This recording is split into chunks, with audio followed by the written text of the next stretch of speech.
I want large hams.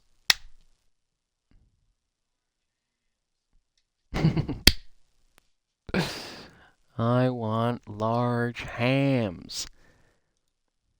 I want large hams. Hand me some whiskey. Hand me a whiskey. I want large hams. Hand me a whiskey. Hello, Eric, Pirate, and Sarah. You've won a T-shirt for being the first here. Um, there's no T-shirts available yet, but when I do get them from the Chinese warehouse that I've ordered them from, they're coming straight to you. Good morning, Mintjup and Scarlet. Wow, everyone's here, and Amy the D. Hola, hola.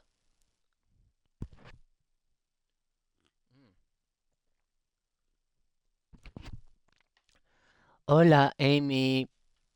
Let me just make sure my box is out there. There we go. How's everyone doing? You alright? Is that the original Joel? Because we've seen a lot of Joels in here, but that looks like the original one. Hell's bells. So early today. I've scrapped the idea of going live at a specific time. 12 till 4 is basically just a kind of a rough thing. I don't get paid to turn up on time. If I'm gonna be early, I'm early. If I'm gonna be late, I'm late. I've got no boss. You're not the boss of me now. That wasn't I wasn't singing that to you, Bipolar Emma. That's from Malcolm in the Middle. Oh, it is the original Joel. Fucking hell. That was the best Joel, I do believe. A lot of the other Joels are shite. Um, it's not been 12 till 4 since the first week. I know, exactly. I mean, you've got to have a kind of schedule. I think I like the idea of people going, oh, it's 2 o'clock in the afternoon. I bet Chris is live. Like, as long as there's a rough time, but this isn't. I'm not Lorraine Kelly, okay? Chris is a free agent. He does what he wants. I'm all right. Gonna do some dog sitting, some dog sitting, not some dog sicking. And bake some muffins for my buddy's kids. What a comical day. um, hello, my favourite freaks, Beezus. Hey, hey, hey, Dolly's here. I loved Malcolm in the Middle. I loved Malcolm in the Middle. It's good. It was good. Too good, I think. Um, oh, here we go. Can you not do the long messages, Hoopsmacker? Because I've got to minimise the box again. Chris, what I was trying to say yesterday is there's nothing strictly wrong with having feelings for wax models, and those American tourists at the Jorvik Viking Centre should have minded their damn. All right, okay, you said that last. Yep. Don't do the long messages. I've zoomed in the chat. Gay slip already. Well, it's still snow outside. I nearly did a gay slip when I went for my morning walk. I nearly did a gay slip. Sophie Mogg has subscribed. They've subscribed for 3 months. Uh-oh. I go live at all times of the days. I did today at like 4 a.m. UK time. Unfortunately, missed most of my UK audience. There's no good time to stream, I think. I think it can get a little bit too obsessive, this idea of when's best to stream. I think you just fucking stream. It doesn't matter, does it? It doesn't fucking matter.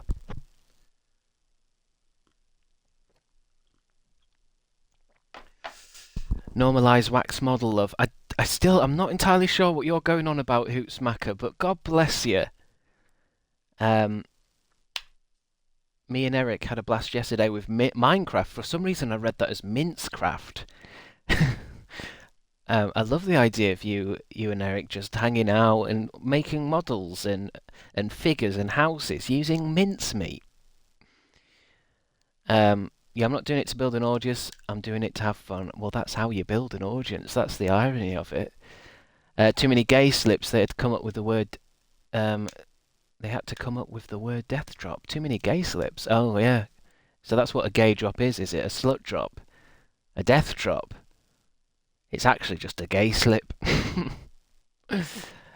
um, I thought about streaming Elden Ring, but thought there's probably too many people doing that already. Any thoughts like that are useless, Lydia. Lydia on Mars. Any thoughts like that? It doesn't really matter. It doesn't matter. I think the idea that playing a certain game is going to bring an audience is not true at all. It really just it doesn't make sense. I mean, for example, I've been playing this game and we've attracted some people who've come into the chat simply because I'm playing Tomb Raider. But that doesn't always mean they're going to follow and watch what you play next. Do you know what I mean? It literally is. You've just got to have fun and do it as a hobby. There's no money in it. There isn't. There's no career in it at all. You just do it because it's fun. It's like going on Twitter and going on YouTube and shit. It's just fun, isn't it? There's no there's no future in it. Because as well, you got to remember that if you're playing Elden Ring, the people that are going to click on you because they're Elden Ring fans, they want to watch people play Elden Ring to the top tier. You know, they're not here to watch someone piss around Elden Ring. You know, it's like when people watch League of Legends, they don't want to watch me, for example, trying to learn what do you press, what button makes me shoot, or me playing Marvel Rivals. Oh, what does this do? They want to watch when people watch a certain video game, they're watching it for the top tier shit. They do not give a crap about watching someone, bored of that. Sorry, have you got rid of have you timed out Oopsmacker? Brilliant, Scarlet. Scarlet's on fire.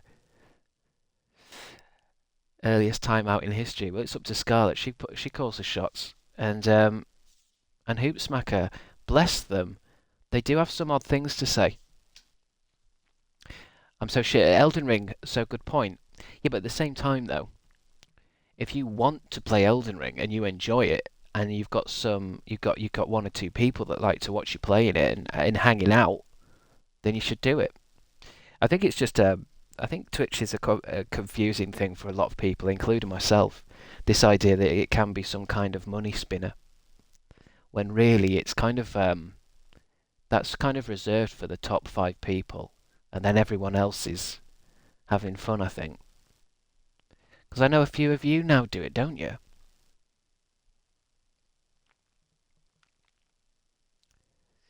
I keep thinking streaming would be fun, but I'd be too orc. Well, I suppose if you think you're going to have fun with it though, you should do it because then it might be that fun that you're thinking about. If there's something awkward about it, that's probably one of those things that takes time. Once you've done it enough, then you'll be less awkward because it's like well I'm always awkward when I'm doing it, and then after a while I get into it a little bit more. I haven't streamed for a few months, but hoping to get back to it this week. Not to promo our out. Well, it's all right. No one's promoing now because we're talking about you guys streaming.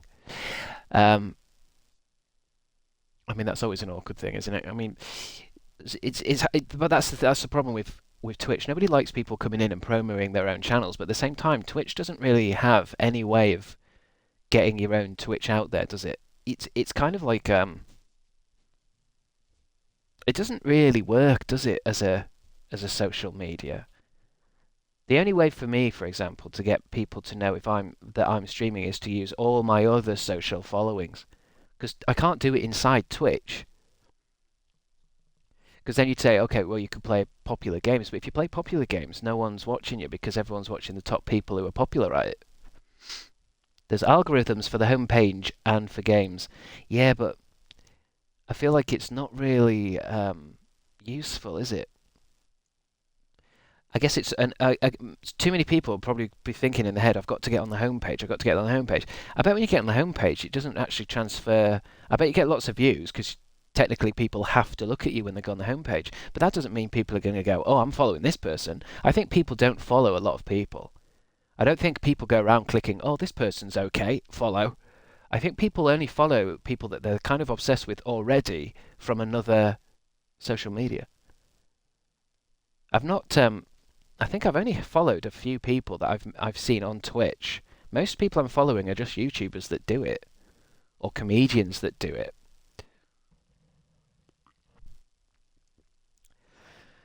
You either get viewers from already having an established fan base, or from people finding a certain game that they want to watch. I think so, yeah. Um, I think that's right. There's those are the two places, but I think it's just that confusion of like, just because you're playing a game doesn't mean you're going to get people following you because you're playing that game. I think you have to be really good at that game. There has to be a reason for you playing that game. You know, like when people do a no-death run or something. Because if people, let's say for example, somebody's looking for Lara Croft gameplay, they might come here and go, "Oh, this guy's playing Lara Croft. I'll sit and watch this." But whether they actually that turns into a follow, because next week I'm not going to be playing Lara Croft. I'm going to be playing Teenage Mutant Ninja Turtles Cowabunga box set. Excuse me. I'm not. I'm just joking. I just wanted to say Cowabunga. I think. I feel like to grow, you need to use YouTube and TikTok a lot to get yourself out there. You do, yeah. I don't know why I've been so not coffee but phlegmy. I think it's too much coffee. I think. I'm just nosing on some people outside. I can't help it. I have a funny feeling that I don't think Twitch really wants you to get a lot of views until you start using TikTok and Instagram and stuff. I think because it's kind of like they want new viewers. Too much coffee for your coffee.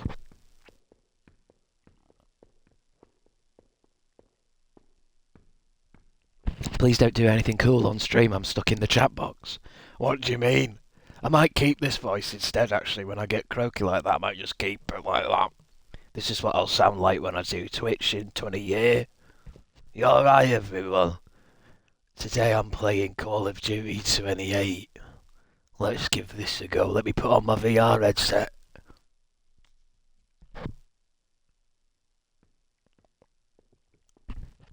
What do you guys think about that backflip I just did? Jessie's missing out. I mean, why she can only see this chat box? What's she doing? What is she doing that's so important? I need my mods here. If she's not here in 5 minutes, I'm going to have to sack her and hire a new mod. Is Shelley knocking about? She's stuck in the chat box. What is this? An episode of Black Mirror? Yeah, I watch you because I know you from YouTube, so I already know I enjoy your Twitch streams. But if I were to watch another stream, it would be based on what game you're playing if I didn't know the streamer already. I think I've noticed I watch a lot of streamers who are just talking anyway, I know that, because I think I'm not very good at watching Twitch streams, because if I watch someone playing a game, it just makes me go like, why am I not playing my Xbox? I'll just play my Xbox. I don't want to watch this kid playing fucking Hades. I'm going to play Hades. Oh, she's focused on the chat box as a good mod should be. Does she need help getting out? The turnover for mods on Chris's streams must be high with these stringent rules. There are a lot of we've been through a lot of mods. I might start an interview process, I think, for mods. It's a tough job, and not a lot of people have what it takes to do it, really. Oh, jumped over a monk. God, it's a bit too early to be jumping over monks, isn't it? I'd like to watch gameplay before a game to see if I like it, because games do be expensive. Yeah, I think I understand what you guys are saying. It's about the games, isn't it? Like I sometimes think, oh, I wonder if anyone's playing Croc, but it's whether I think it can be difficult to turn that into followers. Do you know what I mean? Because, for example, if I'm thinking, oh, I want to watch someone play Fallout New Vegas because I want to know a bit more about it. Oh shit. I don't know if I want to watch someone play Fallout New Vegas for years. Monk jumping after 12 only. I don't know why that was such a tongue twister. Monk jumping. If you backflip over a monk, do you reckon he'll fart? I mean, it's definitely one of those things we could try, but I've got a funny feeling that's not really been put into the game. How did I get down here? I thought I saved up. Oh no, I guess it was save state, wasn't it? I must have stopped the game last night when I was stood up there. So I'm not exactly sure what I'm doing here. I guess let me just do that hole in the floor, but without actually going in the hole. Because I know last night I at least faced Lara Croft the right way. I think we're just in that bit where I'm kind of just searching this area for clues and gifts and shit. God knows what I'm doing here. And I suppose this is literally just a trap, actually. I don't need to be down it. Good morning, Crab and Chat. Well, good morning, songs for Saturday. Good to have you here. Good to see you. I did it. What have you done, Jess? What have you done that's got you all capitalised like that? Why have you capitalised what you're saying? That makes me think something dramatic's happened. Only use capital letters when it's a life or death situation. I can see you and I can see chat now. Well, what happened, Jess? It's not you messing around with your capture card, is it? What's going on? Oh. Let's start that again. God, that was wild. Do I need to turn the music back down? Hold on. Because I think yesterday we were jamming to that beat. I need to turn that back down. That was scary AF. Let's turn that down a little bit, please. I'll turn it back up if there's another dance number, but Jesus Christ! Music jump scare. I know a lot of you guys are sensitive to that kind of stuff. And I hope none of you have fainted, or, you know, like them, what are those goats that faint? Those Himalayan fainting goats. I hope none of you have fainted. Although that's probably good for viewer retention, actually, if you're just passed out at your keyboard. Very fragile. I think it's because we were listening to Lara's drum and bass mix yesterday, when we were on my skidoo. I do hope we'll get another classic banger today. That song slapped. I think it did. I really do. And it'd be a shame if there wasn't another action bit. It might just have been because she's on a skidoo. She might just have she might just be really into skidoos. Is that what you call them things, skidoos? I'd call it a jet ski, but no, a jet ski is like a water thing, isn't it? I guess it is a skidoo. Snowmobile is another way of doing it. Never heard. Yeah, I think it's a snowmobile. I think maybe somebody called it a skadoosh. Right, I need to get the guns out. And then where did these guys come from? I suppose this game's a bit awkward. They can sometimes just load in. But they came up behind me from down here. Alright. I'll go up these stairs backwards then, you bastards. See what you've got now. No surprises, motherfucker. Oh god, there's a whole fucking ton of them. I better get out of here.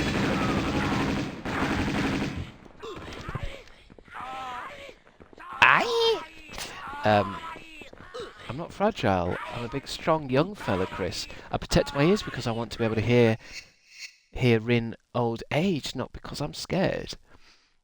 Oh, I see. You want to be able to hear in your old age. You're protective of your ears. I get a bit like that sometimes. I listen to like a big long Spotify session of loud, music from like the new Doom games, or something like that, and I think, hold on, am I going to be deaf soon? Is this going to ruin my hearing? I think what I'm going to do is just get out of here. Watch this shit. Wonder what they do if I just hang there. Do they know? Oh shit, they can shoot me through there. Piss off. Ridiculous. How could they shoot me through there? I'm gonna get out of here because I think the monks will just fight them. They seem to be fighting something down here. I can't. They're freaking out. The poor monks are freaking the F out. Let's open this. I think this might get them out. That was the door I'd just been at. Oh, they're gonna come through there. Go on then, go get them. Go get them, boys. My God, the constant screams. I mean, I don't know why they do that. It doesn't sound very monkish. Monks are supposed to be calm and collected, not yelping. But everything goes downhill in your 30s. Well, I think it's good to protect your ears a little bit, isn't it? I know,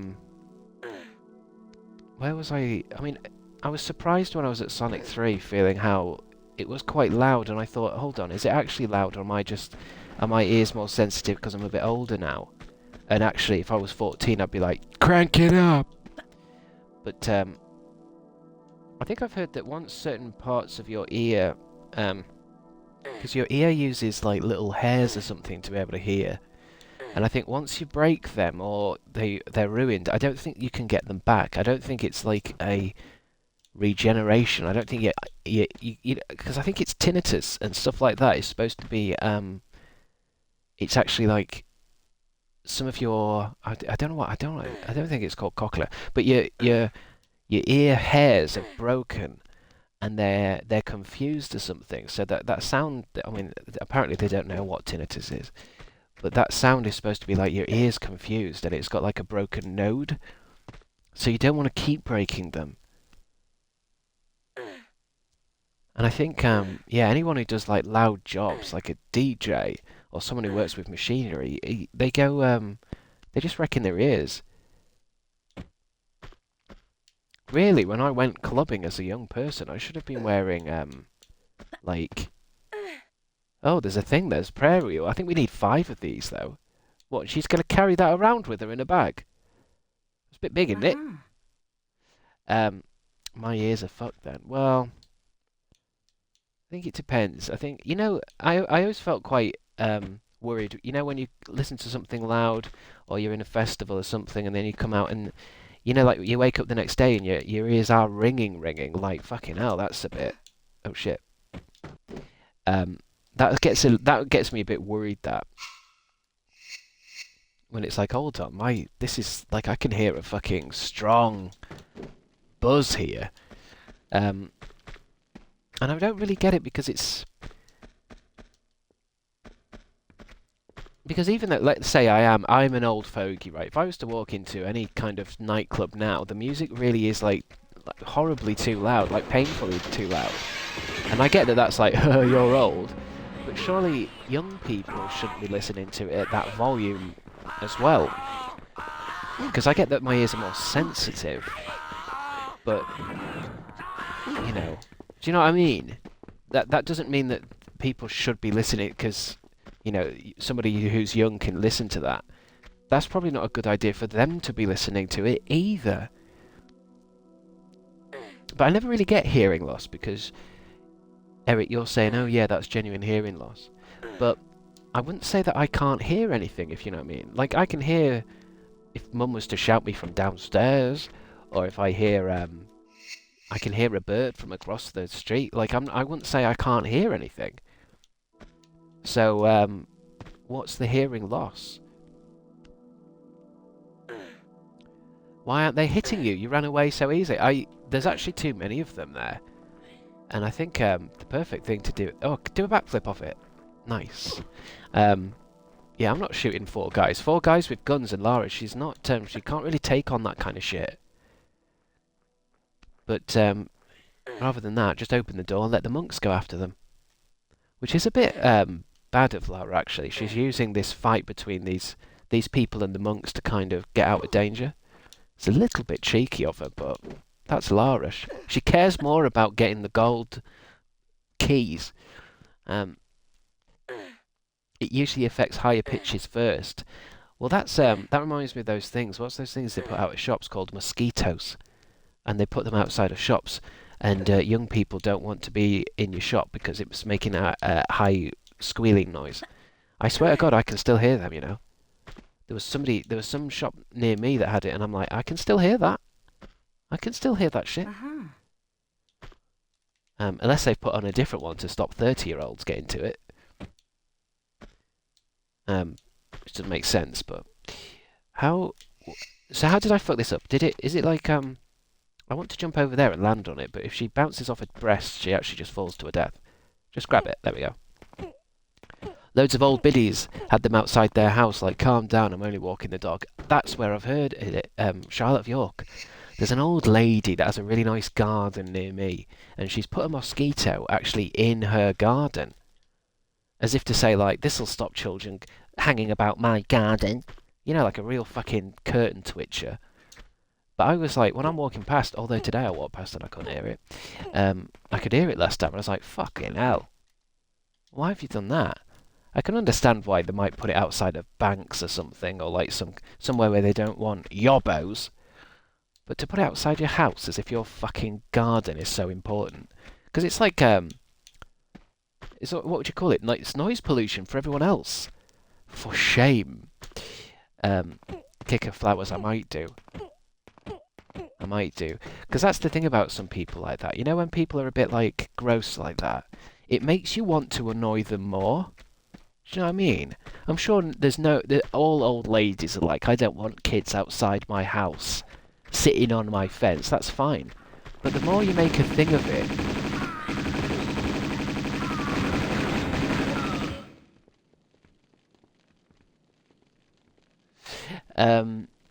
Yeah, there's one next door to my friend's house, and it hurts my brain. Well, that's it. I mean, it's not...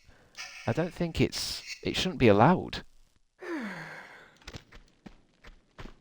It's a horrible thing to do. And I don't think it works fully. I'm sure I've heard, like, anyone over 20 can't hear it, but I think I can. So it's almost like I don't think it probably works like that for everybody.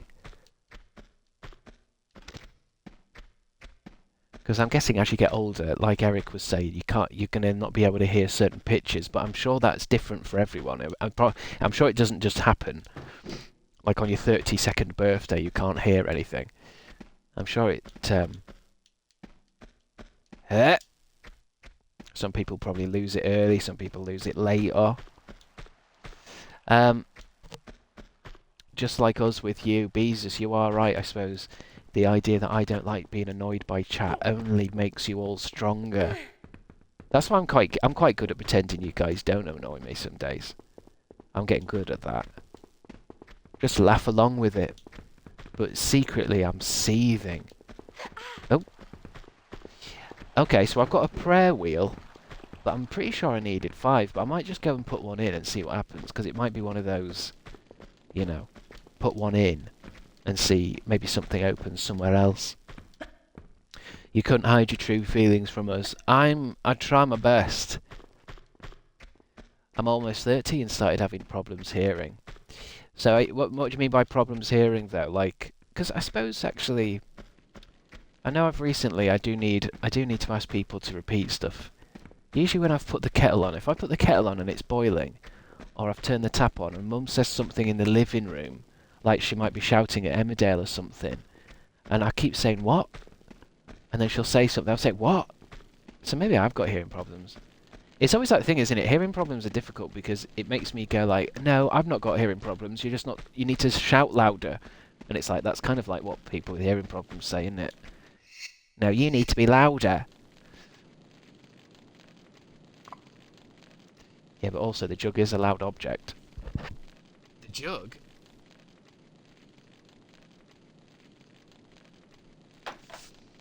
You got hearing and reading problems, I fear.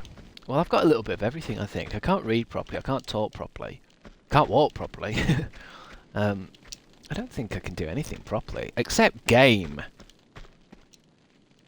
I've kept all them skills. All my gaming skills are solid as AF. Auditory processing problems are a thing too. What does... Oh, auditory processing. So is that like... Not so much that you can't hear, but somebody will say something and you hear something else. It's like when Mum talks sometimes and all I can hear is wah wah wah wah wah wah wah wah wah. Is it that kind of stuff? If I'm overstimulated, I can't hear a thing. I'm too stressed. That's bonkers. So you're saying if you become overstimulated, you actually can't hear things?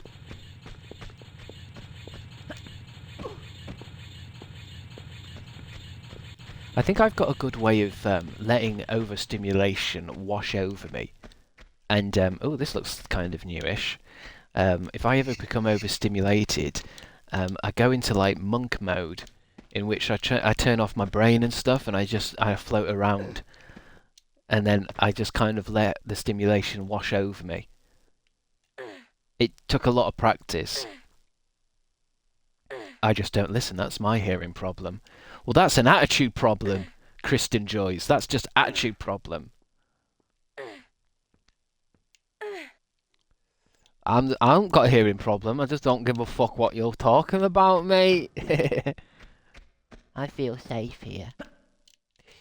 So make sure you're hearing ear protection. Wearing ear protection when mowing the lawn and such, even if it's not for long. That's it, Eric. I think you're right. Eric Pirates. I think it's awkward, isn't it? Because if you don't have a hearing problem or whatever, you tend not to do stuff like that, though, don't you? I'm not putting earbuds on for mowing the lawn. But in fact, if we had all spent a little bit more care with our hearing earlier in our lives, we just everything would last longer. But I was thinking about this the other day. You know how you might say to a young person, energy drinks or Coca-Cola, those drinks are bad for you. Like, people would have told me that as a kid, but I would have just taken that in differently. I would have just said, yeah, so what? I want to drink it, and it's cool. And, you know, like, but as I'm older, what people were trying to say was it's not that it's bad for you in a kind of, like, Christian way. People were trying to say it's bad for you in a, this will actually deteriorate your mind. Do you know what I mean? So it's almost like, if somebody had said to me, okay, Chris, we're all going clubbing, but everybody needs to put these earbuds in, I would have been like, I don't need earbuds. No, it's better for you. I don't care. But now that I'm older and I've got evidently hearing problems, I think to myself, if I could go back in time, I would have slammed those earbuds in. Because you can still, in a nightclub, you can hear the music perfectly with earbuds in. I tried the earbuds at Taylor Swift and I preferred the noise without them on. So what a waste of money. Well, you might not have had... You need to get the nice ones where it's like, oh shit, I've fallen in there again. I need to get out. You need to get ones that are like... Because you don't really want to block anything. It's more like you just want to take the edge off the intense fucking beat. Like the actual technical, like the fucking sound waves of the speakers. It's that you don't want to block the music. Fuck, I'm gonna have to just die. Although, the thing is, she doesn't... Does she die down here? Because if I can't die, then what do they expect the players to do to get out? If they ever fall in here, is this like a now you have to load an old file? Games should never do that. There should always be a way out. But I can't see it. Maybe if I go into old graphics, I might be able to see a fucking switch on the wall or something. But this place is sucking me down there, but... I suppose actually you do die because you can't break the water. Oh no, she can. But then she dives straight down. It's so stupid, that bit. Load 244. You have to swim to that hole in the wall. Oh, I tried to, but then it brings you back in. I don't think I need to go that way. I have to say, I think that's one of the things that's a little bit tricky to get going with Tomb Raider, is that it's, what do they call it? It's non-linear. Where it's like, I've got this entire monastery with about 20 different areas to go in. So it's like it's hard to get the game going sometimes, because I'm like, well, where do I go now? Where am I going? Should I go down this door? What about that one over there? Then that one down there? Then that one over there? And there's the pool, and then there's the keys, and then there's the monastery. Then there's the bit outside. Then there's the library. It's almost like a... Oh, this looks new, though. It's almost like an open world game. Oh, God. I'm going to save here. Save.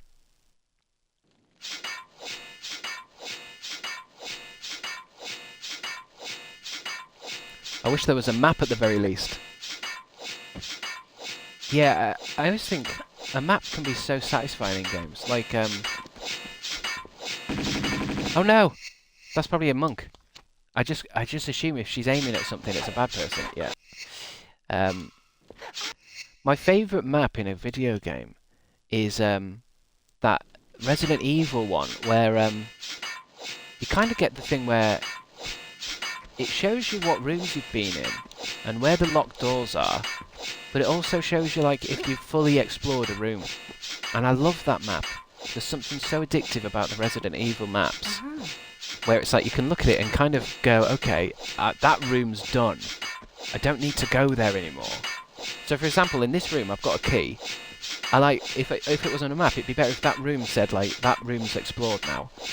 But if there was still something else you could do, the map should stay, you know, blue or red or whatever it is. I just love that. It made it so addictive.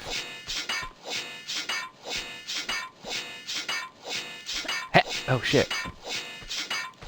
I hate jumps like this because it's like, where do you start? Because I think when she jumps, she actually... I think I hit my knees. I got my shins. And again. Oh. I like it when she's lost all her health, but she's got to finish the jump and then she dies later. Resident Evil 2 and 8 are the best ones. Resident Evil... Do you mean Resident Evil 2 Remake? And 8? I'm trying to think, is it 8 Village or is it 8... 7 is the cannibal family, isn't it? And then 8 is the werewolf stuff, isn't it?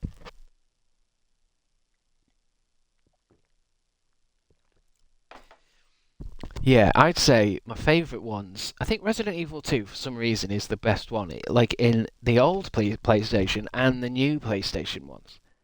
So it's like not only is the old PlayStation one a chunky, gorgeous game, but then the remake is also the best remake one. But then after Resident Evil 2, I like 4. 4 is also a banging one. It's a really good old one and a good remake. Anything with Leon in, I guess. Leon is the bee's knees. Cat from PJ. Oh, where's the... Is that Fuji? I had a real soft spot for Resident Evil 5, the one that's in, like, Africa, because it was so, Xbox 360. Be interesting to see if they remake that. And I like that first one ever, the one that's in the mansion. Not the first one ever on the PlayStation, because it's a bit too janky now, but, the remake one that was on GameCube. That might be the first one I played properly, actually. What's the worst one? And then the worst one is 6. I fucking hate it. I get so offended by it. I've never completed Res 1. I'm too scared. Well, Resident Evil 1 is probably the scariest one. The remake one in the mansion is probably the most atmospheric because I don't think they really messed around. Because Resident Evil turned it into a little bit of a comedy action thing. Like, it became a bit action orientated. Especially that remake Resident Evil 4, it's like I've got sniper rifles and grenade launchers and all that kind of shit. That first Resident Evil is more like a fucking haunted house. It's it's like you only get a few bullets. You've not got fucking machine guns and shit. I mean, you do, but you don't go around like fucking Rambo. And it's that kind of game as well because it's that fixed angle where you walk into a room and there's a zombie coming, but you don't know where it is, and you can't just move the camera around and look. But then again, I didn't think I'd ever do Resident Evil 8 on Village of Shadows difficulty, and I did. Yeah, Village of Shadows difficulty. Wasn't that a hard one? I think it's where it doesn't give you all your stuff, doesn't it? It doesn't give you like lots of ammo and shit. You've got to be careful with what you do. Do I have to jump from about here then? I think so. I just need to jump back a bit. If I jump too close to those blades, it's going to chop my toes off, my tootsies.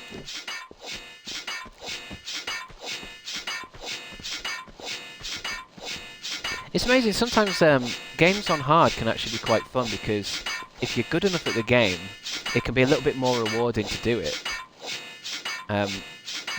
For example, like this on hard mode was awful, like it was really, really tricky.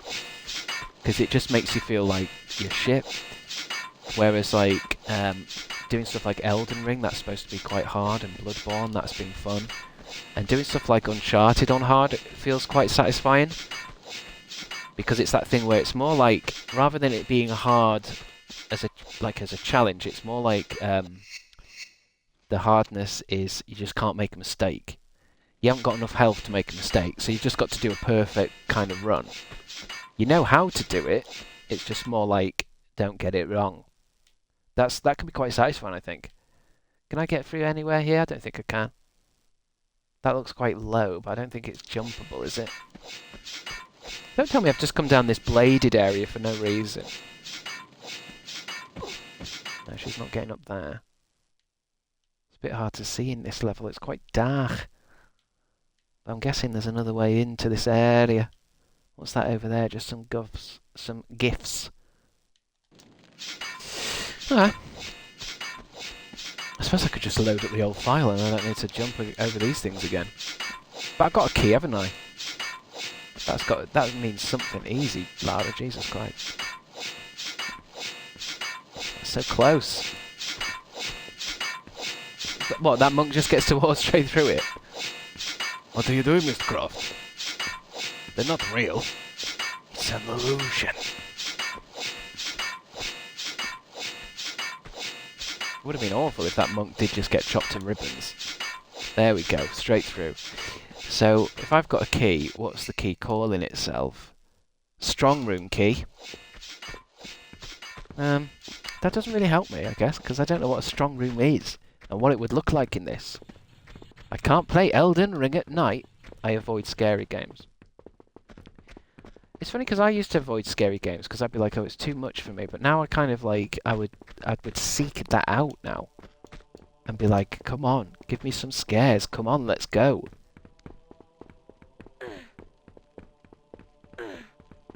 Elden Ring can be quite scary. Bloodborne's scarier out of all the Souls games, I guess. Or maybe it isn't. Dark Souls is quite scary. I think it all comes down to atmosphere, doesn't it, in games?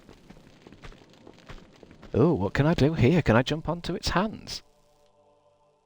I don't know why I'd want to, though. Oh, because there's nothing up here for me to be risking my life for.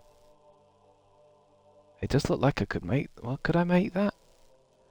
I suppose I'll save here and have a look. I might let myself down there somewhere. Da da da da. Ooh. The first and last scary game I ever played was PT, and that ended me. Well, I think that game was like more of an actual horror experience, wasn't it, rather than a game? It was more like an interactive horror thing.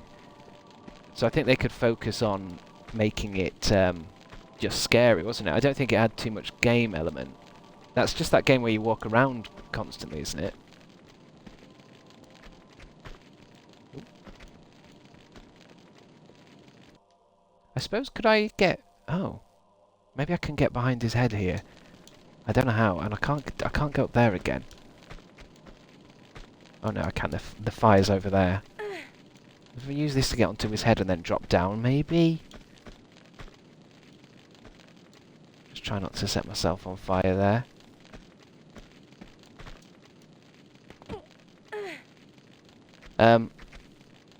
The first and last... I just played Devour and that shit's scary. Devour, I've not heard of this. That's a good scary title there. That sounds like a Clive Barker fucking novel or something. Right, where's... No, I don't... Maybe if she drops down too fast, she can't just grab onto something like that. I was trying to go there. But then there's nothing really in there. So fuck it. Let's find this strong room. Has anyone seen Nosferatu and how do you rate it? You'll have to... Jess watched it on Twitter. And she didn't like it. She didn't care for it.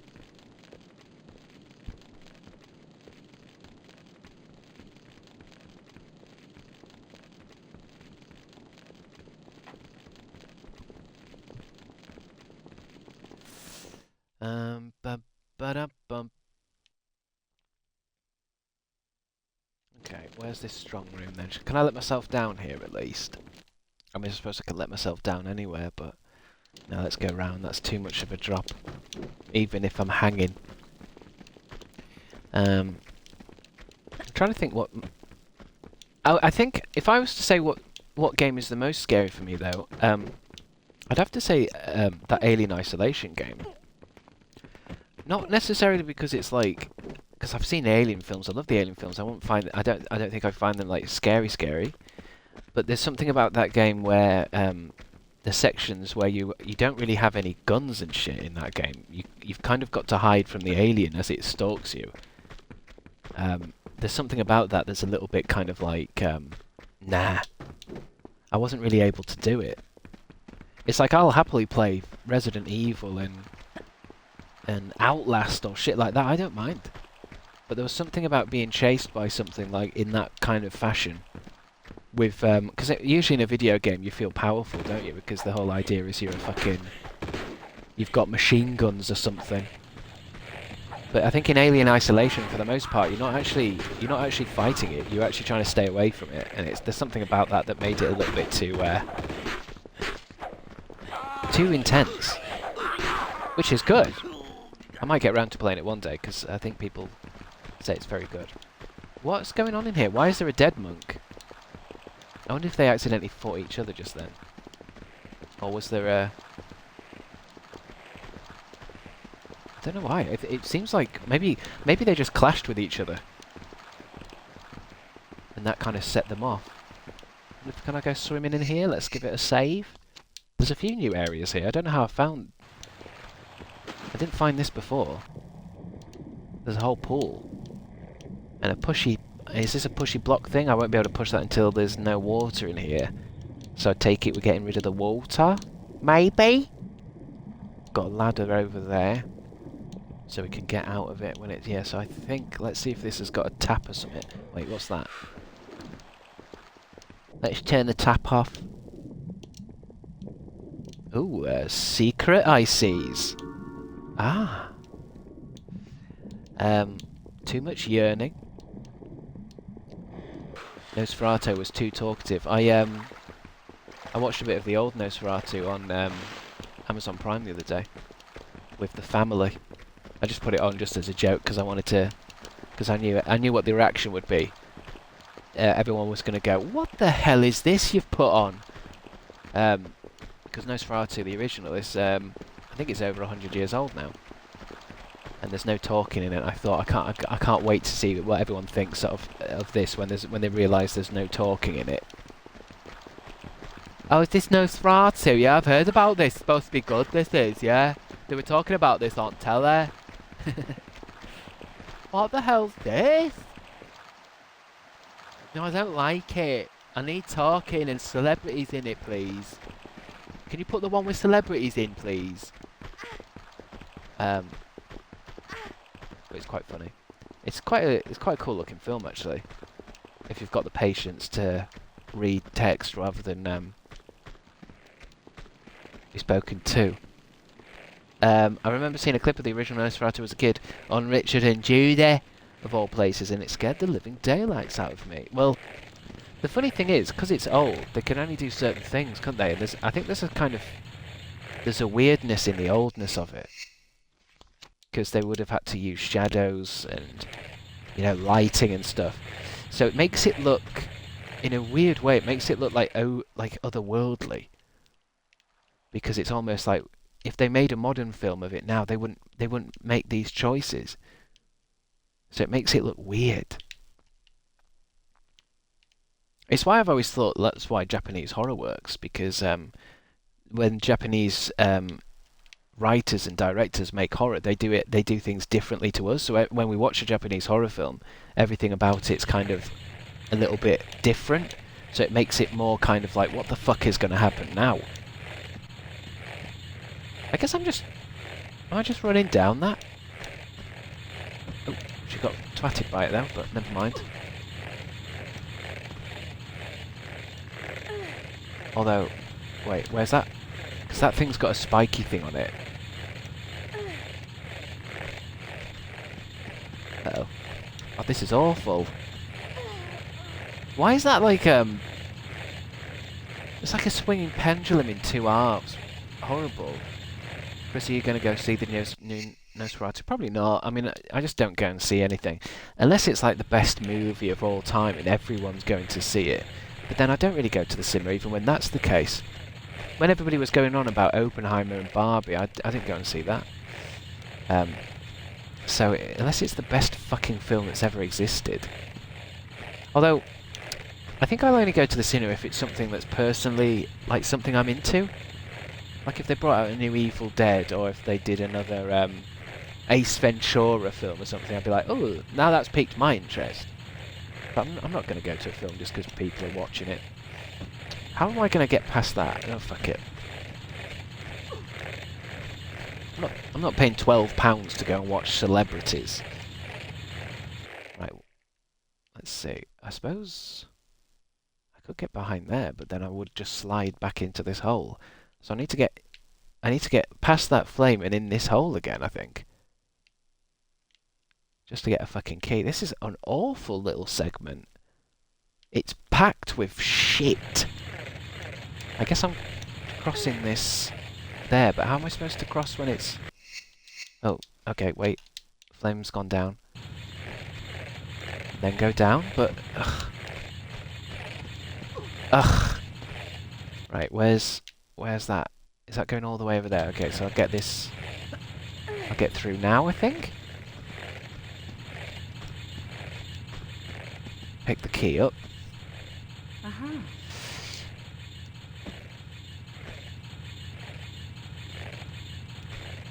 I always think as well, the thing that annoys me about horror films is that idea of like, people... I don't know, people watch horror films and they feel like it's... They act like it's some kind of test to like, let's see if this'll scare me. And everyone then goes into horror films being like, yeah, that wasn't scary. And it's like... I don't know, that... I think it's all come down from that, what are those films? Those... You know those clips in trailers where it shows the audience all screaming because it's like one of those gross films? Those like torture porn things. Everyone goes into a film and it's like... I'm thinking of that Midsummer film. A lot of people went into that going, that wasn't scary. And it's like, it's a film. It's just because it's a horror film doesn't mean its job is to make you jump and scream and shit. That's not the job of a horror film. Anyway, that was just a private rant. I don't know why I'm saying that. I think it's just a pet peeve. It works the same with comedy as well, where it's like, people go watch a comedy and be like, that didn't make me laugh. And it's like, it's not a test, it's not some kind of fucking... It's like, I think some people feel like they've won. If they go to a horror film and it didn't scare them, they've won. It's like, no you haven't. Thriller versus horror, I think... More horror movies now are less about scaring. Well, it's also like one of the scariest films and I've watched it many times and it still scares me a lot is The Shining, but there's nothing particularly scary about it. It's not like it's scary in the sense that like oh something jumped out, something jumped out. But it scares me more than any of those stupid fucking films. You know, like the Poltergeist films where it's just like something will just... It'll be a quiet moment and then something screams at the screen and it's like, oh, that was really scary. You know what I mean? I want to see a horror. I want to see horror. I want to see pure horror. I don't want to just get... It's not... This isn't a fucking haunted house horror train thing. Just where the actors jump out and go, hooga booga booga. Like, I don't give a shit about that. That's not scary. Yeah, but you jumped though. Yeah, because I don't fucking... It came out of nowhere. I'm not scared, I'm annoyed if anything. I remember The Hole being a kid's horror that was really terrifying when I was 13. A lot of kids' horror, I feel like, does horror better than adult horror. Because, say something like The Never-Ending Story, I used to find segments of that quite scary. But I think the reason is, because they can't do flat-out horror, they can't do blood and guts and gore, so they have to do stuff that's a bit smarter. So maybe, like, more conceptual horror. And it's almost like, because they're doing stuff that's a little bit more twisted, sometimes children's horror concept, I mean, stuff like Doctor Who, can be more scarier than fucking, you know, Saw 8. Return to Oz, the guys on the wheels freak me out. I mean, I think I know what you mean. I've never seen that, but I know what you're talking about.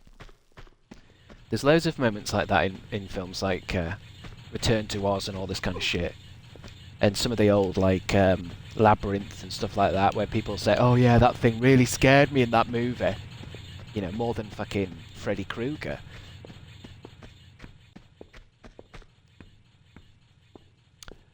I mean, Wizard of Oz is quite scary, just the original one. Just because of the intensity of it is quite scary. It's an odd one, isn't it? And I think as well, it's down to the characters. It's down to like how much you care for the characters and how much like tension there is. So in Wizard of Oz, it's quite a long, slow burning kind of thing. They're trying to get to a place. They're trying to get there as a group of friends, and when something threatens them, it can be quite upsetting. It's the same with Never-Ending Story. It's a big concept. There's a lot going on. Rather than just some blonde bimbo getting chopped in half by some serial killer in the latest, you know, jump scare shit. I think jump scares might be for idiots. Do you know what I mean? I think it might be for idiots.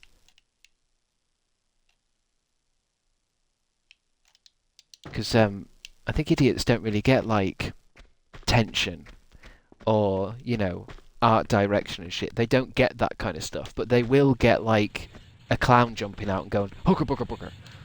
That was really scary. One of the best horror films I've ever seen. Go on then. What's this one? Is it a strong room?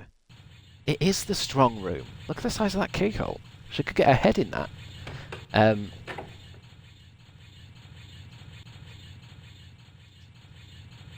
Games are scarier than movies, in my opinion.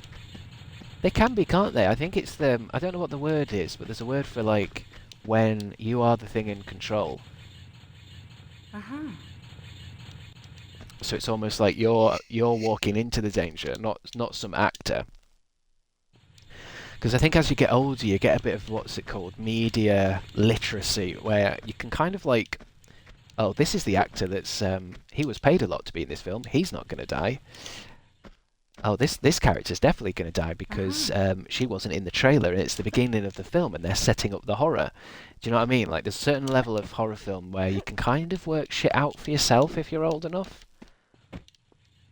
And it's like, ooh, this would be a scary bit for a jump scare. There it is. Whereas when you're a kid, it's like, oh my god, this is real. I went to see It and people were crying just seeing a clown. I think there's an interesting thing with the clown from It where I think there's a strange thing with psychology and horror where I think you can kind of make people get more scared by, I don't know what the word is. I think it begins with H. You know where you work people up into a frenzy? They did it first where... They did it in The Old Exorcist, where they were saying, this is the scariest film people have ever seen. People are fainting and vomiting in the audience. It's been banned. There's people outside saying, ban this sick filth. And then all of a sudden people watch it and go like, they start to get more scared by it. And so when they brought out It, there was all this talk about scary clowns and like why clowns are scary and shit. And I think it made it prepped people for when they went in. Rooftops key? Trapdoor key? This is no trapdoor, is it? And it's definitely not a rooftop. I'll try it anyway, just in case, because it might be a key to the rooftops. Oh, it is. Yeah, when The Exorcist came out, when it was first released, everybody was freaking the fuck out. But I just think you can kind of get audiences to do that by kind of prepping them first. It's like how they worked up a really good frenzy with the Blair Witch Project because they brought out a website first, and this was way back before websites were like just any cunt could make a website. But they really did sell the idea that it wasn't a film. It was some lost footage that had been found. And they set it up fully, properly. And I think that worked really well on people, because I think it'd be the first time it even happened, so people thought, like, oh fuck, we are watching real-life horror here, rather than I suppose everything does it now. I bet this is timed. Let me just give it a minute. Um, Genius marketing. Yeah, I do like because I think no, it was timed, wasn't it? The Blair Witch Project was I think the record's been broken now, but it was like the lowest budget for the most profit, I think. Because I'm sure I read somewhere it cost like £20,000 to make, and yet it made fucking 2 billion. Yeah, in school the Blair Witch was top tier. I remember the Blair Witch being a film that scared me a bit too much because I think we'd moved into a new house and I was in an attic room that hadn't had like carpets or wallpaper. You know when a room is bare and like kind of echoey and scary. And I had my little TV balanced on like a moving box. And all I had I didn't have a comfy room. All I had was a mattress on the floor. And I remember I was trying to watch the Blair Witch. This was like the first time it was on Channel 4. And I had to keep swapping in between fucking that and snooker. And that was even scarier. So it was like, oh shit, something's going to happen here, something's going to happen here. And then I would just put fucking snooker on again. Shit. This is going to burn me alive. It's because of this fucking jumping she does.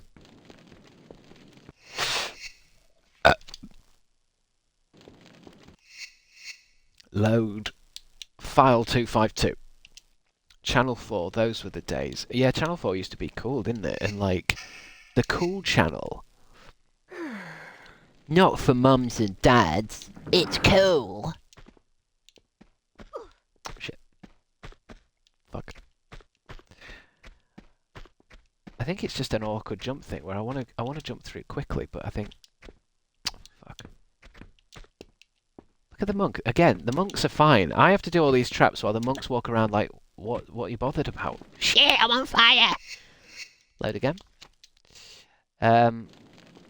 Isn't Channel 4 just the Gogglebox channel now? Yeah, I mean, it's like most things. As soon as something's cool, people move in and start buying up the channel and putting their uncool shit on it.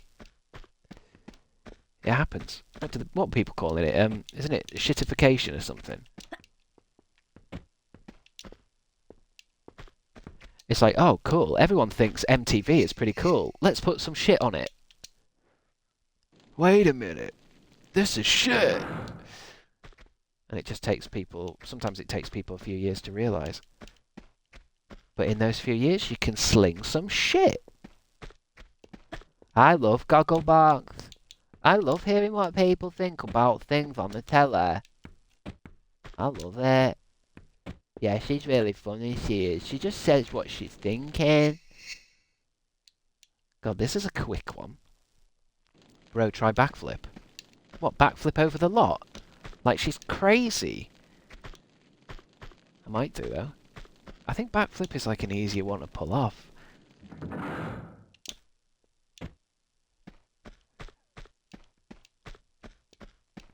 I mean, let me just get that first one, then do that. Shit, it's this fucking thing. I hate when she can't jump because she's too close to a thing. Shit, it's hard. You gotta press jump, then back. We'll get there. I want to do wall run. That's what I want to do. I just want to wall run it. Like Ninja Gaiden. Fuck.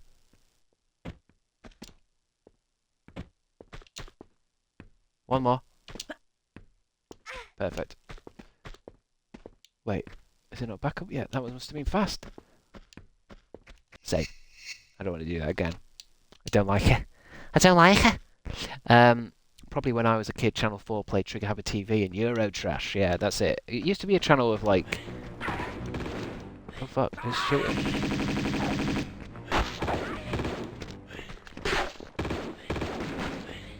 Don't shoot the monks. God, look at this. Cool fight. I just didn't want to fire those machine guns and get the monks on my bad side. Because I don't know how the monks work. I don't know if I shoot a monk, then that monk will go after me. Or do all the monks, like, go after me, and then I can't walk around this level in a easy way because the monks come after me. Oh, well, that's opened those. What's up here though? Channel 4 drama and comedy is still good in my opinion. It's a sin. Everyone else burns, big boys. Yeah, it's still good. The channel's still good. It's just that it used to be like consistently good, like it was all good. Whereas now I think they've got like a mixture of like, just like how just like how MTV and stuff, I'm sure was still kind of cool, and then they put a little bit of shit in. But you can't make it full shit straight away, else you lose your audience. So it's like something like Grand Theft Auto. I worry that Grand Theft Auto is going to be shit. It won't be too shit, but it'll be a little bit shit. Not enough that people will notice. And then GTA 7 will be bollocks. And people will say Rockstar used to be really cool, and now they're shit. And then they'll bring out like Grand Theft Auto 4 remake to say like, hey, if you used to like us, look at this, and just kind of pull on everyone's remembering of it being a better thing. Hey, Tom Bacon's here.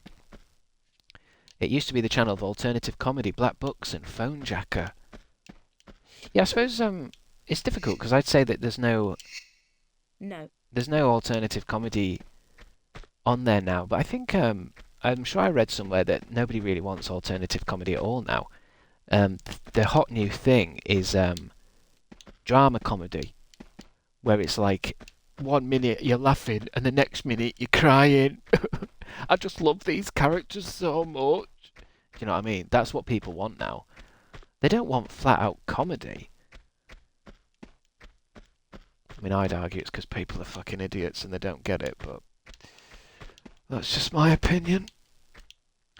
When they started that shit 1 hour ahead of the show and then Dave came out, Channel 4 has delved heavy into podcasts and true crime like everybody else. Like you watching Doctor Who, don't know what that means. Comedy drama starring that Irish actress from that thing on Channel 4.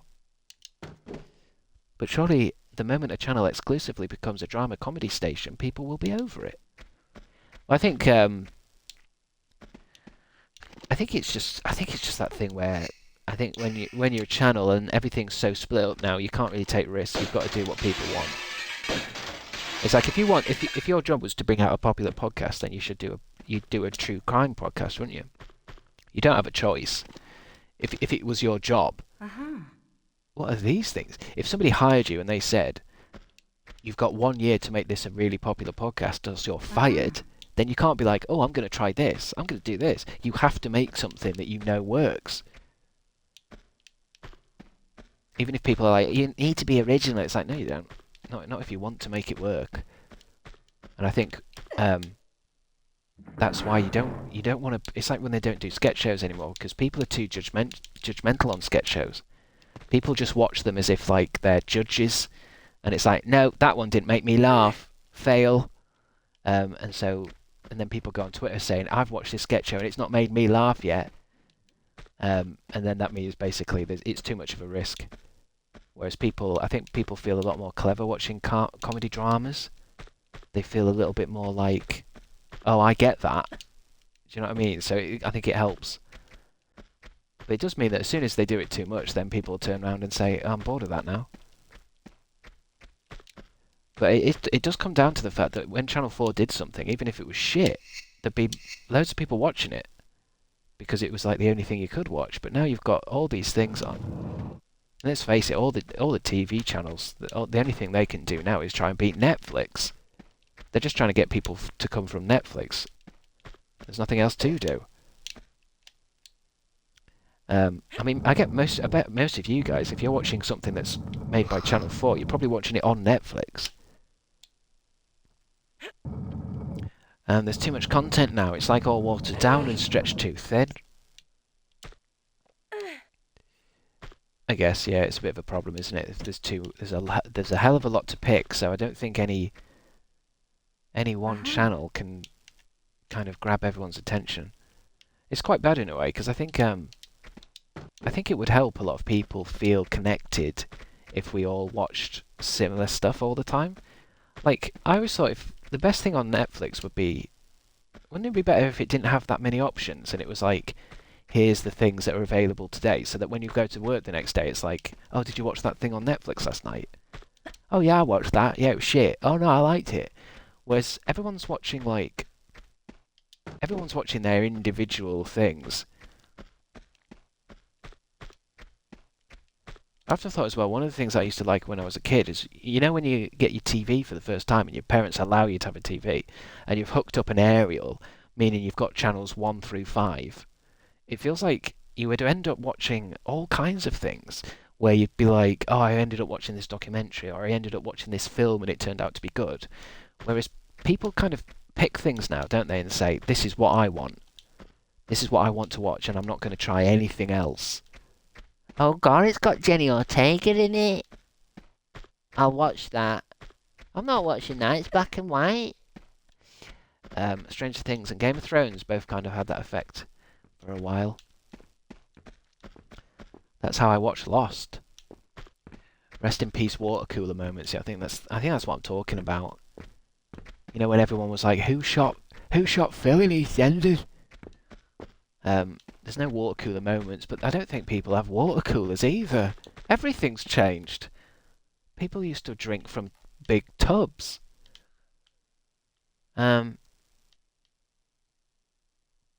I want what's here? No, I think I did this, and I found 2 little things, didn't I? Okay. So what have I got to my name now? I've got a gemstone. I've got prayer wheels. I've got 1, I think, and I've got a trapdoor key. What was that trapdoor key? I'm sure I was talking about a trapdoor. Yeah, Tom Bacon, you're right. Traitors. Although what I'm saying goes against what I think because everyone's watching the Traitors, it makes me not want to watch it. Like how I refuse to watch Squid Game. I've not watched Barbie film or Oppenheimer. I refuse to watch it because too many people want to watch it. So I haven't seen the Traitors because I don't wanna. I'm sure it's a load of plebs doing pleb shit. And then everyone going on Twitter saying, I can't believe what Sarah did. Can't believe what she did. Fuck off, monks. Such a contrarian. I like that. I am a contrarian, I think. And I enjoy being a contrarian. It sounds very posh. It sounds like I rear horses or something. I'm a contrarian.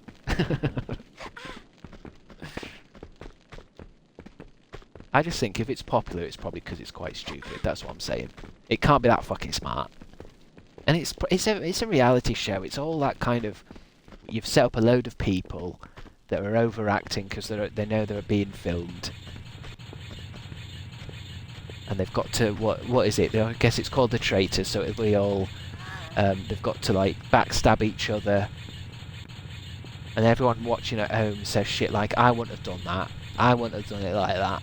It's one of those shows we've made to get people talking on social media. Fuck off. How far back am I? Oh, all the way here? That's alright, I think we just go around the corner and get a gemstone. Do you need any help, man?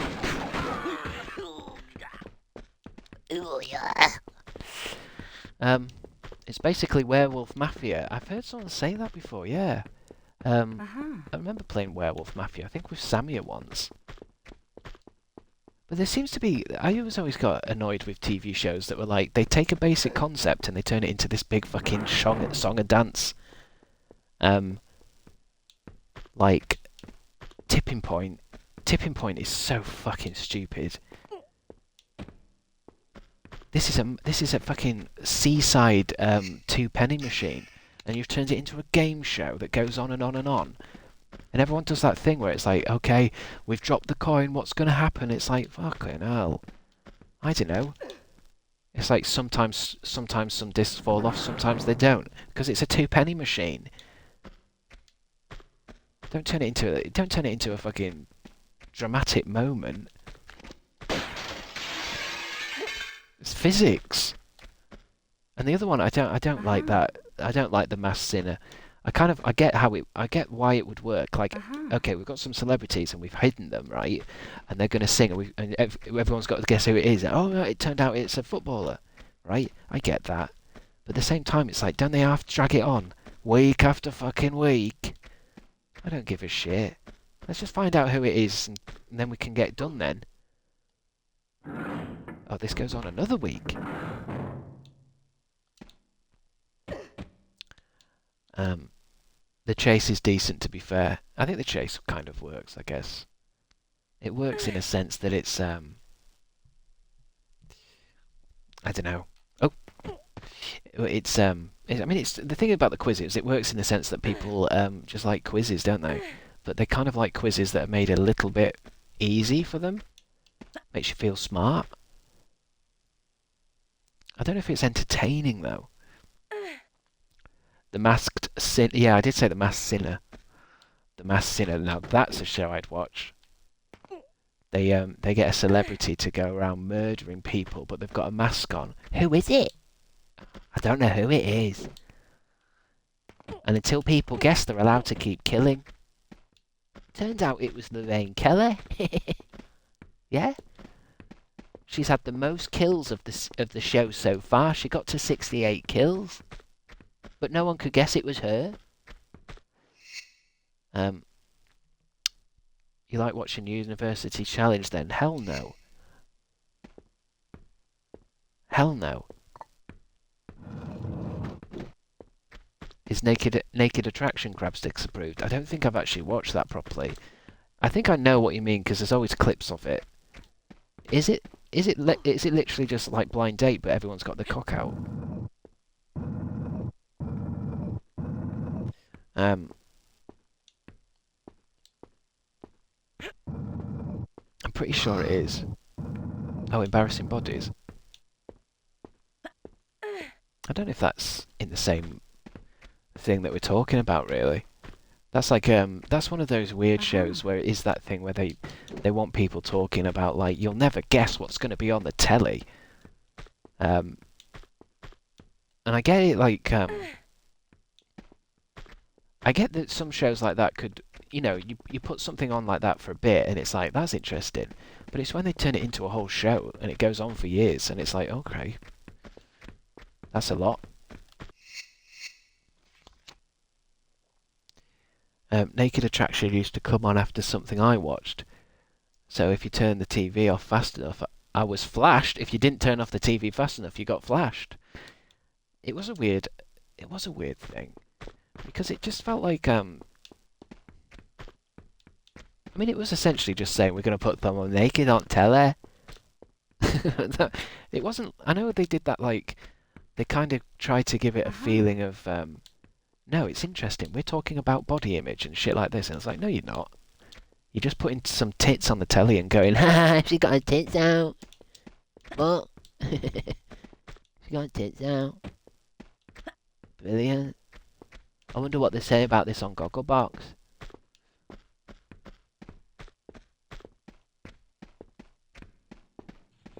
And all anyone does is laugh at them. Is that true? I feel like shows like that where they pretend this is all about we're discussing body image. I think the only thing it does is like make people fucking worse. I don't think it does anything towards body image ideals at all. BBC Three and Channel 4 used to be so good, but no empire can last. BBC Three was quite good when it started, I think, because they were trying to go for that Channel 4 thing. But I just feel like when they do a channel like BBC Three or Channel 4, and it's like we're going to be cool. As soon as they are cool, they go, "Oh right, great, we're cool. Let's put some shit on it quickly, quick, quick before anyone realises."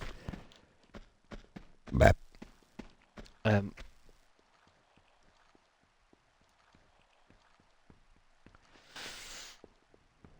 I wonder if anyone actually wonders how people on Gogglebox would react. I think people do. They'll see something on TV that's shocking and they go, I can't wait to see what them smooth brains on Gogglebox thinks about that. I can't wait to find out. What's down here?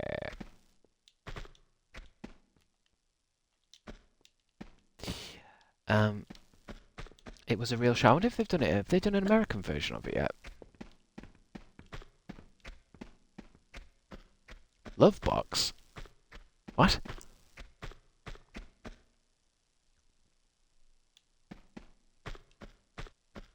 I'd love a show called Love Box. Oh, it's two people would shag live on TV in a box. Yeah, I remember that. Is that still going? I feel like that's the same thing where it's like they're just doing it to get people to watch. So the newspapers the day before will be like, "You'll never guess what's going to be on the telly. It's an outrage." And then everyone on Twitter will say, "I watched it. It wasn't even that bad, really." And then someone at Channel 4 will use all the money they've made to buy a massive bag of cocaine and have a great night out. Cancelled, surely. I think it's on its 15th season. Some reality dating shows just showed the contestants having sex, and I'm like, hey, why are they doing this? To make you watch. To make you, in particular, watch.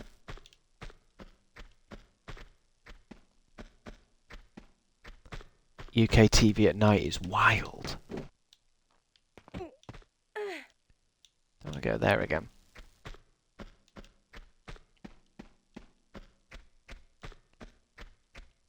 It's fucking wild.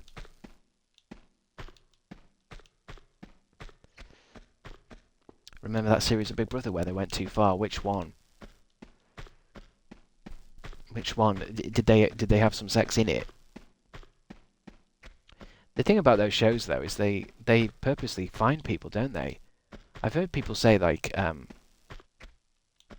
it's more accurate to call, like, when they find contestants for Big Brother, it is a casting thing. It's like they're looking for actors.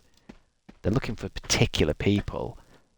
They don't just, like, randomly put people in. They're looking for, like, egotistical people and narcissists. Because I think, imagine if they changed it one year and they thought, let's try and find the perfect set of people that can live together. Oh, she's nice. Yeah, she'll be alright. She's friendly. Just won't work, would it? Just watching a house full of people getting on.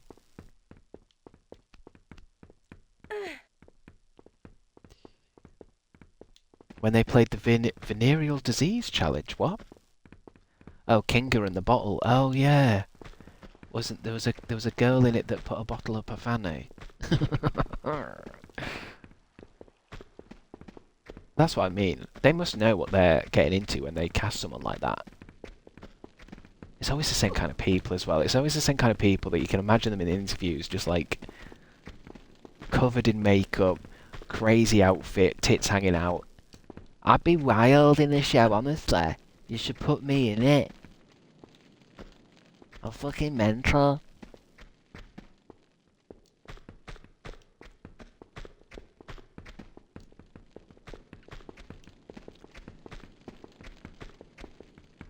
There's nothing in this room, is there? Has that opened? Or does this open? Let's try around the corner. Let's go try around the corner.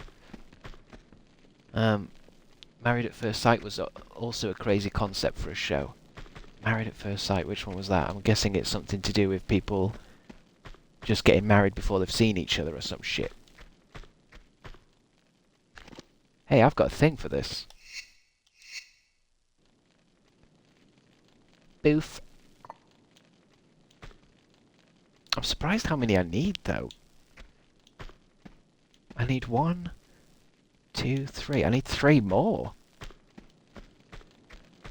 So what have I got? I've got the next thing I need to find out is I've got a gemstone and a trapdoor key. A trapdoor key. Athos Chili. Hello, everyone. Athos Chul. people getting married and meeting at the altar for the first time.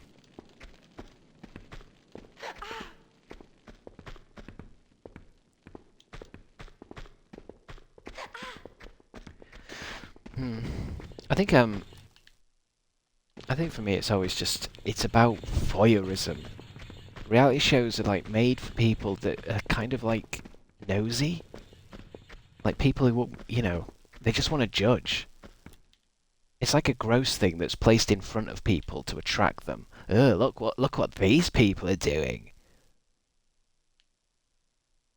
Do you know what I mean? It's like a superiority thing.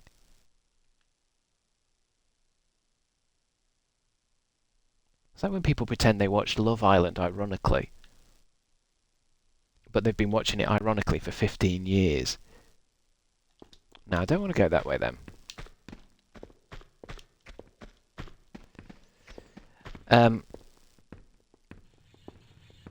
You hate Don't Tell the Bride. Which one's that? Is that that one where the man has to decide what kind of wedding they're going to have?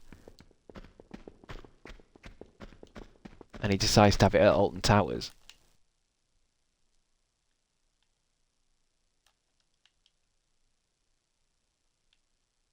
Okay, was there any key slots up here? Trapdoor. Where was the trapdoor? I wonder if it's anything to do with that pool. Oh, what's that? That looks like a trapdoor key. Where's this then? The main hall. Let's go back to the main hall. I mean, that looks like a trapdoor.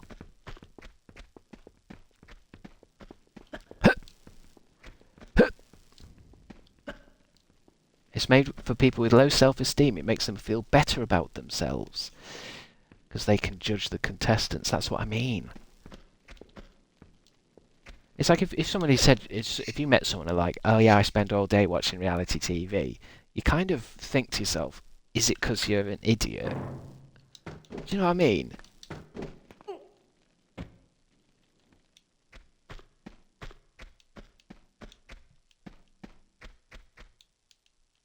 In a nice way. Not a nasty person, just a bit of a kind of like...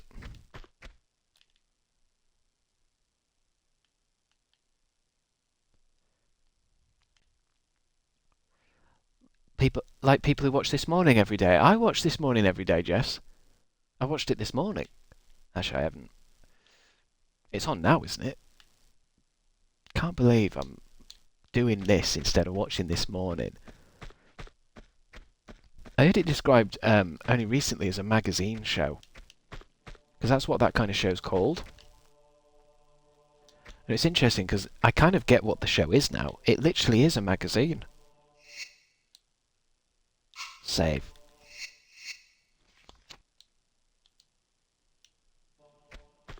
Is this your first playthrough? It is, yeah. It's all new to me, baby.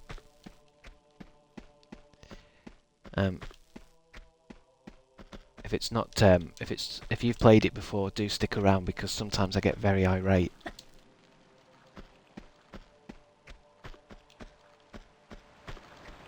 And I need answers before I quit. Oh shit. Okay. I've rolled down here. Can I get back up? I don't think I want to be down here. What's the old graphics look like? Anything on the floor that I can't see? Hey! I hate this game specifically, but I'm a big Tomb Raider fan. I thought Tomb Raider 2 was supposed to be one of the good ones. I think it's very fucking tricky, I'll tell you that. I've definitely struggled more with this one than TR1. But it's a PS1 game, it's the hardcore series. Where they had to make a game hard so it would last a year.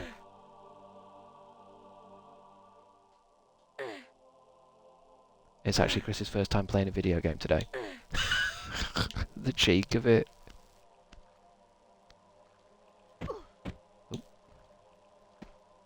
Let's have a look in here then. Ooh, that's nice. Okay. Might save. A lot of walk-ins on there.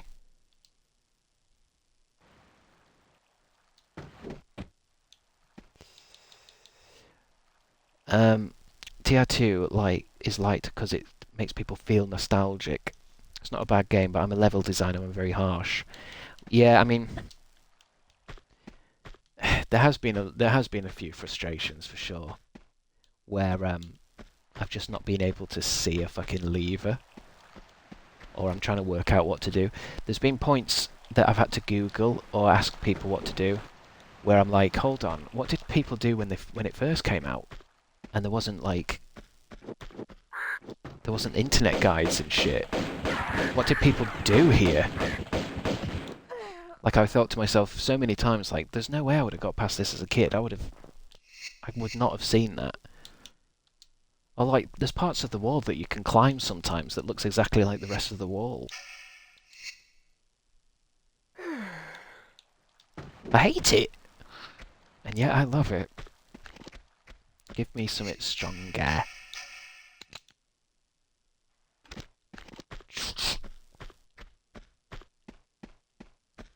Oh, that crow just launches in, does it? Piss off. Thank you. There was a man, wasn't there? Yeah, I gave up on TR2 as a kid, so this is nice to see what I missed. Oh yeah, I mean, I only have nostalgia for TR2 with the level in Venice, because I didn't get past that. Now that I think about it, it really was. I found it exceptionally hard as a kid. And not even hard, because it's just like, where do I go? What do I do? None of it made sense.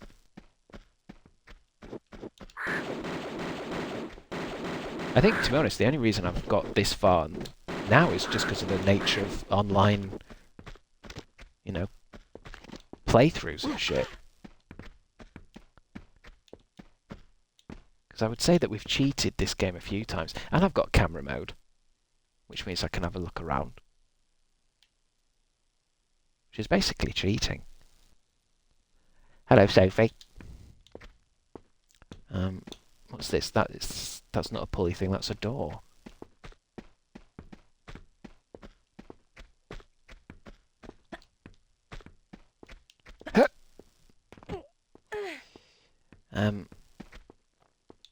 You seem like the kind of guy who got demo magazines and all that, giving you hints to the games. Oh yeah, I was all about that shit. I miss game magazines. I mean, you can still get them, but they're not.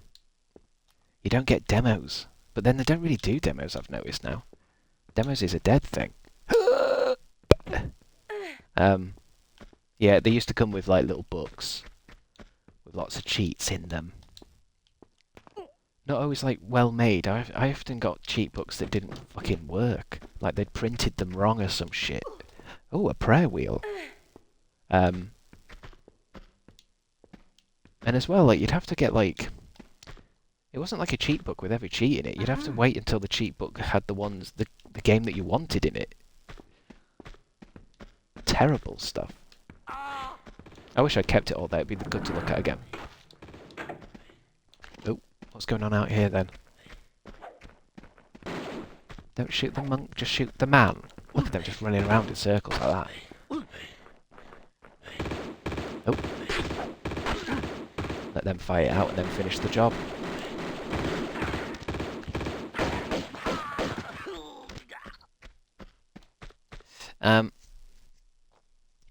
They did Desperados demo in a box of cornflakes once. Best game, Desperados. Is that is that one of those look down games where you look from above? Oh, here we go. I need your collective knowledge. I used to watch a show when I was really young, like 2005, wherein people would write to a video game wizard. Do you mean Games Master? I think you mean Games Master. It was the only show on TV that did game stuff. Yeah, Games Master was a great magazine. It was like, it was all the consoles, wasn't it? And it was like, I wouldn't say it's a kid's magazine. It was a young person's magazine. Games Master was Channel 4. You got it in one. Well, it was the only attempt really that TV made at doing a video game show. And what was it? They would ask that big head, wouldn't they? That big What was his name? Famous astrologer. Patrick Summit. I think he's dead now. That big head was horrible, yeah, because I think it was mainly horrible because the graphics weren't really there yet. Patrick something. And apparently, because he was kind of an old guy, but he wouldn't know what he was saying most of the time, apparently, which makes sense. He would just read out like how to get the sword in Zelda or something, but he had no idea what he was saying. Where do I want to go now? Oh, is this the way I came? Because there's a guy there now. I wonder, do I head back? That looks interesting. What's in there? I wish I could clip through everything. Is this the way I came? I don't rightly know. Such knowledge, so wise. I don't think I'm wise, I just remember it. There was another game show called Thumb Bandits that used to be on really late. I used to watch that. And I mean really late. I think it was on like 12:30 or something. I used to watch it when I got back home from babysitting. And it was more like just a review show. No, not Bum Bandits, although that's what they were going for. It was cool and edgy like that. Thumb Bandits. But they knew what they were doing. Oh, have I just done a loop?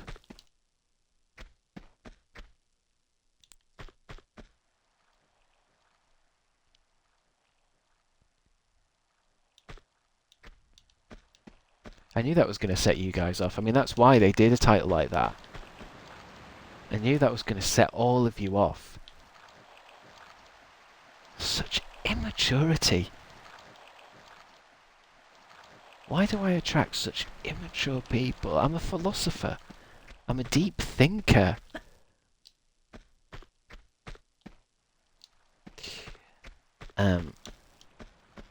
It boggles the mind.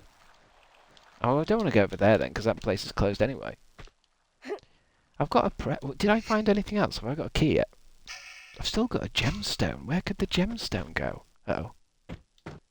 That hurt. Load. Where was I? It's alright, I'm only here. Serious stream, come on please. Athos Trill, thanks for following 13 minutes ago. Athos. Oh shit, I forgot.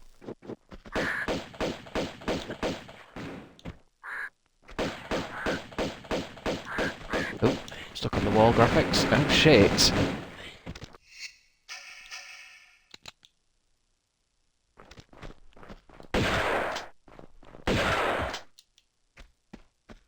Nice.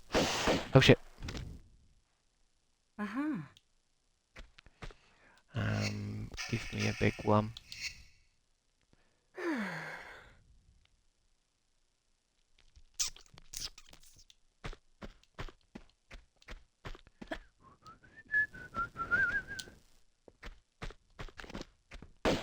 Oh shit. Fuck. Have I set that monk off? Yeah, I've set that monk off. I just assume when she points at something, I can kill it.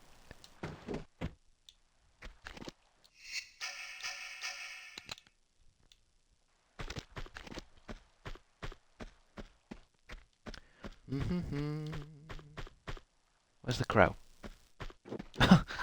It literally does drop in. Why is the henchman's a different model? I know it.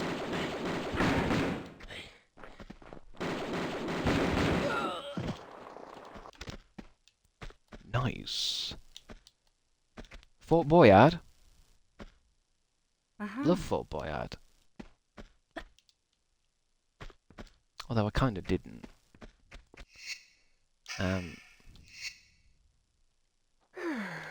Fort Boyard is a bit like Wipeout. where it was. I think they set up Fort Boyard somewhere, and then loads of countries just filmed a show there.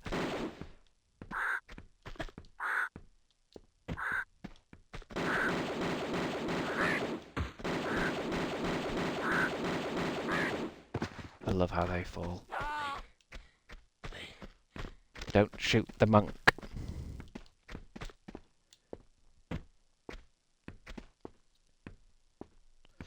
I remember a kids show called Sub-Zero where the losing contestant was cryogenically frozen. What channel? No, please, no, no. I've watched that. You're watching Sub-Zero. It was a CBBC show. God, I don't remember that. I only watched CBBC in a certain period of time.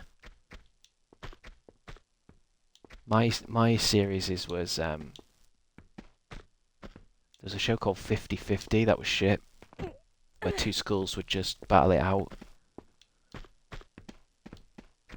I think that was later on. I think that might have been my last few years watching CBBC before I eventually moved over to like fucking video games.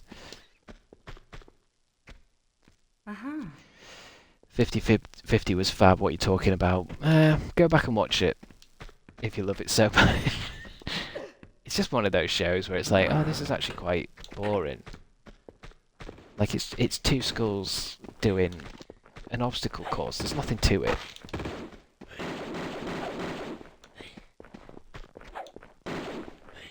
Oh, I shot the monk. I think. Let them fight. It's like a horrible version of Pokemon.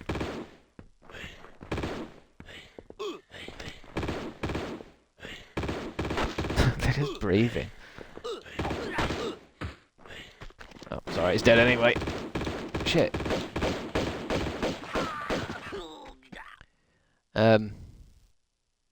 50/50 was like a slightly worse version of Funhouse. Yeah, but you see, that's why I like Funhouse. Funhouse had wild shit. Go-karts.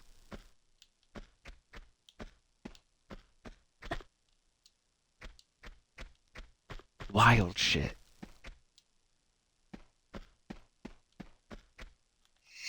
Save.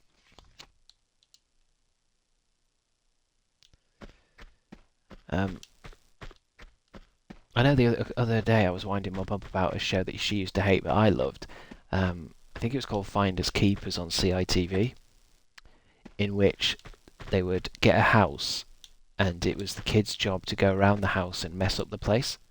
Yeah, Finders Keepers was classic.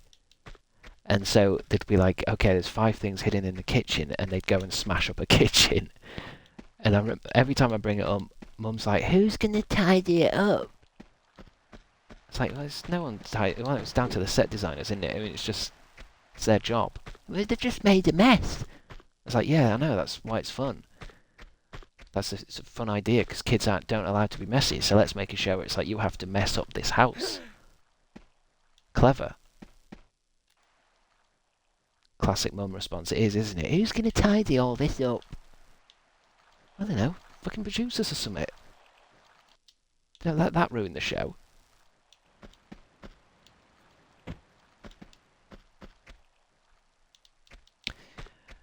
Hosted by Neil Buchanan, aka Banksy. I've heard that. I think apparently isn't it like knowledge now who Banksy is? But I never looked into it because I don't want to know.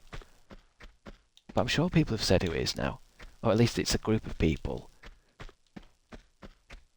I love the idea. Why did people say it was Neil Buchanan? Maybe it's because he has his own band and it's like a cool band, isn't it? So people are like, hold on. This guy could be it. How do I get on that ladder?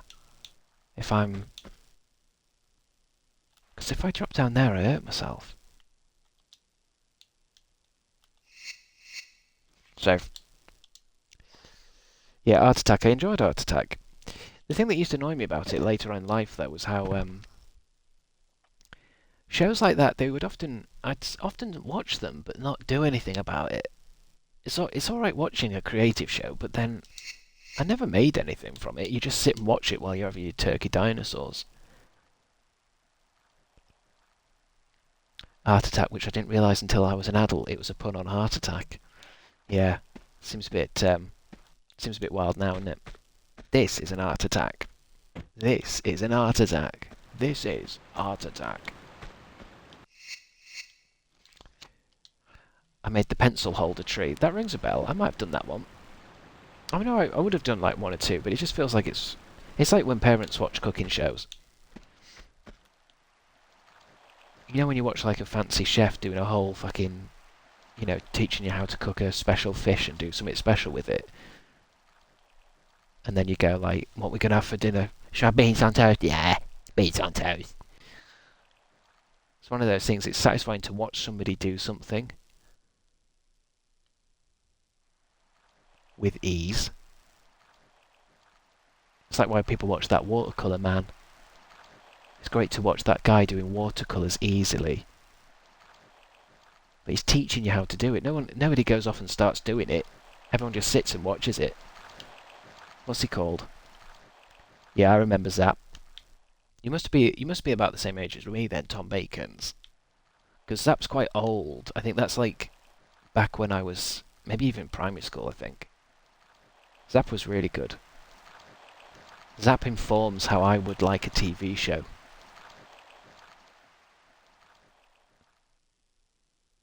I kind of want to go down that ladder then, but unless I could drop there, maybe. That looks feasible. Let's try over there. I need to get down, but I don't want to break up my legs.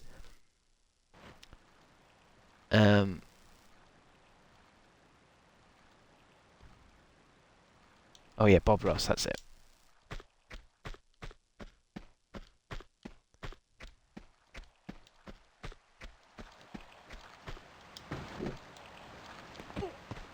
Oh, that's way too high. Let's try it. There's got to be a safer way down. Zap was crazy. I thought you put scary then. I was a bit... Yeah, Zap was good. I just remember because it was set like a comic book, wasn't it? And then it would go to a different panel, and the episode would be a different thing, wouldn't it? They would have different moments. And I just remember thinking all the time, like, oh, I like this one. I don't like this one. Neil Buchanan had like an art bit, and then there was like a silly kind of Mr. Bean type character that would go on a silly adventure. I liked that. But then there was this one about it would be like a schoolgirl kind of character that was like cheeky or some shit. And I used to think that was annoying. I hate her. I had a crush on Daisy Dares as a kid. Was that what it was? Have you watched it as well, PJ? I feel like we all might have watched it. I just remember I used to hate it because it was like, I don't want to watch this. Get to that Mr. Bean stuff again. Do a Mr. Bean one. And then sometimes just watch your episode and it wouldn't have what you wanted. But honestly, it informs everything I watch. There was a show called, is it maybe Playdays, where it did the same thing, where the episode would start and the Playdays bus would pull up to a sign and it would flip around and it would decide what episode it's going to be. And I was always like, please land on that circus one that's like full of shit. And then sometimes it would land on the parrot, and the parrot was just like this obnoxious parrot that would teach you about like how water works or some shit. The choosing the comic panel section was strangely ominous. It was a bit, wasn't it? Now that you've said that, it was like a massive comic, wasn't it? And they would film really, like it would come down. The music was a bit like ethereal, and there was smoke everywhere, and all the actors were hanging out of their panels like, please, me, please. Horrible shit. Yeah. I think they call it, what do they call it? It's like Black Mirror. Shows that are, what do they call them? You know, it's like different stories within a thing. I don't know why I'm going this way. I don't know what to do.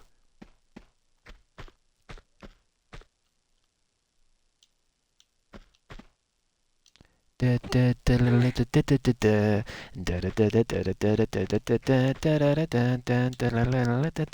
that it? What's that?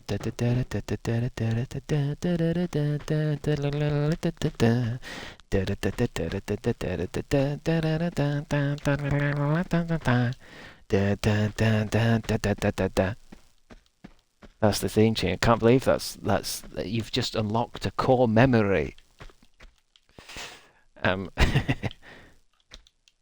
Great show. Cancelled too early. Cancelled way too early. It was just getting good.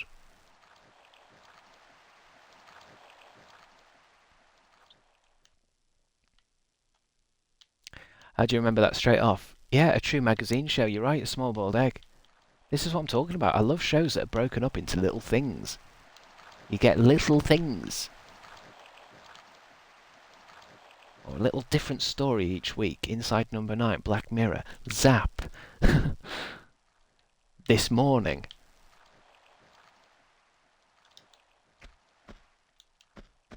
My favourite type of TV format. The news. Yeah, some of those segments I don't like. I don't always like the news segments. Oh, not this one again.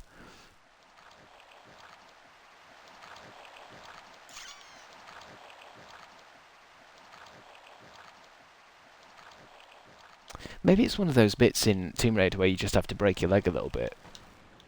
I just don't understand how... Surely I can get onto a ladder if it's there.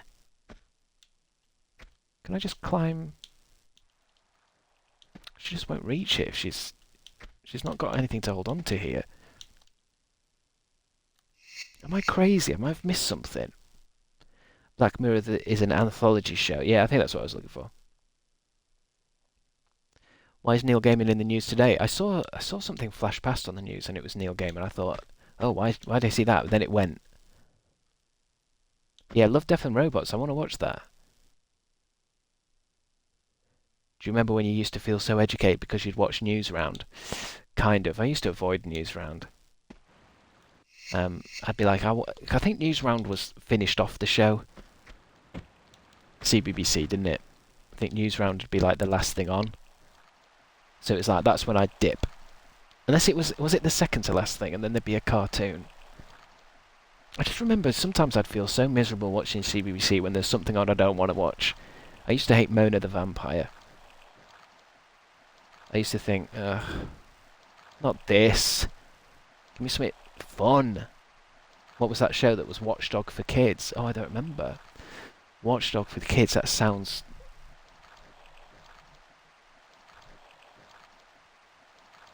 What do you mean? Like, were they like reviewing like toys and shit, or like talking about magazines and stuff?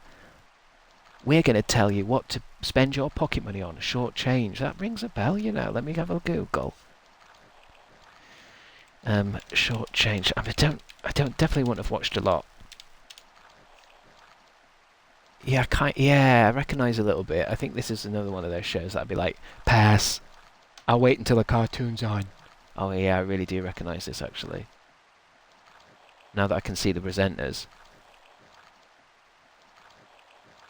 What year would that have been? 1994? 5, 6, 7, that's 3 years before TR2. When I was sat watching Short Change, Tomb Raider 1 wasn't even out. Let me put in 1994 CBBC shows. Because I must have been knocking about at that time then. Smart. Oh, I love Smart. Monster Cafe. I loved Monster Cafe. Although I say this, they're always terrible when you watch them back again. Oh, I remember that children's BBC logo. Bodger and Badger. You son of a bitch. I love Bodger and Badger. Super Ted was good. Biker Grove. I didn't like Biker Grove. I didn't like Grange Hill either. Depressing. Blue Peter. I used to watch Blue Peter. Chuckle Vision. Chuckle Vision. Chuckle Vision. Dun, dun. Took a vision. Da, da, da, da, da, da, da. I once saw Bodger and Badger live. Yeah, Queen's Nose. Also the Demon's Headmaster, yeah. I used to like one that was called Aquila. And it was about these lads who found a alien spaceship in their backyard and they could fuck about in it. I think it was called Aquila. My parents are aliens. I think there was a weird one with me because I think I started watching CITV and then something happened in my household where we all started to watch BBC. There was like a change. I don't know what happened. I know Bernard's Watch, but I never watched it. Yeah, I liked Brum. I did like Brum when I was a little child.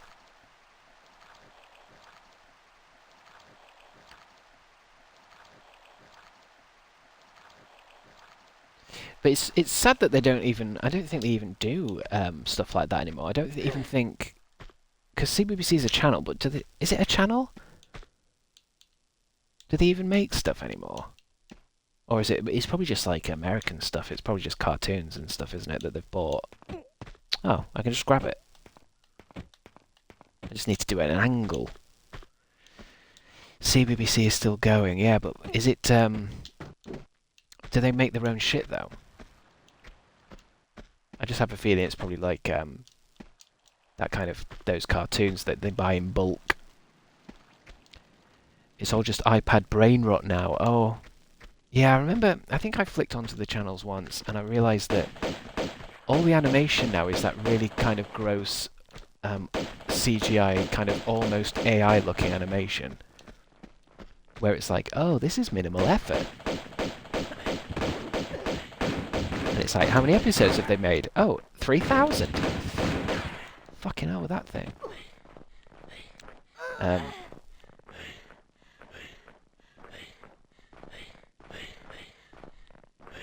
Dumping Ground is still on, but they made it Supernatural now. Really? Dumping Ground? You mean that Tracy Beaker thing? I never really liked Tracy Beaker.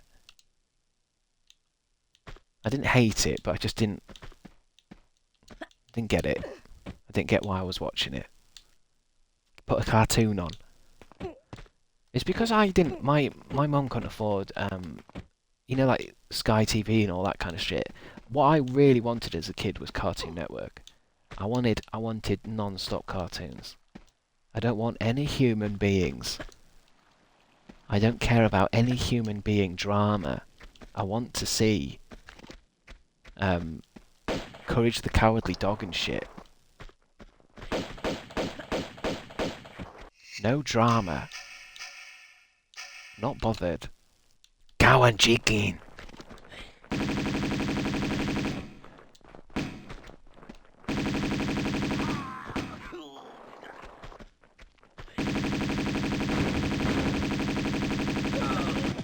Oof. I remember there was one cartoon that used to depress me a lot. I think there's that thing. What's he called? Arthur the Aardvark or something. Or it might have just been called Arthur, or was it called Hey Arthur? I used to find that really obnoxious. Like that was for kids that like doing their homework. Do you know what I mean? Powerpuff Girls, that was good. I used to that was on Channel 5 for a bit. May, what do you mean? Arthur was just for kids that are a bit like, I don't know. The kids that have done all their homework before they've watched cartoons. That kind of kid. Yeah, Hey Arnold's a different show. Hey Arnold's cooler. Hey Arthur fans were the same as Winnie the Pooh fans as kids. Yeah, that's exactly what I'm talking about. Arthur was for us homeschool freaks. I didn't call you freaks.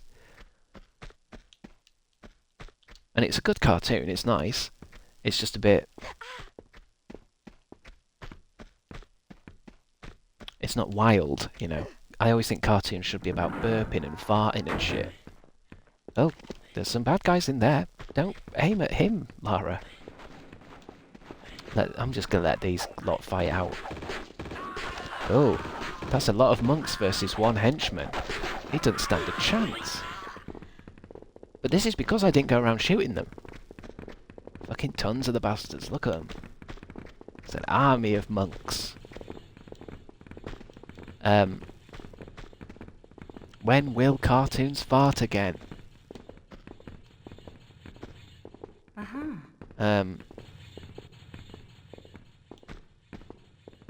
Arnold would have beaten Arthur up. Jesus Christ. I'm guessing you're a Ren and Stimpy fan then, Chris. Yeah, it's on my DVD case now. It's over there. I could grab it, but I'm not bothered. Toilet humour is lazy. I don't know about that. I don't know about that, Scarlett. I think you're full of it. I think toilet humour is actually a lot harder to pull off than you think it is. You can't just shit yourself and get a laugh. Typical boy attitude. I just want to watch something fun. Slam that in there then. What have I got? Prayer wheel.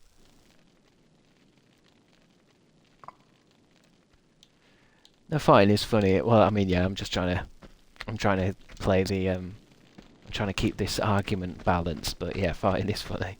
Always has been. It's not toilet humour. It's not humour about toilets. Did anyone watch Batman Beyond? I kind of missed all that. I don't know where that was when I was a kid.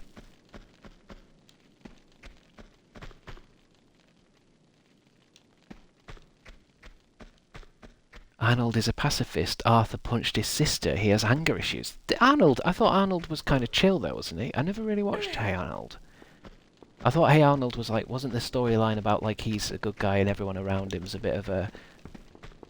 like he's always in the middle. He didn't punch his sister. It was on CITV in 2000, I think. No, I always missed it. I must not have been on the right channel at that time. Right, what have I got? I've still got a gemstone that I don't know what I'm doing with.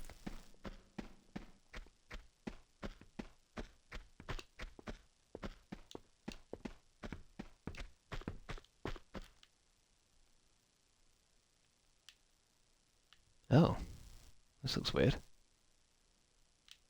Oh, that just puts me there. That way goes to the prayer wheel room. That way is a trapdoor room. That way has...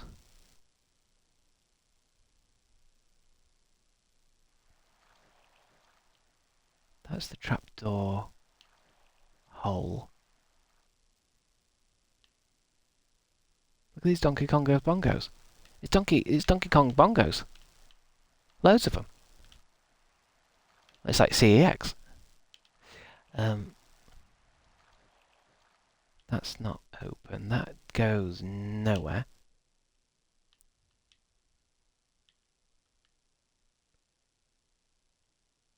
This way. That took me outside.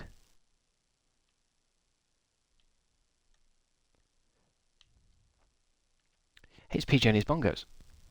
What a niche CEX reference. Well, I think there was one point when they used to have loads of Donkey Kong's bongos, but I think it's quite a cult thing now, so I think they've sold them all.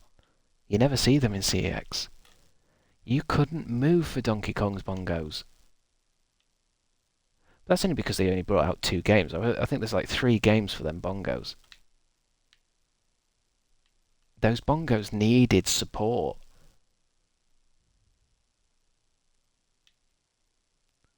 You can't just bring out bongos and leave them. Thanks for the follow, Vibby91.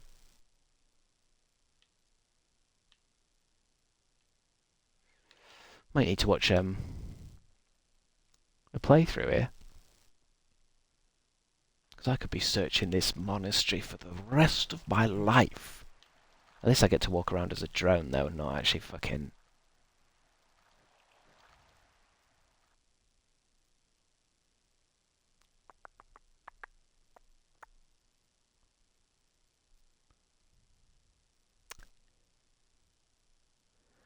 I hope the Switch 2 supports the Donkey Kong bongos. I really doubt it. They won't support something for no reason. Not if they can't make money off it. They're not going to support the bongos.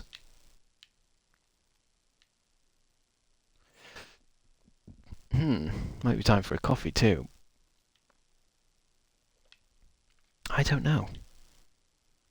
I've lost the track. I've lost the trail.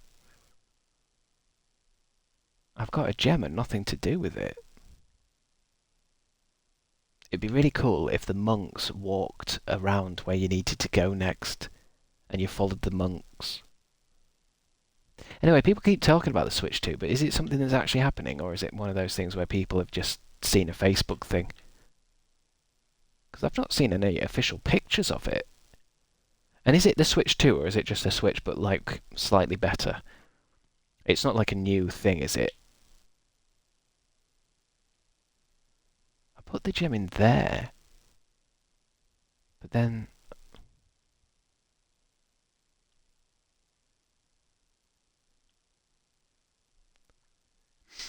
there's a picture leaked. Yeah, but that's the thing. It's leaked, but it's if the console's coming out this year, surely they would have brought out an actual picture of it, wouldn't they? Barely capable. Thanks for the follow. I'm barely capable. I think that makes me think I'm gonna get oh, I'm gonna go get a drink real quick and a toilet, and then I'm gonna be back because I'm barely capable of doing this bit.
Oh, there you are.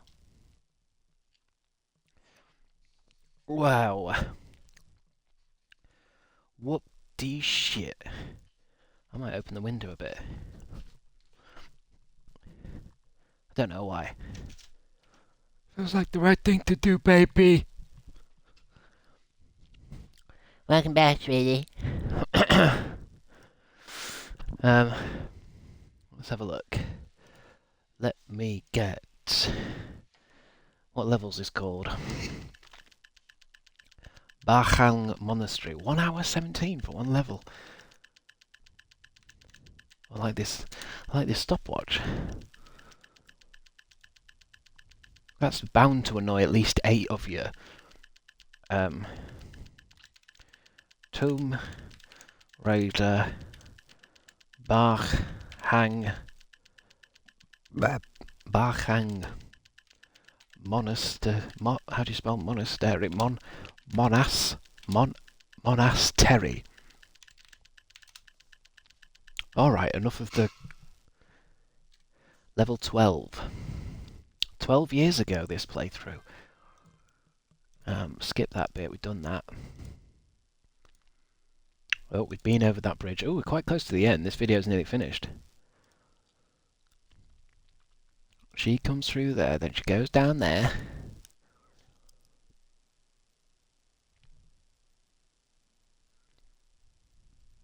Then she's... Where is she going? Where are you going, Miss Croft? It's also a bit difficult with the playthroughs, because I think it's one of those games you can do stuff in multiple orders, can't you? You don't have to do things the same. She's in Donkey Kongo's Bongo's room.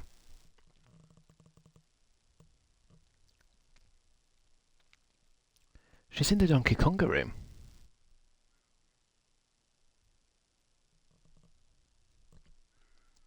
Then she's going up them stairs.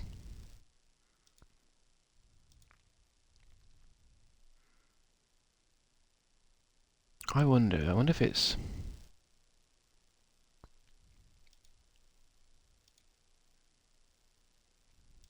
Where is she?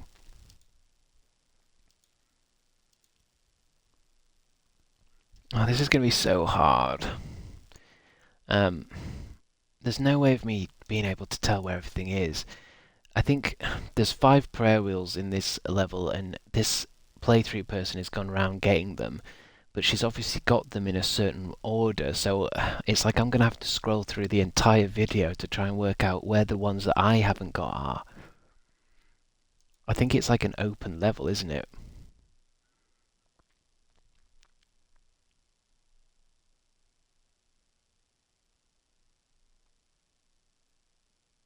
Where you can go anywhere you want and get them in any order. Yeah, they are. Shit. Oh, hello, Dr. Death Defying. Thanks for subscribing. 11 months?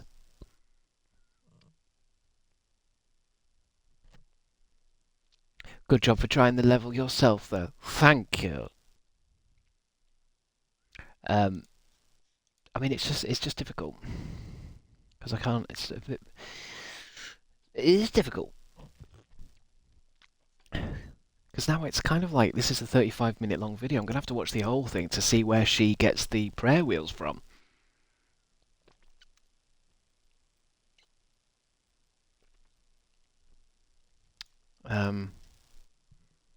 Playback speed. Faster, faster, faster. Faster, please. I'm going to have to just try and do chat and... Let me minimize chat so I can put it next to the video. There we go. Hello, Spider Spill, Cassie. I'm just watching a playthrough here. She's right at the beginning now. So you can all still chat to me, but I'm just going to have to watch someone else play it. God, I did this an hour ago. I don't know how kids today survive. What do you mean? What, in video games? Video games are easy now. Video games are a piece of piss.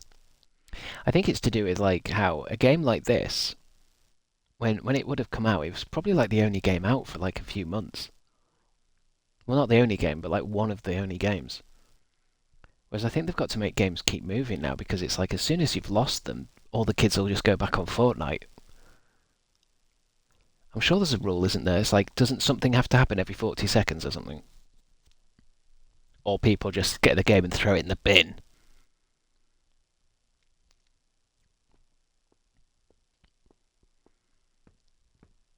Spoilt for choices.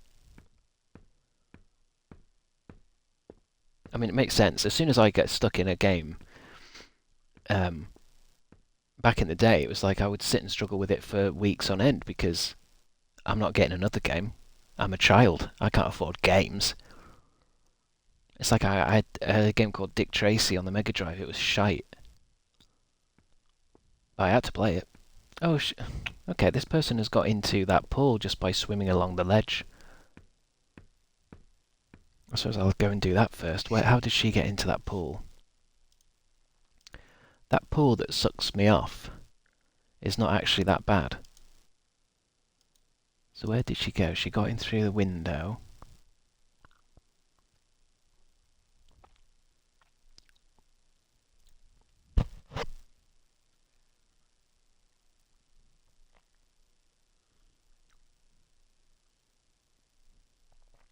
Where's the swimming pool? Where was the swimming pool? God, it's such a wild thing, this game. It's so fucking complicated. Where am I then? I am... Oh, that's okay. That's alright. So I think she's going down here.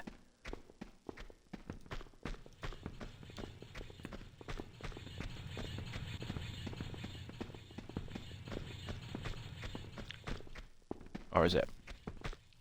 Where's your pool? No, this isn't it. God, it's so hard to see what this person's doing. It's one of those things where I can't scroll the video because the video's so long. Every little tiny scroll is moving her forward too much.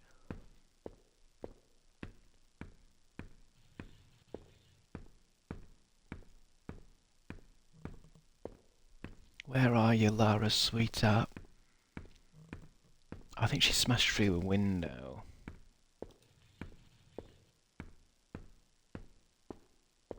God, I'd kill for a fucking map. Thing is, sometimes when they remaster games, there's nothing wrong with going in and putting in some modern shit. Do you know what I mean? Just like keep Tomb Raider how it is, but let's throw in a map. Why not? It's not cheating. Every game has a map. New Tomb Raider has a map. I just don't know how to get to the pool. I can't tell with the video because she's got into the monastery by breaking in through the window, and I've forgotten where that is. I think it's up the stairs. Or is it this? Do I start down here somewhere? One of these rooms, maybe. She didn't go that way.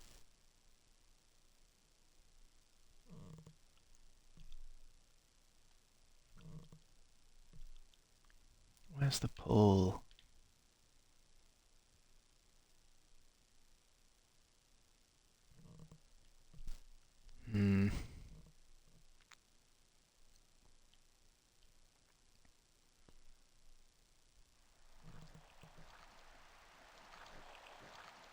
I can hear water.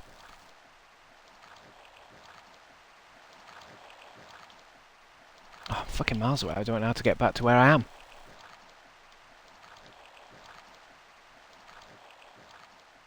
It might be easier for me to restart the level and just follow the walkthrough so that I get all the prayer wheels as she's getting them.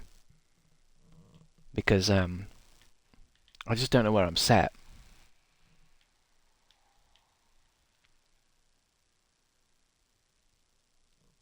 Because I can't see where she's come from.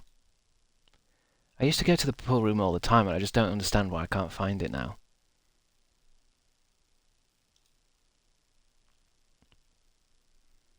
Hold on, she's up there.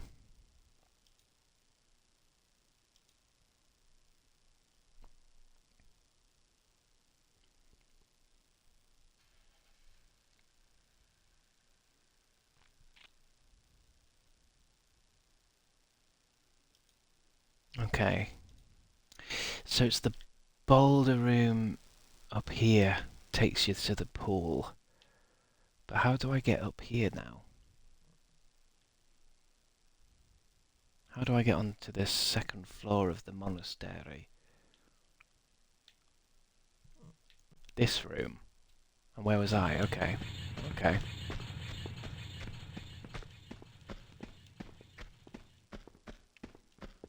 Okay. We can just but try. We can only try. Where's my chat's gone? There we go. I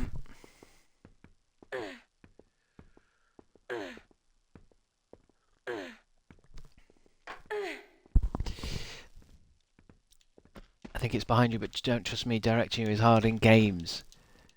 It is a little bit because, obviously, when someone says it's behind you, by the time I've read that and you've typed it, I've moved. I think it's this way. We go up the boulder room, because that boulder got me.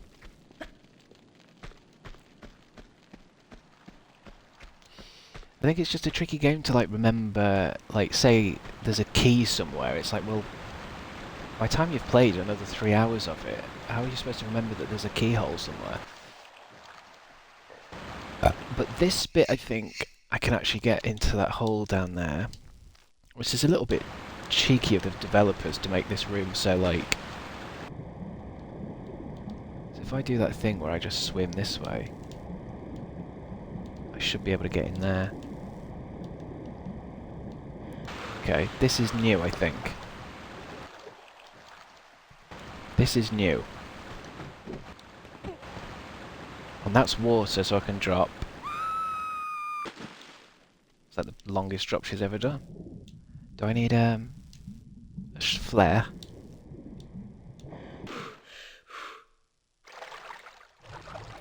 See you later, Jess. Have a good walkies. Taking yourself walkies. Get myself through here safely. Oh no! I can't just walk through normally because I'm wading through water. Load. Oh, load. I'm wading through water. Easy, there we go. There she goes.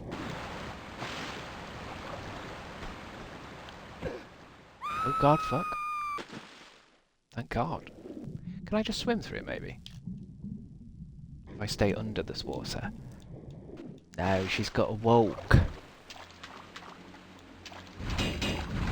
Oh no, she's running normally now, hold on. Save here. Maybe I just need a bit of a runner. Chonk chonk. But there's another one. Chonk chonk. Chonk chonk, run.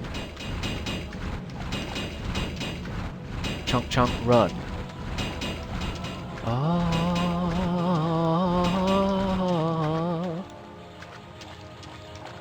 where am I? Terrifying fall, to be fair. Yeah, dropping down a dark thing into, you know, some water that you don't even know how deep it is. I think Lara Croft, like this kind of characters, does things that I don't think any fucking human would do. You know, like when you see that thing where there was like this thing where people can camp on a cliffside. Has anyone ever seen that? Where you actually hitch your tent on a vertical cliff.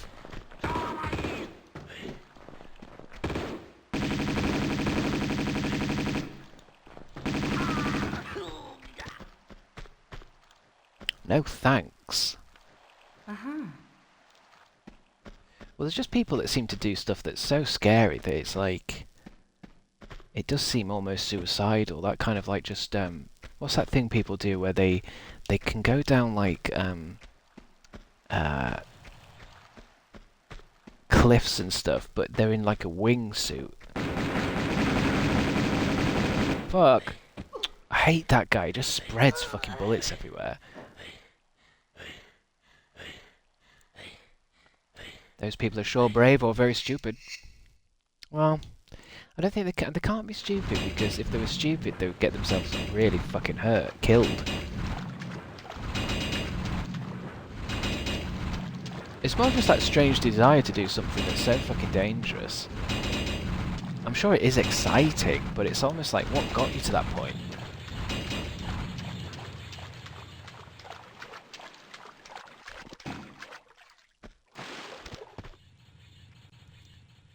Like Lara in Cradle of Life. Which bit?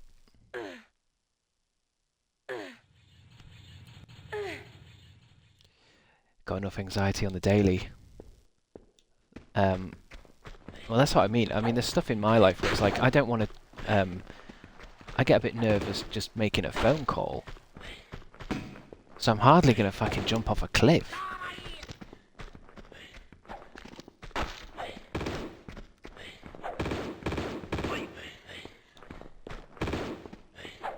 Come on, somebody's got to win this.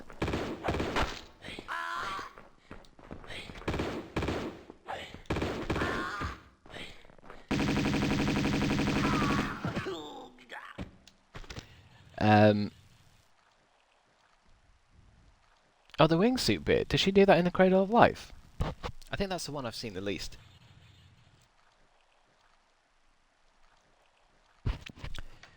I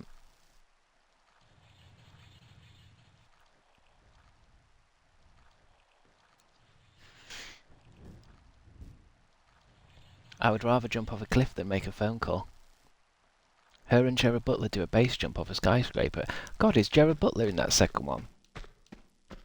I always forget. Oh shit, fuck off, con! Oh, that fucking move, man. Jesus fucking Christ. Shut up breathing. What's with the breathing? Gerald Butler doesn't seem to be in a lot of shit recently. Or is he?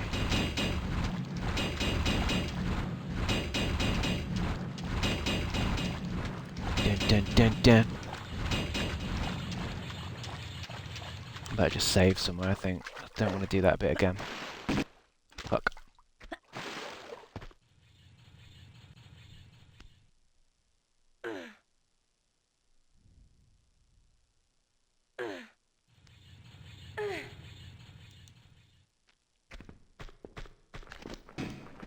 Now get him.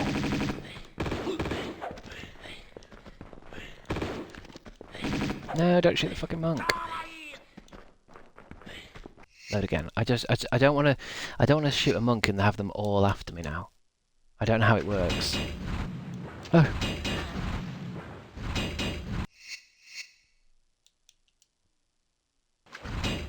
Oh shit. Give me a break. I need a break.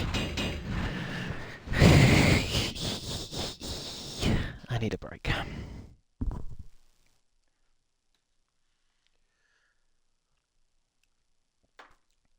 Take 5. Our mum would have us make phone calls and say we were her to practice. Your mum would make you practice making phone calls. I mean, that makes a bit of sense. Sometimes I think mums and parents, though, they do shit like that to kind of try and make you braver and shit, and it doesn't work. It just kind of traumatizes you. It's like old school parenting techniques where it's like, oh, you've got a shy kid. Well, let's go make them go next door and ask for this. Do you know what I mean? Like, let's push them. Gotta scare them straight. Just like that old school kind of boomer way of teaching people. No, I don't mean a piss break. I just need to stop playing Tomb Raider for a couple of seconds.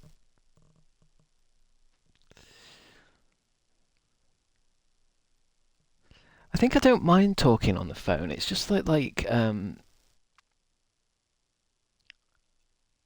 I just find it very difficult to get across what I'm saying or understand what the other person is saying. You know, when you're talking to like, I only really mean like banks and stuff. And it's just that kind of thing of like, I wish I could see what your face is doing and you could see what my face is doing.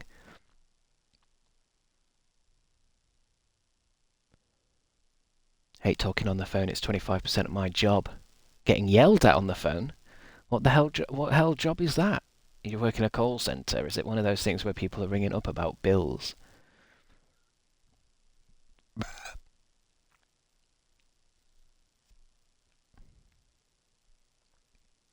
When I was shy in school, so my teachers demanded I do an after-school drama class. Yeah, that'll help. Or did it?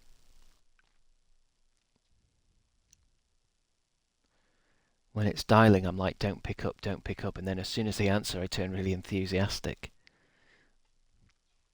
Yeah, I think maybe I don't. I hate making phone calls, but I think it's worse when you get a phone call.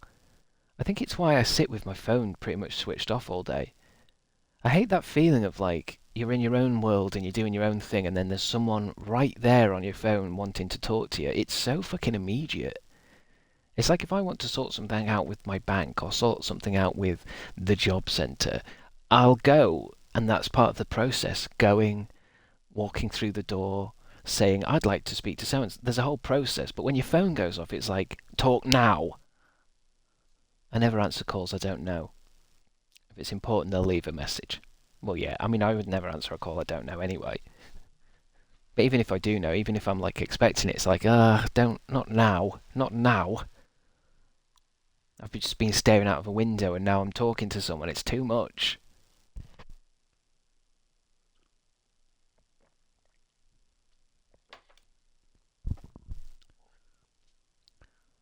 Most of the calls I've been making have been to government agencies, so I'm on hold for hours for something that could have been an email. Yeah, being put on hold for ages is annoying, especially when you don't want to be making the call anyway. So it's like, and you're just sat there for 20 minutes. And I hate that thing sometimes where you leave it and you go, I'm going to go to the toilet, and then you come back and it's hung up because they must have answered and gone, oh, no one there. Well, can't you wait a bit? Can't you wait as much as I've been waiting? I always want to use live chat then rather than call. What's the difference? Live chat? Is that just going on your laptop and setting up a live thing? Do you mean with webcams? Um, it's a weird concept when you think about it. A phone is just a thing that goes, speak to me now. I think sometimes I yearn for the days of when there was a phone in the house and like I don't know, you'd go, you'd answer a phone, the phone would make a ringing noise and you'd go and answer it. I feel like because everyone's got the phones now, everyone can just, everything, there's too many phone calls about too many different things. It's like MSN. Oh, you mean live chat as in like tapping out? Oh, yeah, yeah. Yeah, I mean that's preferable.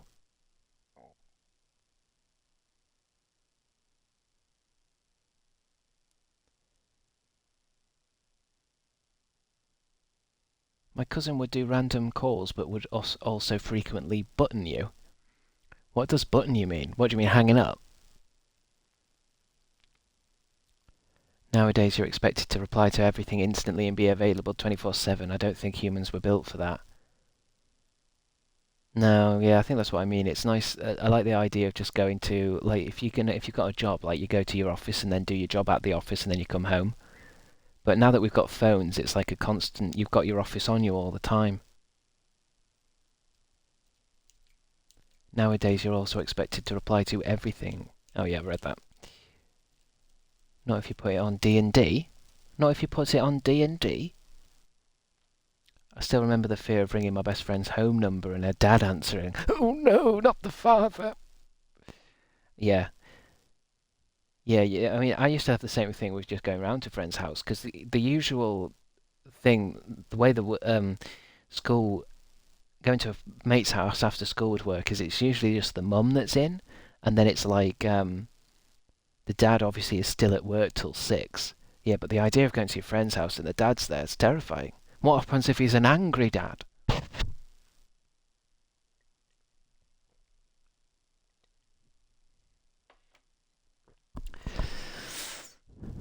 An angry father. I used to be scared of my best friend's mum. Mums are usually lovely.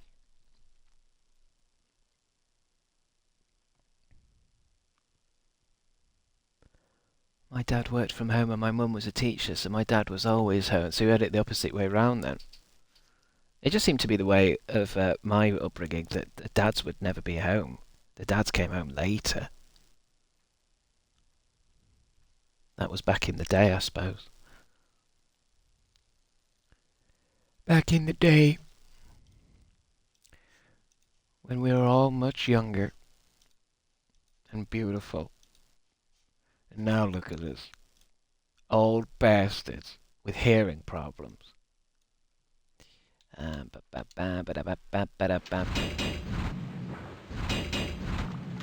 Go for it, Laura.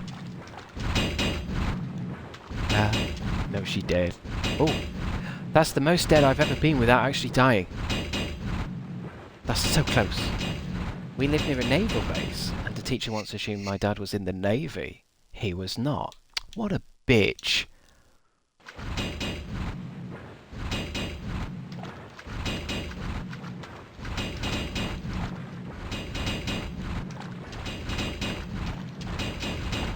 Hold on, if I didn't have a flare, could I even see any of this shit? That's the other thing about this game, you can run out of flares, so what? There's so many parts of this game that you could basically crap your own game. You'd have to start again. That's deep, man, thank you.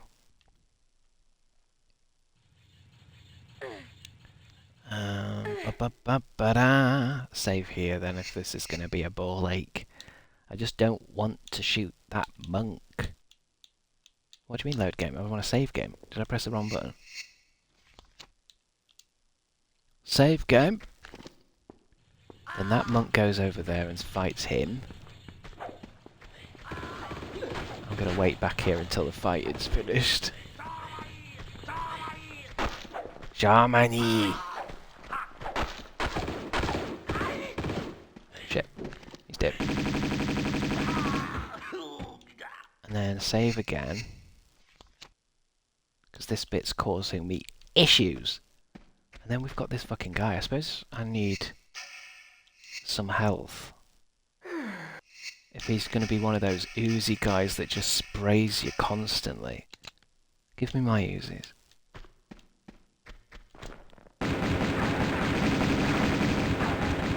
Fucking hell. It's such an awful fucking thing. He just stands there and just nails you. What the hell's in here? There's flame stuff, but there's no flames on.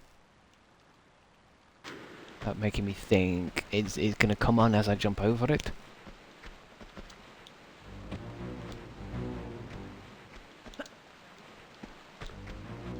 Why is the Jaws music on again?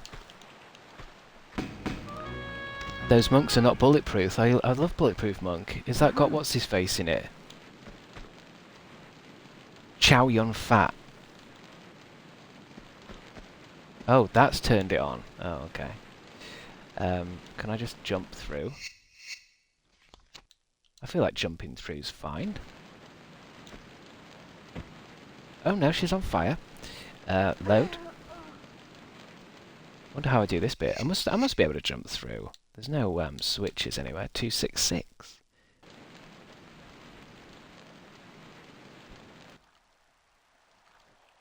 Unless maybe I jump. There's no switches.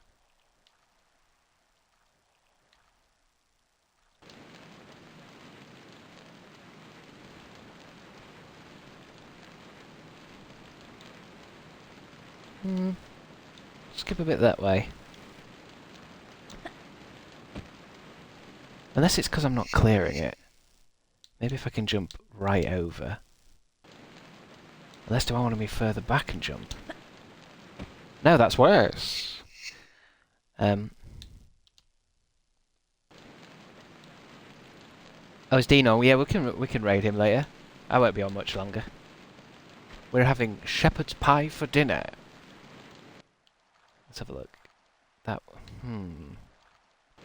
Maybe if I get up on this block, actually.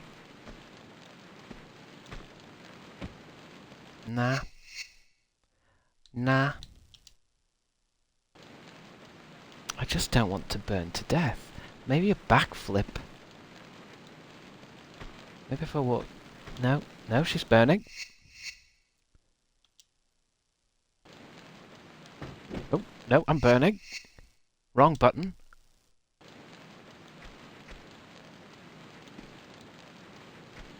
I need to be right in the middle of the flame. Don't go too far though, cunt. Fuck. I thought you said in the tutorial, Lara, if you walk, you never go over the edge. But apparently that's a step. Oh, that worked. That works. Okay. Save.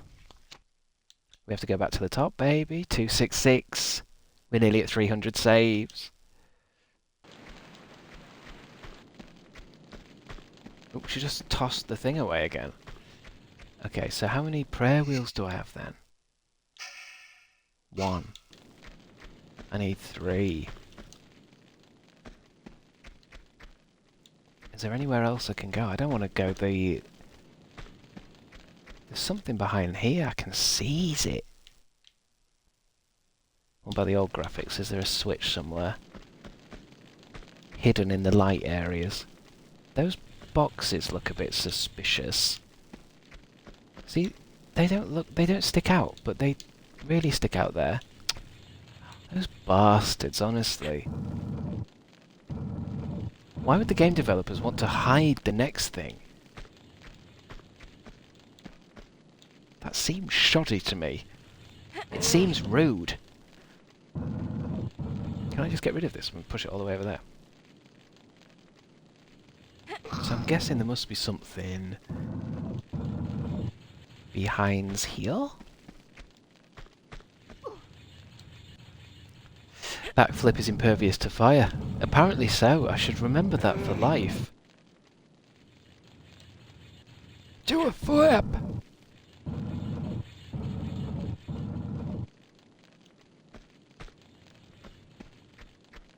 Right, what have I unearthed?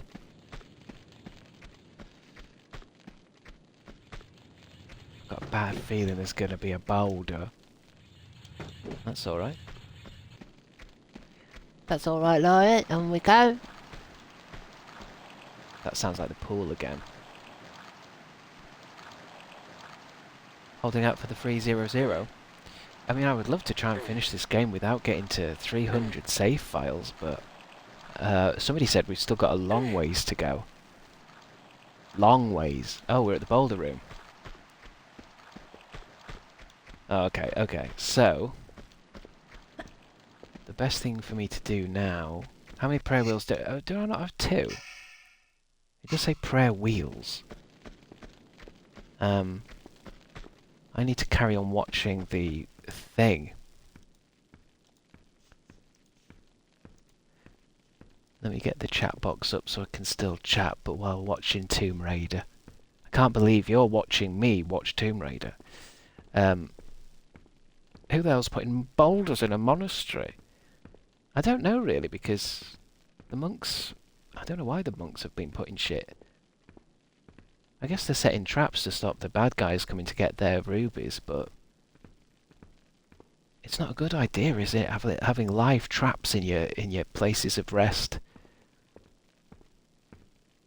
Because how would you stop yourself activating shit? Let me skip forward this bit. I'm currently watching her underground. Doing that bit with them doors. Now let me see how she does that fire thing. I wonder if she does a backflip. I bet she just jumps. Yeah, she just jumps across. It is possible. It's just very... you just have to be exact, I think. Too far forward, too far back. We're going to set yourself on fire, baby.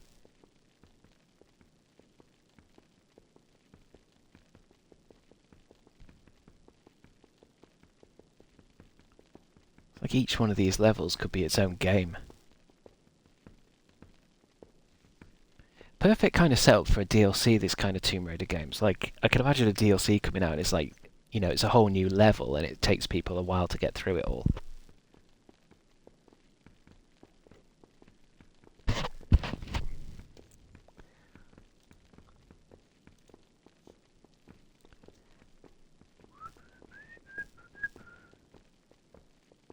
away, you're off to love. She's got the key, she's got a key, I've had that one.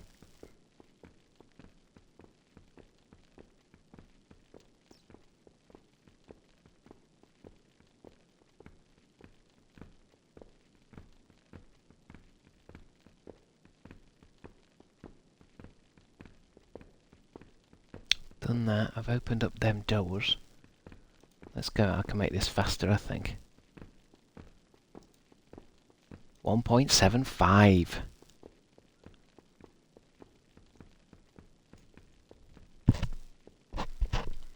I think I'm after just 2 prayer wheels, I think. So just all over this map.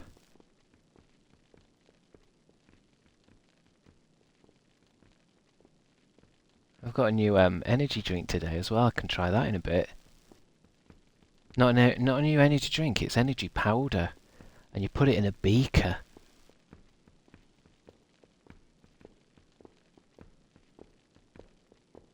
I think it's got something, I think it's mushroom based as well. I can't remember what it's called, so I don't know what, it's fancy, yeah. There is 5 total. What, prayer wheels?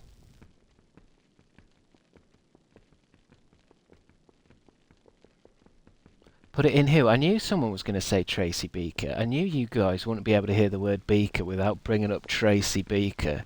She's a legend to you lot, isn't she? She's a real hero, isn't she? I found her arrogant.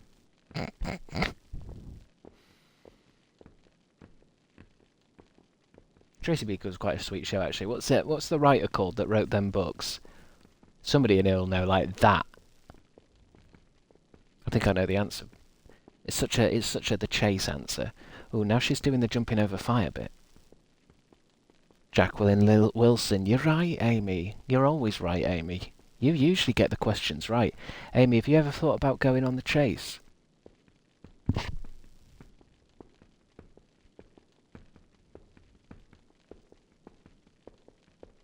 You were actually thinking about what, Scarlett? The Muppet. Oh, Beaker. Me. I like that Muppet. That's probably one of my top favourite Muppets is Beaker. Guys, what are your top 5 Muppets? That's a good talking point while I'm watching a Tomb Raider playthrough. Give me your top 5. And let's discuss people's favourite Muppets. You're my favourite Muppet. Oh, thank you. That's really nice, Dr. Deftifying. That's really nice. Unless you're accusing me of being a Muppet, which is often used as a kind of British way of calling someone a bellend. Animal, Gonzo, Kermit, Piggy, and... Is that Beaker? Sorry, I have to minimise the box. Then Gonzo, yeah. Oh, wait. Oh, no. She's putting a gem in that thing. Hold on. I've seen that. I've done it. Done it, sweetheart. That's the thing with these games. I can do them about maybe about 85% of these levels I can do flawlessly. But then at some point, I think it's because I'm doing chat and I'm doing Twitch at the same time. Some point I miss something. Because this playthrough, I've done it all. She's doing all the cool shit I just done.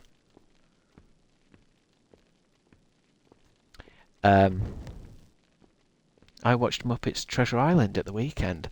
Muppets Treasure Island is a good one. I hadn't seen it in a long time. It seems weird that it's hardly ever on, you know. It's hardly ever on the TV, and I never see it on like Netflix and stuff. Am I right in thinking it's Tim Curry is Captain Hook in it? I watched a great video the other day actually about how Peter Pan. He was basically making the argument that Peter Pan is a demon and has always been a demon, and actually it's a horror thing. Peter Pan is supposed to be a horror, like a completely nightmare thing, and it's about how Peter Pan steals children and takes them to an island, and it was trying to explain that Captain Hook is oh, I haven't done that before. Captain Hook is actually is basically a boy who escaped Peter Pan, and so actually Captain Hook is kind of a good guy. And it's like it's apparently it's what the original story was about. There's something before Peter Pan,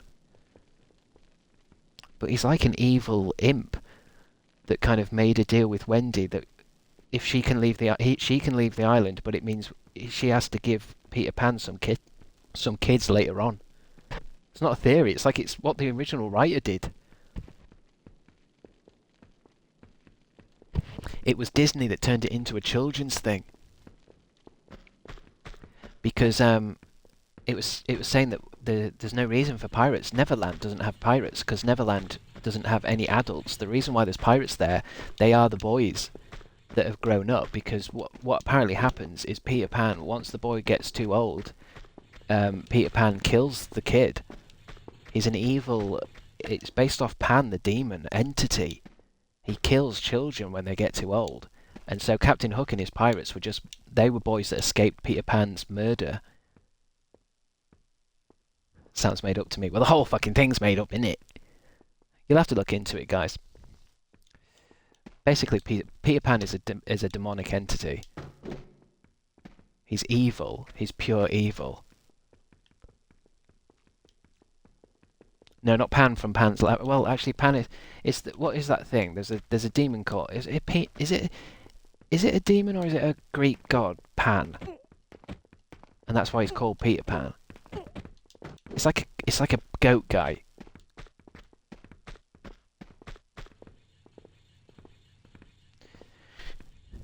Who's the croc in this version? I don't know.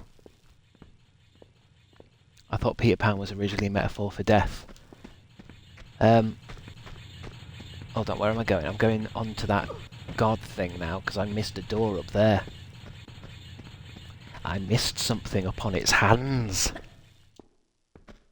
I'm surprised I did, actually, because I was up there for ages. Pan, the god of nature and shit. Yeah, you'll have to look into it, guys. I can't remember. It's just one of them TikToks that you look at, you know what I mean? It's just a TikTok. There we go. Oh, it's just there. There's just something really dodgy about Peter Pan.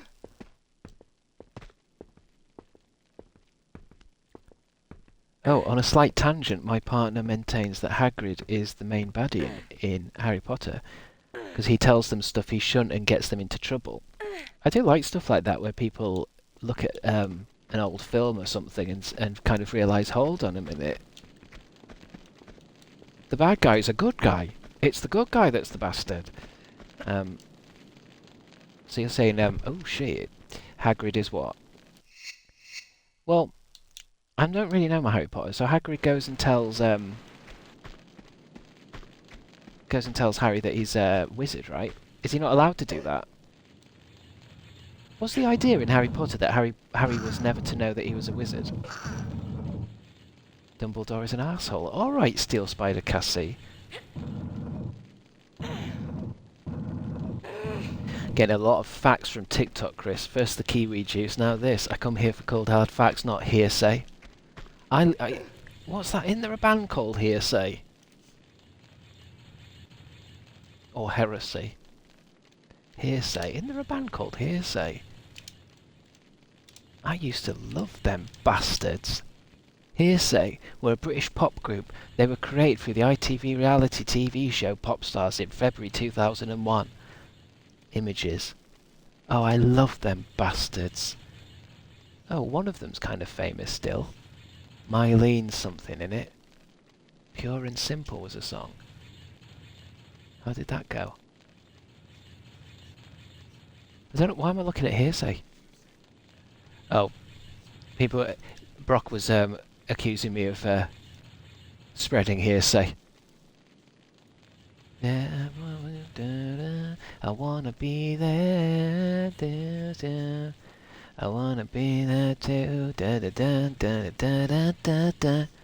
God, it was awful, wasn't it? Why when we were younger did we not know we were looking at shit?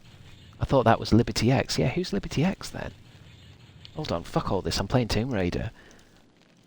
Liberty X. I stand by my original comment. I'm not here for hearsay. You'll take the hearsay and you'll love it. And there's no hearsay when it came to kiwi juice. That was a cold hard fact, wasn't it? I was saying yesterday that you shouldn't drink water to hydrate. And it's not my fault. It's not my fault I might be looking at lies on the TikTok. How can you tell the difference between lies and truth?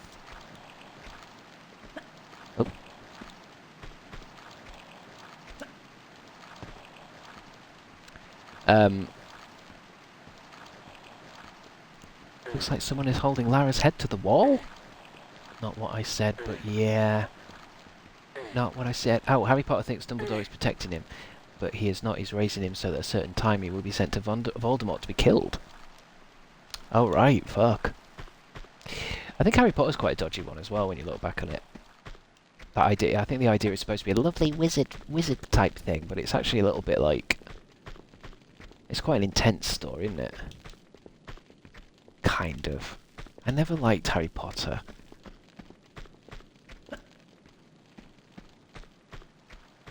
Harry Potter was for the kind of kids who did their homework early. Yeah, fuck Dumbledore. I hate that bastard. Oh shit, I don't want to be in here. Load it up again. Oh, did I not save a little bit further back? I don't want to pull these boxes again, but I'll do it. Harry Potter is pro-slavery. Yeah, there's all kinds of shit in it, isn't it? Never liked it too. Arthur enjoys for sure. Well, that's what I mean. People who probably, the kind of people who had, what's that thing? It was like kids' toys that were like little rats and mice, but they were kind of furry to the touch. Somebody will know what I mean.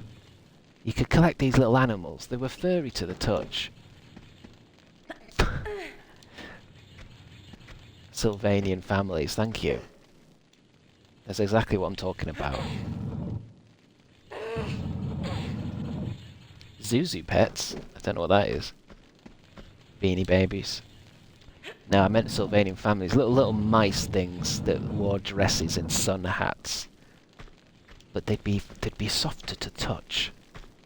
Sturdy things. They weren't like Beanie Babies. They weren't toys. They weren't like teddy bear stuff. It was like they were models.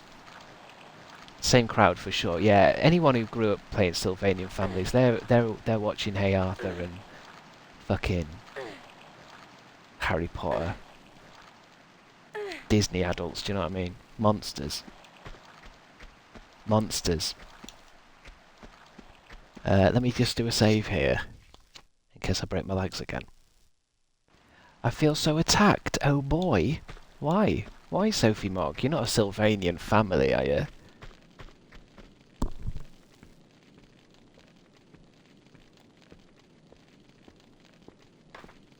Upteenth Doctor, you're saying calico critters are the same thing. I've got a funny feeling that calico critters is probably exactly the same thing. Sometimes toy companies would just sell the same thing somewhere else but call it something else. In America we can't say Sylvanian. We can't say Philosopher's Stone. Wait, what's the Americans call Oh, I put calico critters in and it brought up a Sylvanian family's website. I think it's the same shit. What is it? The Sorcerer's Stone in America. We need to change the name to the Sorcerer's Stone because we don't know what a philosopher is, okay? How did I get down then? Burp. I want to get down there. I'm not just jumping.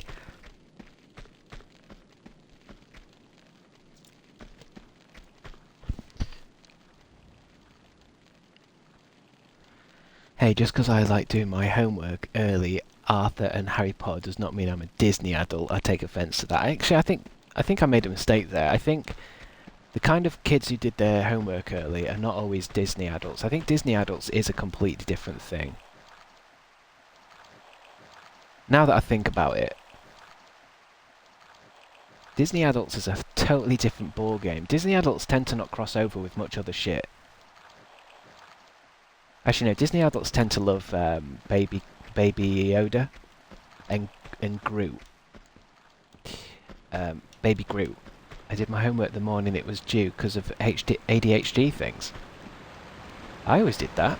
I don't think it was ADHD things, but I never did it until the last fucking minute. I'd do it while walking to school. Fuck you all. But you know, I used to have like a proper chip on my shoulder about school. Because I would be like, I'm not doing my homework not because I'm naughty and shit, it's because this is my fucking time, you cunts. This is my weekend. So you're saying my weekend's going to be fucked up with the anxiety of worried about not doing all these fucking maths questions. Why don't I do these maths questions during maths? And it's such bullshit as well. It's to help you learn faster. No, it fucking isn't.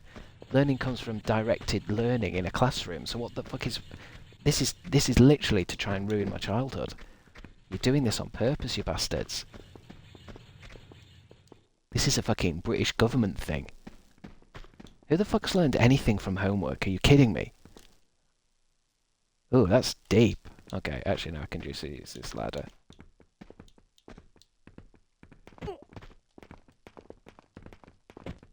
Homework should be illegal. I mean, it really fucking should. It's like, sorry, I'm at school all day every day, and that's not enough time to learn maths, is it?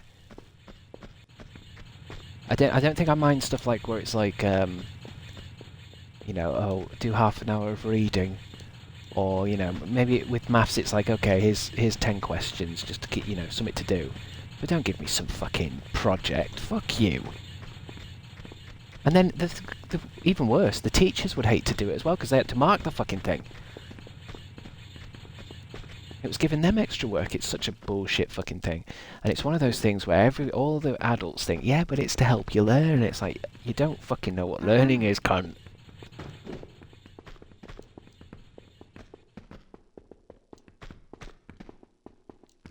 I mean, fundamentally, British education system is broken. Yeah, but I think that's what gets me really annoyed. Is it may very well be broken, so why does everyone keep doing it? And it's almost like, I think, because it's been going on for so long, I feel like adults and shit, they don't understand like that there's other ways to learn now. It's like you have to go to school. How are you going to learn if you don't go to school? It's like it's so ingrained in people's minds and shit. The idea of it.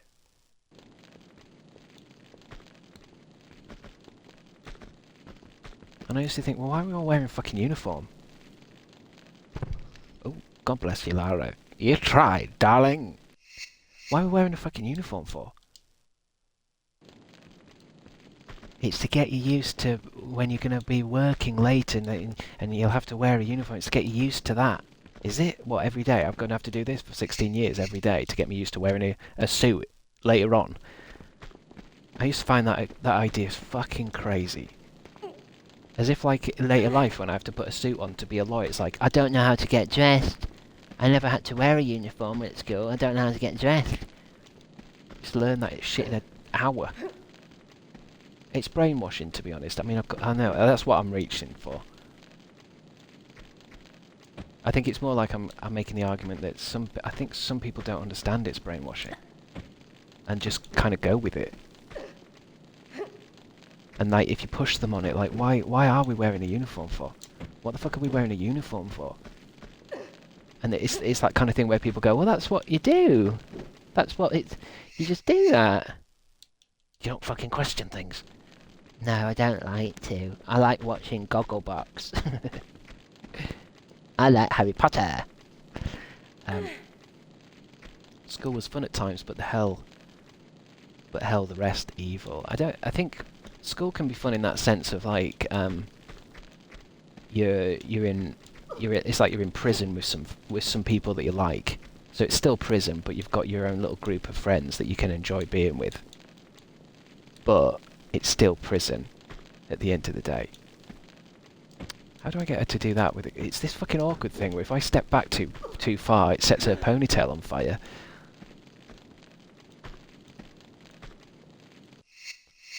Save up here. I always worry about people who enjoyed high school, though. something about people who were at high school and they liked it, you know, like bullies and shit. I think if you did well in high school, it's probably a sign that you're not normal. That's a big jump. Oh god, fucking hell. She made it too. Oh, a gem goes in there. What does that do? I bet it opens that thing underneath it. Yep. Yep. My high school was awful. Well, that's the other thing. I think a lot of you probably feel the same as me. And it's that thing where, like, hold on. Was it traumatic for everyone? So, what the fuck was that about? Oh god, that hurt me a lot. Why the fuck did we all go through a traumatic fucking 16 years of terror? It's so you can learn how to do maths. Is it? I'll learn how to do maths on a fucking... an hour... a video on YouTube, for fuck's sake. Load. I sailed through year 7 to 11, but 6th form I got so depressed and kicked out. I got kicked out. I know, if I could go back in time and do it all again, I'd leave as soon as I physically could. Which I think when I was a kid it was 16, and I wouldn't have gone to uni. I would have left all that system behind me as soon as humanly possible. Immediately. Year 11, goodbye. Don't you want to stay and go to uni and college in 6th form? Nope. Why not? Because I'm not an arsehole.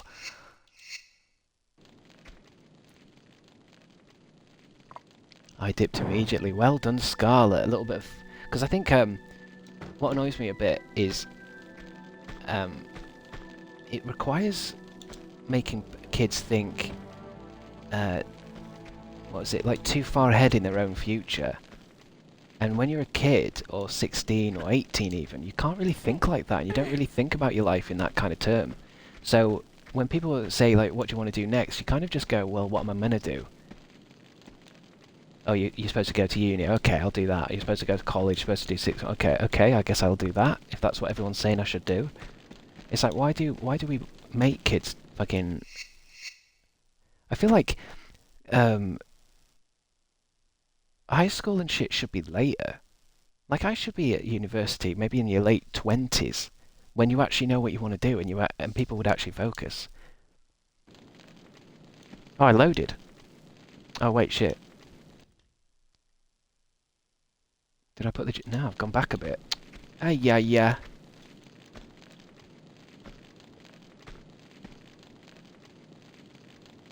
Uni was great, but only because I taught myself the subject.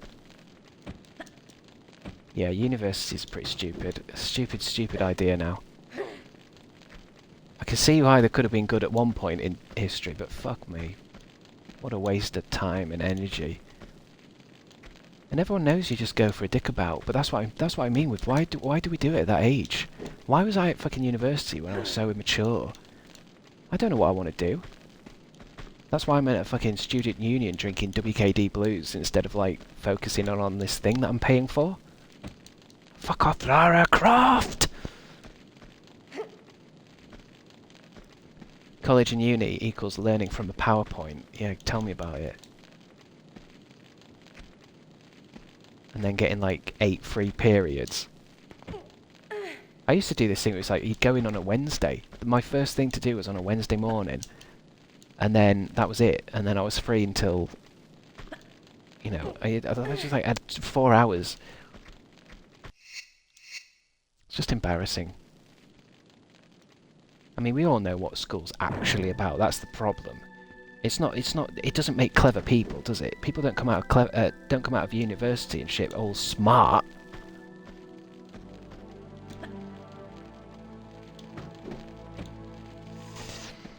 You come out broke. I think I can just wheel myself down there, actually.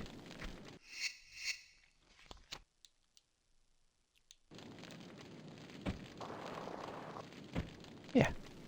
Nice. Nice!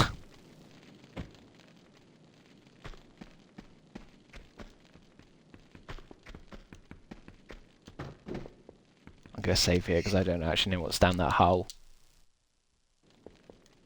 I did a master's and all I got was crippling debt. Yeah, pointless. But it's a system, and that's why they try and get young people to do it, because they know they're going to make a mistake and end up with, you know, thousands of pounds worth of debt. Get them while they're stupid and young, and they don't know what they're doing. Uh-oh. Where am I? Am I up on the... Am I in the pool? But no, I'm not. Ooh, I'm here. Oh no, I've been here before. This is just a different way into here. I mean, I'd love a switch. Is there not? Oh, there is. Hopefully this... If this puts the pool water out, which I think it does, because that looks like a pump system there. Oh, what was that? What was that? Oh, that's open, is it? Oh, that's probably just going to add more water into it. Oh, there's a box there. What can I do with the box? Move it? Uni for me was a lot of crying. Yeah, I did a lot of crying at uni. Ah, that blocks the water. I mean, there's no point me talking about it, because the only thing that'll happen is I'll get annoyed. Oh, shit. I'm alright. Give me a big pack. And give me a save. This seems like a shootout type of area. I can move that box. I wanted to move that box hours ago. Oh, it's that sound again I hate. Something on a rope swinging. I moved into halls in my first year, and then I moved back after 3 weeks. It doesn't make sense, does it? That, like... So the idea behind education in uni is to teach you something. So why is it so fucking traumatic? Why does it involve bullying and crying and... Do you know what I mean? I thought the whole thing of education is like learning things. Putting things into your mind. Such bullshit. It's just how it's done. It's how we've always done it. It can't change now. Absolutely hated halls. It was a nightmare. Yeah, the thing about halls is, I think, student accommodation. I think they were usually just cheap fucking buildings, weren't they? They weren't made for comfort and happiness. They were made to try and house as many plebs as you could in as small a space as you could. Really thin walls, horrible kitchen. I used to hate as well, like this feeling of like, okay, here's your kitchen you can share with these 4 strangers. Don't put anything on the walls, don't move anything, don't change anything, don't do anything, or we'll take £500 off you. I remember in our halls we just didn't go in the kitchen because we were too scared to fuck it up. Don't touch anything. It's just such a horrible, disgusting fucking thing. I've got 2 prayer wheels. I think I need 3.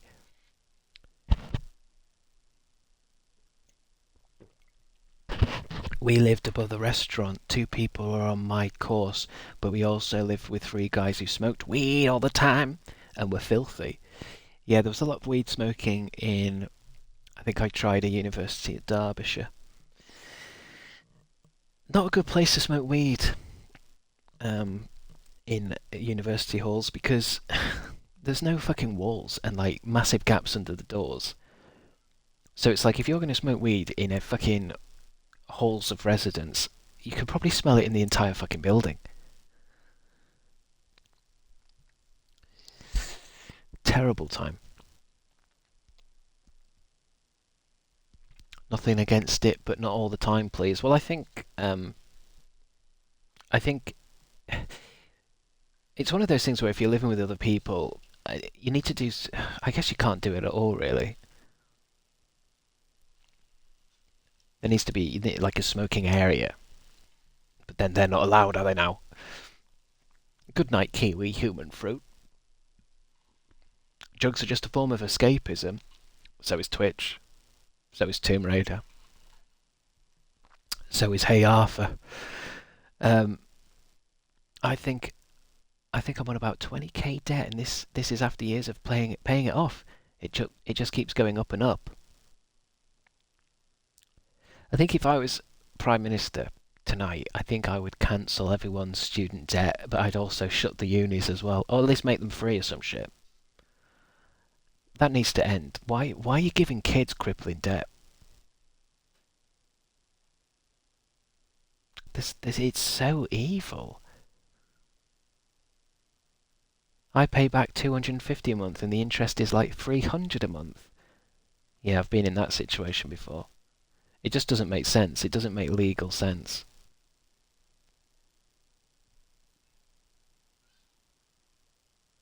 It's one of those things where you do something like that to people if you were trying to make people not go to uni. Do you know what I mean? You to give people crippling debt for the rest of their lives to get like a degree in something that they don't use. That's like a trap. That's like a scam. That's what scammers do. Unfortunately, that would bankrupt the country. I've heard that it wouldn't, you know. I've heard that university being free would only benefit everyone. The government just pays it. And you have to pay for your own shit, like, you know, like your books and accommodation, all this kind of shit. But I'm talking about the actual course itself. Money is fake, just print more. What if we all taught each other? Jess, I'm not getting a fucking degree off you, Jess. What in? The Last of Us? Discord uni lectures. Well, I mean, we could all do it. I mean, I suppose Jess is right in a way. We could just teach each other. Just go on YouTube, read a book. You're my least favourite lecturer. I don't think I'd be very good at lecturing. I think I'd do a lot more shouting. I think I'm thinking of this because there was a good TikTok yesterday. It was this kid, and I think he was American. He was walking through his high school, and he was filming different like depressed-looking kids. Who's seen that? I don't know if that was in everyone's algorithm. But he was just going through his school, filming people like like slumped over desks and shit. And it was like, why are we all here? Teaching's supposed to be like learning and shit. Is supposed to be exciting and fun. It's not supposed to be like a prison. Sophie Mogg, I could teach you all how to draw a cat, maybe. Well, there you go. So Sophie Mogg, you can be art lecturer. Jess, you are. I don't know what you teach. Maths, because you seem quite smart. Um, yeah. So Sophie's going to teach everyone art. I failed maths. Well, everyone has to teach something. Everyone here now in the chat has to be a lecturer. So you have to pick what do you want to teach, and pick fast because once it's gone, it's gone. Yeah, Big Money Bandra, you're doing ethics. Ooh, Scarlett's got film. That's a good one. Trippy Seed's doing guitar. Shotgun film. Damn it! Now you missed it. Scarlett got in there. Film studies. So you mean you're just sitting around watching movies then? That's what everyone said to me when I said I was doing film studies in Leeds. Oh, so you're just sitting watching films then? Yeah. Um. Now I want art. Sorry, Beezus, it's gone. Sewing and textiles, Amy. Evil Alice politics. Um. I went to uni only to have a bit of a mental breakdown in the last year, causing me to drop out. I had a mental breakdown. Um.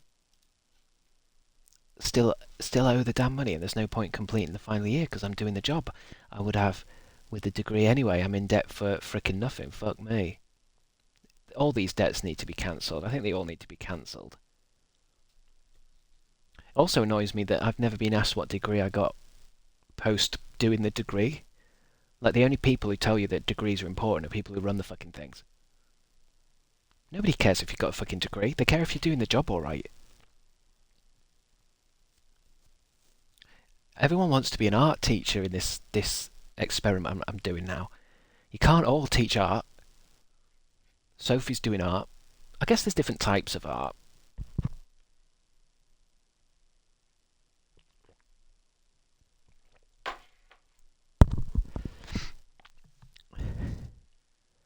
What degree did you get, Chris, and from where? I can't remember. I can't remember what I did. I switched off for it all. I saved myself mental anguish by just ignoring it. I don't even know if I have a degree. I don't have a piece of paper with something. I didn't go to the that thing with the hats. I ignored it. Do you know why I ignored it? What do they call it? Graduation. I didn't go to the graduation because you have to fucking pay for it. Fuck it then. Just give me the piece of paper. Um, you showed it off in a video. I doubt it. I mean, if I showed off a degree in my video, it's probably fucking made up. What was it? It was probably a Frosty's Tony the Tiger swimming badge or something. uh, that thing with the hats.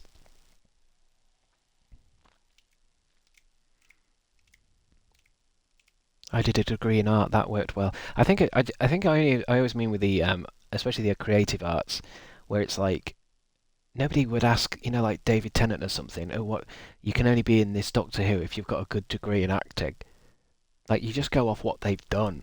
Same with art. Like if you people only are interested in what like your art looks like. They don't give a shit if you got a 2-1 at Huddersfield Polytechnic.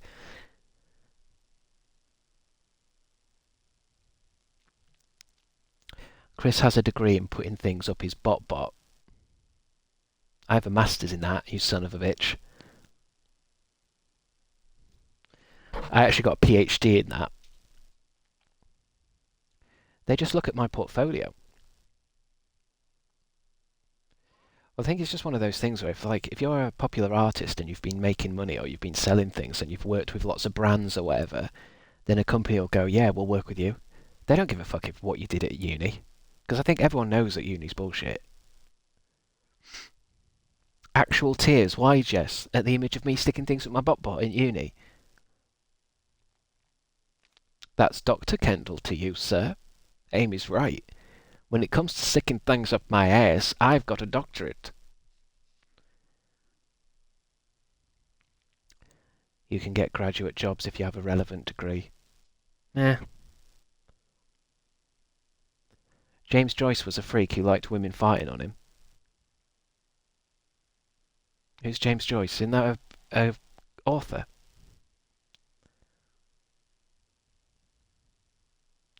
It's more the use of bot for me. I'm surprised how much my ass comes into these Twitch streams. To be fair to uni, though, I got my first client job after exhibiting at a show with my course. There's always something. I mean, you go to a thing for 4 years, you're going to get something. I know deep down, I know. And I'm telling you, I swear to God, if I could go back in time and quit high school as soon as possible, um, and try to get into acting, try to get into stand up and stuff like that, I would have got a lot further than I would have done doing uni and shit. Because it's real world shit. It's real world shit. Who gives a fuck about what you do at college? I think it's different for like some of the more technical stuff, I guess. You get a university degree if you want to be like a fucking rocket engineer. But even then, I feel like if when you hear about these stories where somebody will go off and do something like a project and then that got them a job at an engineering place, I feel like just because you've got a degree, it's almost like I've heard the argument where some people don't hire people with degrees because it shows that you're actually a little bit of a sheep. Because you went to uni and you did all your homework and you did what you were meant to. They want to get the people who did it off them. They did it themselves. So if they get someone in their office that's like, no, I never went to uni and I left school early, but I taught myself. And then I got out and got my own jobs. And it's like, oh, this person's got drive. Not just somebody who just went to class when they were told to, because they were too anxious to miss class. You want a rebel. My PhD is definitely counted against me because people assume you're stuck up.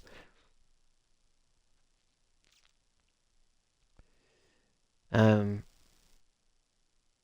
it was not nearly as expensive when I went to. Maybe things would be different if I were their age too.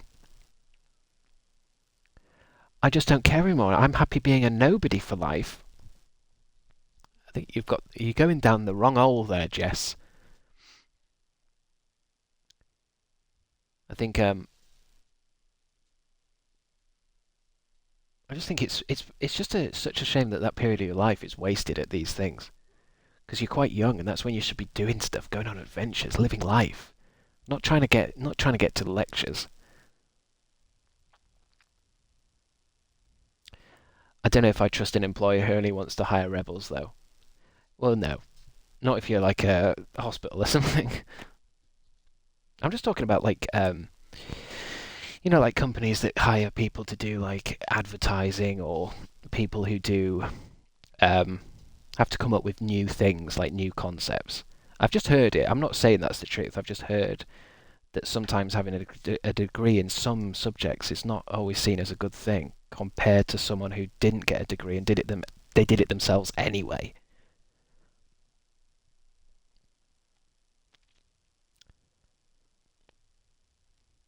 And I think it's very different for everyone. Everyone here has had a different story to tell. It's not too late to live that life, man. We are still alive. Oh yeah, I mean you've got to move on and do what you can, don't you? I'm just saying that I feel like my education was because you have to do a certain amount of it legally, don't you? You have to stay to school until you're like 16 or some shit. I think it's 18 now. But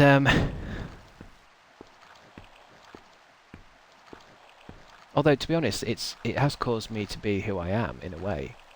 Being as negative as I am about school and shit, it does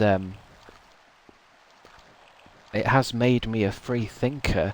It's almost like being in a system like that has made me anti-system for the rest of my life, which means I don't fall for any scams ever. Oh, she's moving that box, is she? Oh, I've missed a few boxes in this level. I've missed a few places where I'm supposed to be picking shit up. Right, let me go back and do that then. I want to travel more, get an education of life on life. Thanks for following as well, Foke or Foco. If you're still watching. Your subjugation has led to your liberation. I like that big money banjo. It sounds like a line in that game, Command and Conquer. Your subjugation has led to your liberation. You finished level 1. Get that on a t-shirt. I might do Big Money Banjo. I might steal that from you. I might make... Would you guys buy that as official... The next piece of Crabstickz merch is just called My Subjugation Led to My Liberation. If I just get really serious with life now and turn into like a deep thinker, philosopher, I might get one of them beards as well and put my hair into a man bun. Do you know what I mean? There's someone who's like talks about mushrooms and shit.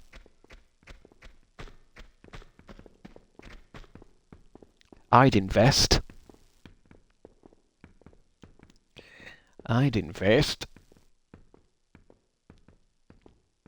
Command and Conquer referenced. Well, you know what, I only played a little bit of it as a kid because I wasn't that into it. I found it a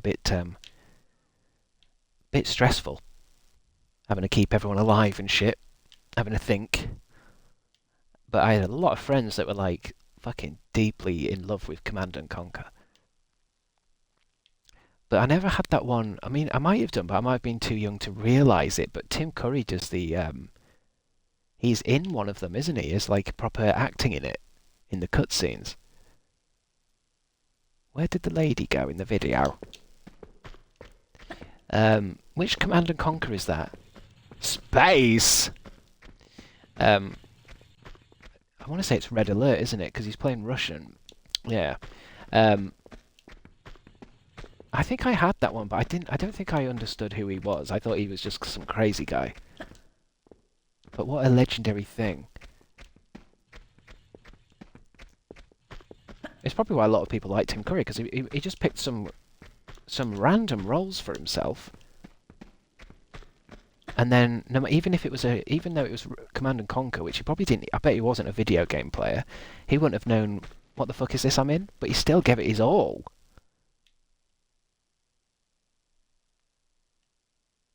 Right, where am I going? Where's Lara Croft going here? Oh, she gets down off the statue. And then she goes through there. Okay, where's that statue? What a level this is. I think that person who dropped in to say that Tomb Raider isn't actually... Tomb Raider 2 isn't one of the best designed ones. I think they were right. I think it's one of those things, I've got this feeling, is it one of those games where like some people have developed some levels and then some people develop another level? And it's almost like whoever did this one was taking the piss. It's enough to kill a child. Second Tim Curry appreciation moment of the stream too, what a day. Second Tim Curry moment, yeah, we did mention him before. When was I talking about Tim Curry again? What else were we talking about?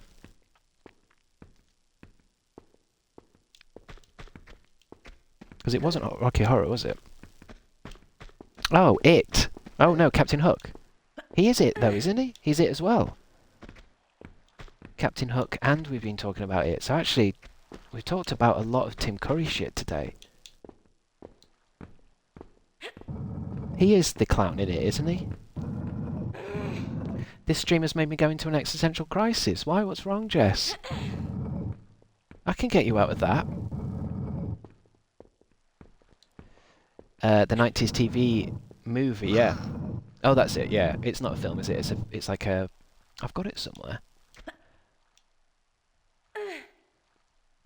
Go on, then.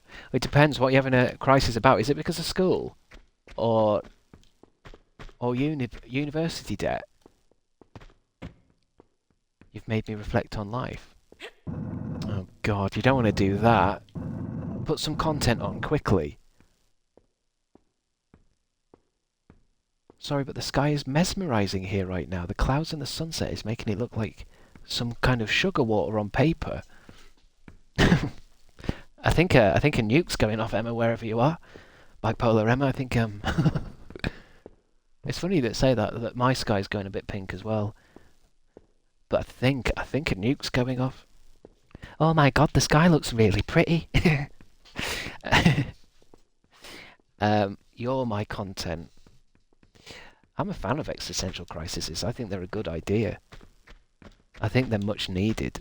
Oh, there's just things down here. I feel like having an existential crisis it has to go. It's like when you need to have a cry. You need to get through it. You can block them out, but that's just like putting your fingers in your ears and going la la la la. Everything is awesome. I think it's better to go through it. Let the world rip you apart.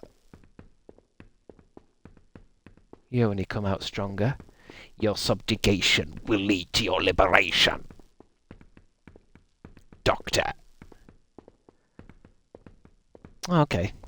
Lara Croft was only in there to get them bullets that were on the floor.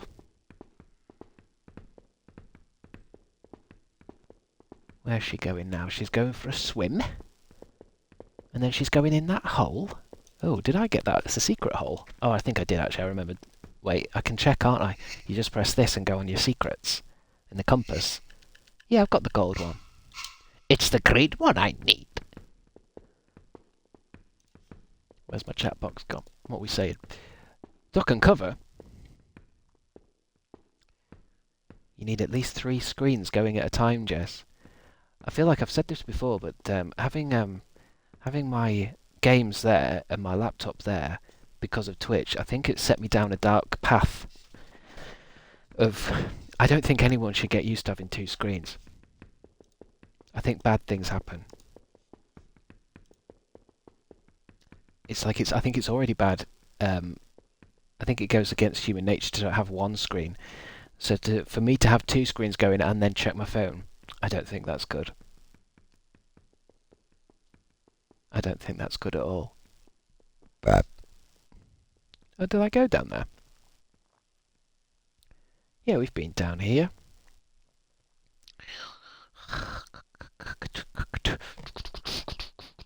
There we go, she's in the pump room, I've done that.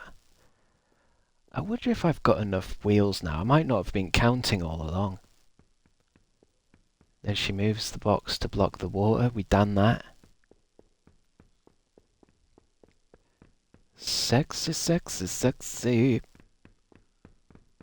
Then she moves that box. We've done that. What's that noise?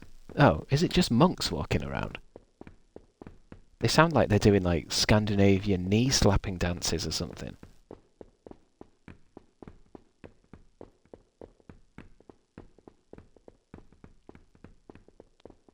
Sorry guys, I'm just watching Lara. You're watching me watching Lara Croft. I just need to know what's going on. This might be the longest one we've done. Okay, the fire bit. I think that is new. Hold on. Where's she going? Where you going, sweet pea?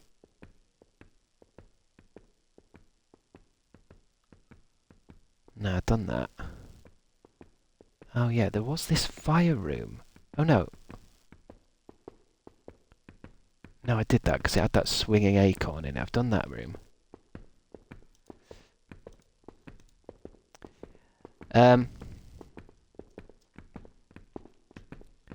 Also, Jess, you're so young, your 20s is for figuring shit out. I'm not really settled yet, and I'm 31. Oh yeah, sorry, I was trying to help Jess get out of an existential crisis, but then I started watching Tomb Raider. It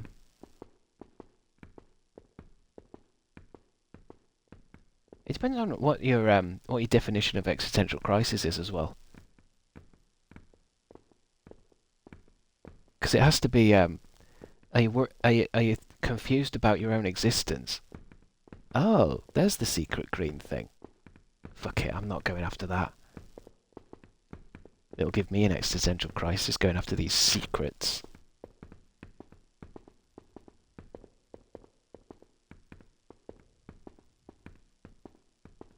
What key is that?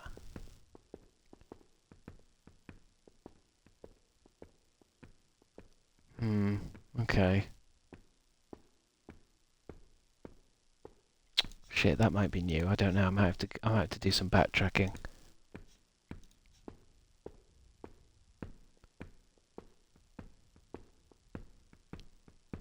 God, it's so hard to follow.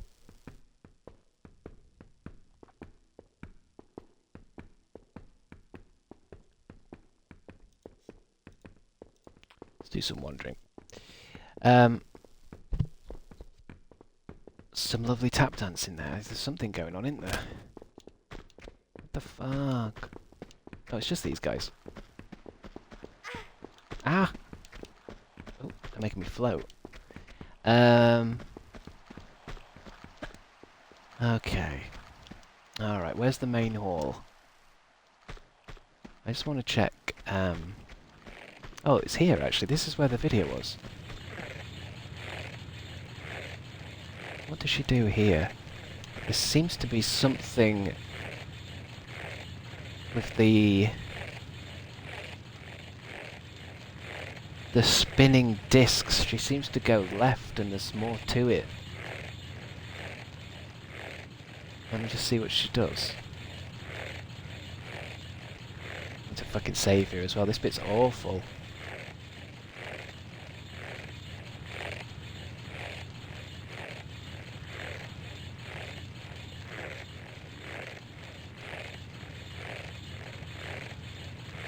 Okay. Okay. Why is that flame on though? Oh. Fuck. I'm gonna save here.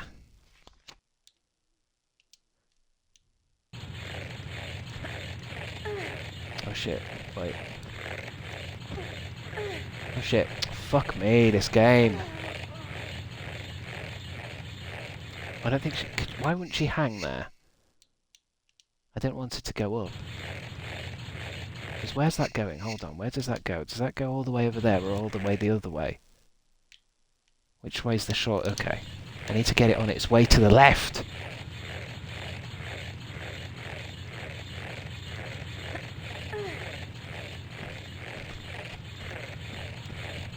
Fuck.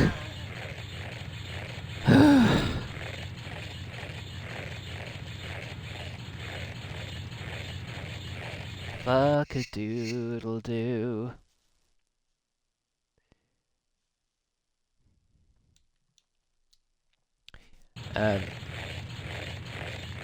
Honestly, I'll just take it as it comes and enjoy yourself while you can. It's always some shit different day, isn't it? They're dragging it. What? Oh, the monks. Wild shit to get used to and break out of. I won't bore you with life, so it's just weird seeing everything do normal things whilst you're still the same you've been for nearly a decade. Interesting. I think it's there's a lot of like there's a lot of difficulty in this world where it comes to like comparing yourself to like what other people have done with their lives, because I feel like we're all trapped in this weird thing where, a bit like reality TV shows, where I think a lot of people watch other people a lot more than we used to. So it's like we can all look at someone like, maybe not Elon Musk, but someone who's got lots of money and has done like amazing things, and kind of get confused with like why do they make it look so easy? But then they'll have people that make their life look easy and shit on purpose, because that's more watchable for the people watching. It's too difficult to talk about.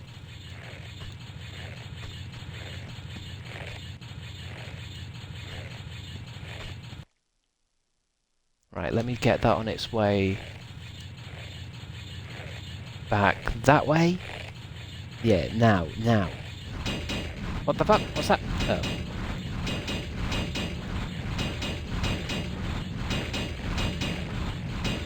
Nice.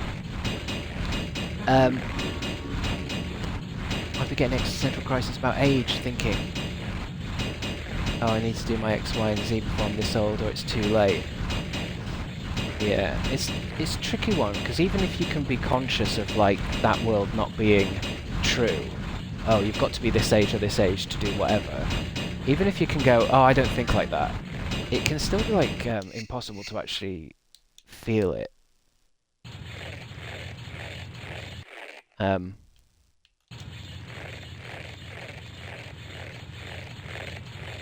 you know what I mean? So loads of people say, oh, you've got to be this age and this age to have kids, else it's too late. And it's actually like, well, no, that's stupid. You can do it whenever. But then people still end up like trapped in that way of thinking. Oh, I can get this way. That's easy. Or have kids, or you should have a career by now, or you should have this or the other. And it's a shame that we trap ourselves in that, really. It's like, it reminds me, the other day I was thinking about how a lot of young people say like, oh, I don't care about age. I think getting old's fine. I don't have any worries about getting older. And then you say, well, how old are you? It's like, I'm 21. It's like, well, yeah, wait, see what happens when you're 30-something. Oh, I just think when I'm in my 30s, I'm going to love it. I'm going to enjoy it. You're saying that because you're in your 20s now.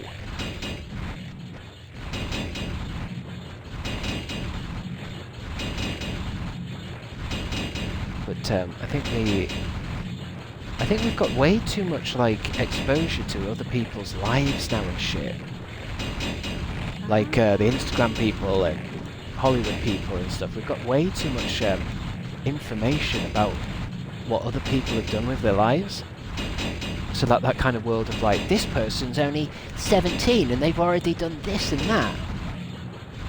It's like, fuck off. Now my 30s are approaching and they're going to be sick. This is what I mean. I feel like some people say that. Because I used to say that. I used to be like, I'm gonna be fine getting old, it's fine. But I've said it before, where I think what happens in your 30s is the whole world turns its back on you. And you don't feel that until you're in your 30s. The whole world decides that you're not interesting anymore. Trust me, it happens. It happens.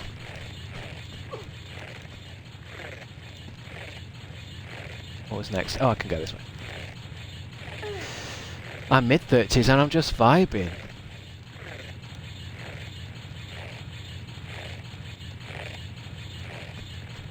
Oh, that's wrong. That was wrong.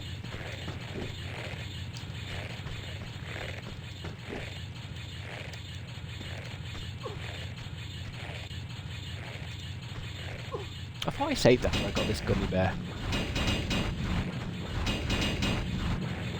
Did I not think to save? Oh, shit, you silly cunt. Hello, Crab and Chat. I turned 32 last year and I actually really like it. That's the opposite. That's even better then. I actually really like it. I really hated being 29, but as soon as I hit 30, I was like, wow, this feels amazing. Don't get up yet.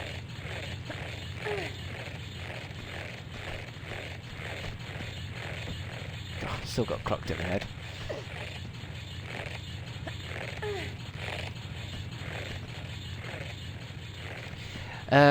It's too hard to describe Beezus when I say that. I don't mean, it's more of a cultural thing where, the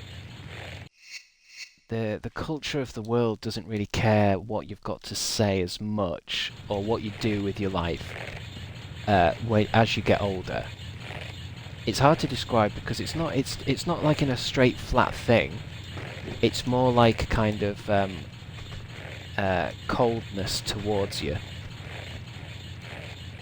Like, companies and stuff don't make products aimed towards you anymore because you don't make money. You don't, what's it called? What's it called when you've got money to spare because you've got, like, you don't have the responsibilities and shit. You're not the audience demographic that Netflix aims towards and shit. Disposable income. Yeah, I think that's what I mean. There's a kind of thing where it just feels like the entire world doesn't really care. It cares more... Oh shit, I've done the same fucking thing again. I don't want to talk about this. I don't care about this. Too stressful. Too stressful.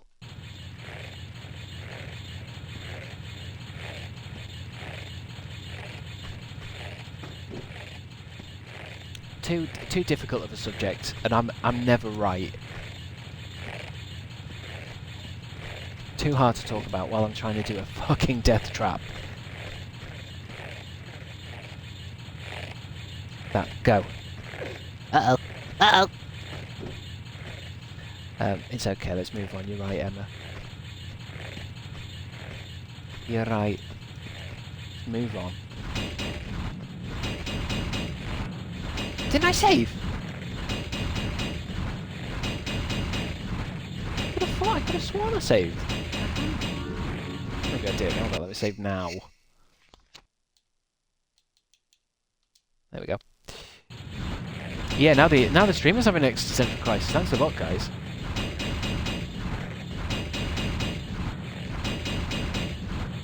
It was this bit, wasn't it? Because I kept going forward and getting hit by that. It's fine.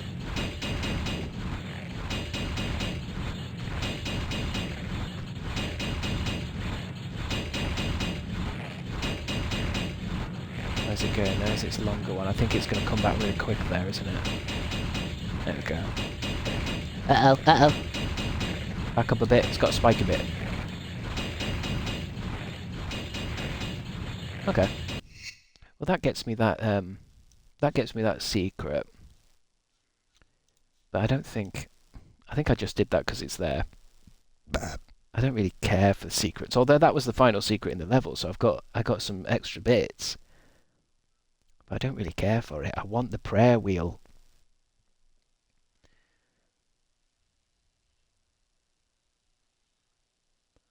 Let me see what this player does next.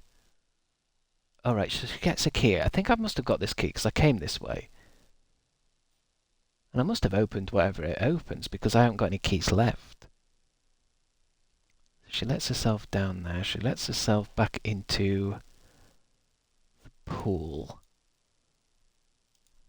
Okay, I might as well just follow her path. Follow her path, and then at least I'm in the right place. Because I think I'm caught up with this playthrough. I've got everything she's got. Then she does this.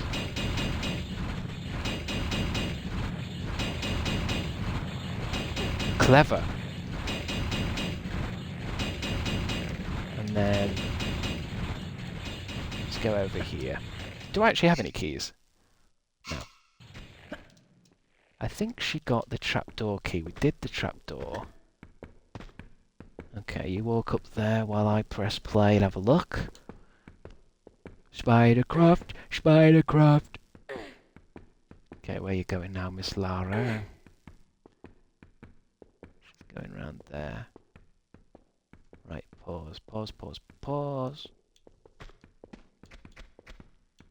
I'm not 100% sure if I even need another prayer wheel. I wasn't counting. Oh, excuse me, lads. Right, we're back in the monastery. Then what does she do with her fine ass self? Yeah, that's the trapdoor key. She's going over to that area to open the trapdoor.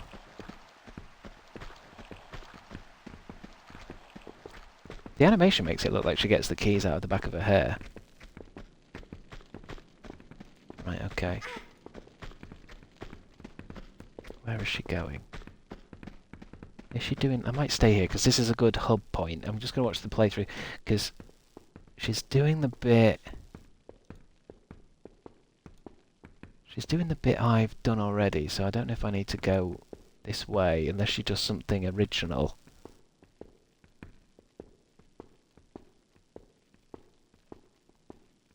Such a fucking behemoth of a level. I think I'm going to be ending up doing this entire level in one... This is the entire stream is just going to be this monastery.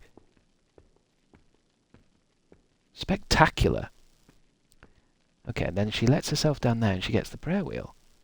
But I must have done that. I must have done that. I hope it's not one of those things where I've accidentally, like, saved over something or saved at the wrong point and I've forgotten to get the thing that I went for or some shit. Because that means I'll have to restart the level. There's no way I'm searching the entire level for something.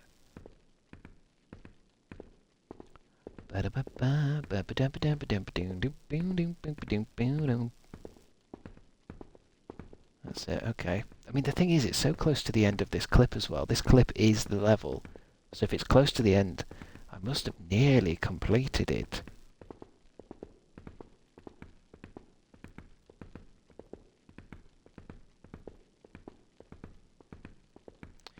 Yeah, this person's doing that thing, they're fighting people by doing a lot more rolling around.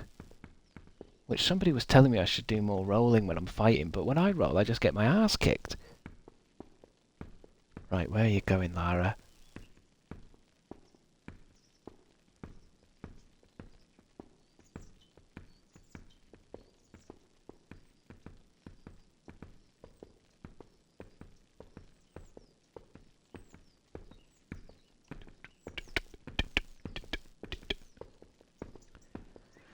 I don't know. I don't know why I could have missed then. Because she's now joining up to where I left it.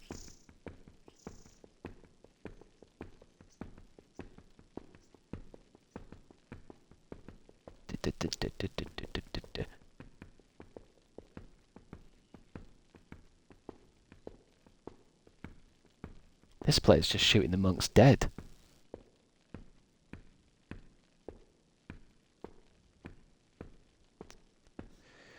Come on, come on.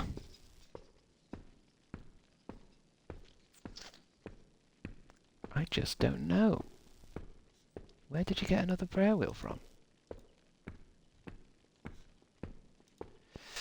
Let me just go and put the prayer wheels in and see what I've got left. Just in case. Because, maybe I don't need another one. There's not one in this fucking video. It's just, it won't be the first time I've actually found something and then forgotten to pick it up. 1, 2, 3. Oh shit, I think I am right. I think I'm right, I don't need another one, I've got 2. I've already got it. Don't matter. It's because I'm not focused today, I'm really not focused. I need my energy berry drink next. I need to focus and have my berries. My mushroom and berry mix. Where does this take me? Oh my god. What the fuck is that? I put the thing in that? Save here just in case something weird happens. Something kooky. Go on, put that in there then. it gets a cutscene. No. Looks like the Quake logo. Oh, it's opened a secret door. How exciting.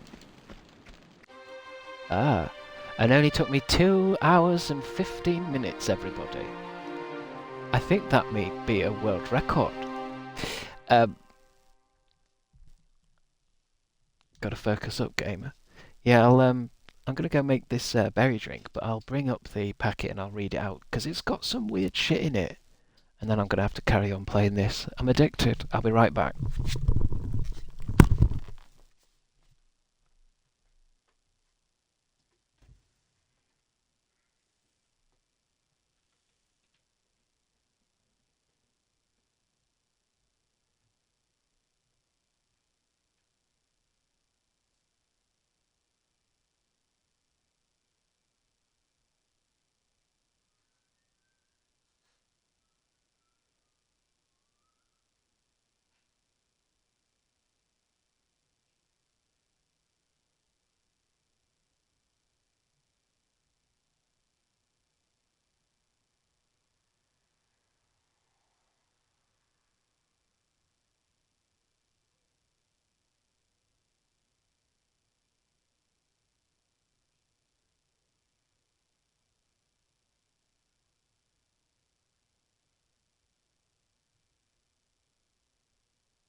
Hello.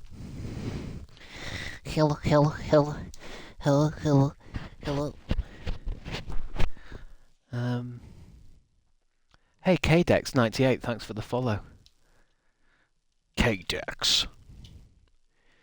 In the future, there will be a new type of police officer. Kdex.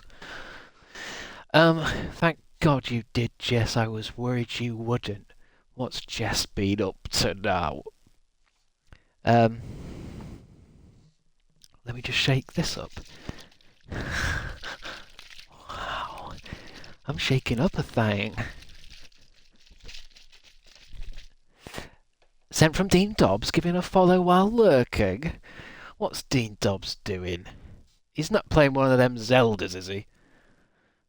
Is he doing a Zelda? Is that your fancy beaker? Yeah, I got it for £3 this morning.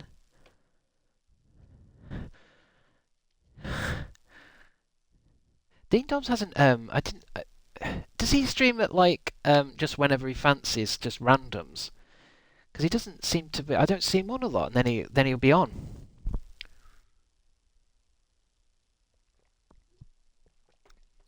Interesting. You got mentioned in Dean's stream. Well, I think people just mention who's on, don't they? I think they've probably someone would probably tell Dean, did you know Crabstickz is streaming? And then someone tells me, did you know Dean is streaming?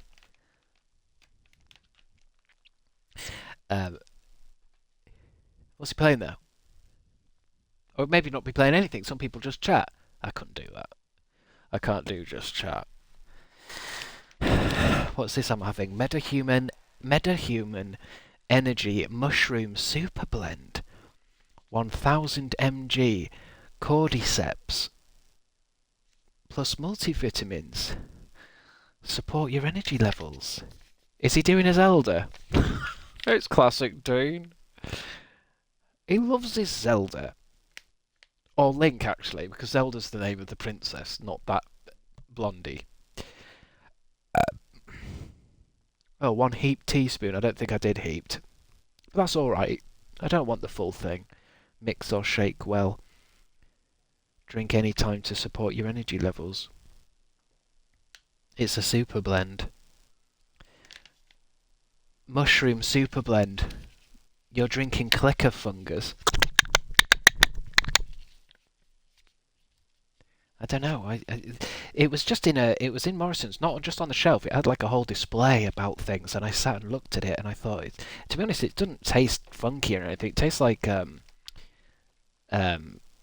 just like a berry drink, like I'm having Ribena. Maybe it's just got a little bit of a kind of not soily kind of, that kind of, it's got something in it type of taste. I'm just trying to get this beaker right so I don't spill on myself live on the internet. Dean was reminiscing your catchphrases. This is such a shit beaker.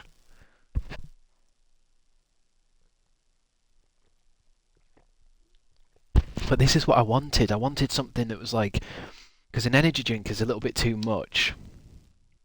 Too sugary. Too much stuff. Whereas this tastes more like a juicy drink. I want something more juicy.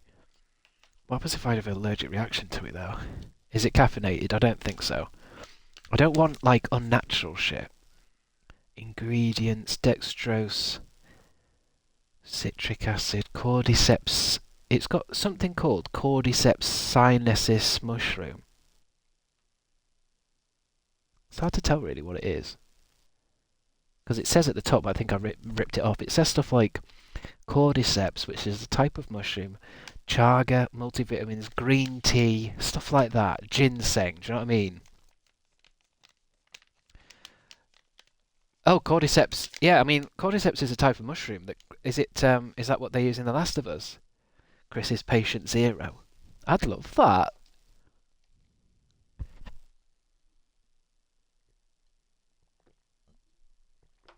But isn't The Last of Us based off a real concept in the animal kingdom world where there's like a mushroom that gets into your body and it starts growing out your body but it kind of starts controlling your thoughts and shit? Or is it it's like a parasite that gets into this ant and then it makes this thing grow out of the ant's head, and then it says the ant is technically dead, but the parasite is actually using its muscles to move around, basically making a zombie. Please, no, I can't go through another pandemic. I think that's worse than a pandemic. That's worse than having to stay in for 2 years. People going around with mushroom heads.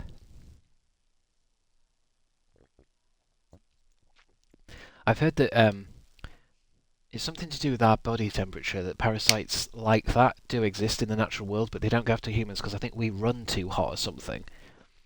But I'm sure I've read somewhere that if humans were just a few degrees cooler, we'd be all dead. Everyone would die. The world's not warm enough for fungus to adapt to humans, but Chris's pants are warm enough. Doesn't happen to humans though, can't survive in us because we're too warm. Good. But then, of course, sometimes I worry. Doesn't that mean when something like that might adapt? Because surely, because it's like that's what happens, isn't it? That's what evolution is. If it can't survive in us because we're too warm, then it will make itself work over hundreds of years until we actually have at the Last of Us moment.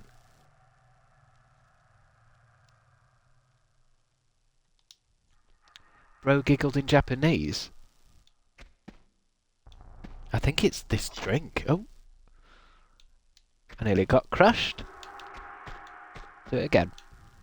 If I walk slow enough, it should activate them without hurting me. Fuck off. I'm alright, fuck it, let's go. Don't let falling... can anyone tell me, is that a stalactite or a stalagmite? First one to get it right wins a t-shirt. Ooh, what's this then? Do I slide and jump or shimmy and jump? Or maybe I shimmy just to get over here. Ooh, presents. Actually, I can't shimmy there because it's angled. No, she could do it. OMG, it's turning. I might turn. I mean, just because this has mushrooms in it doesn't mean I'm going to die. People have been eating mushrooms forever. Ooh, why can I hear excite music? Someone in here with me? Oh, there's a secret already.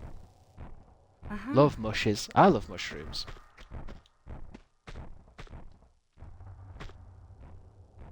Starting to think you don't have any t-shirts, Chris. I mean, yeah, I might get told off by like tradings and standards or whatever it is.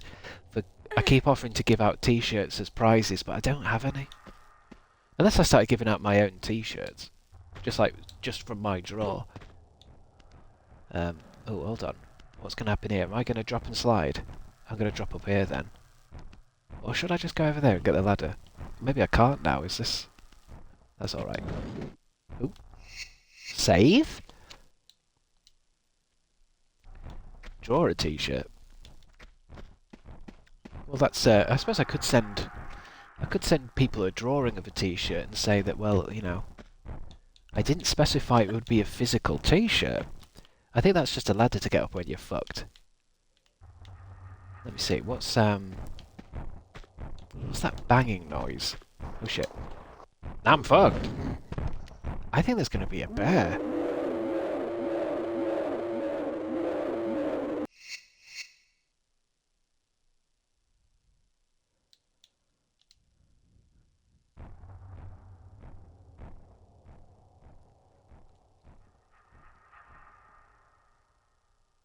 No one wants your smelly shirts with pit stains.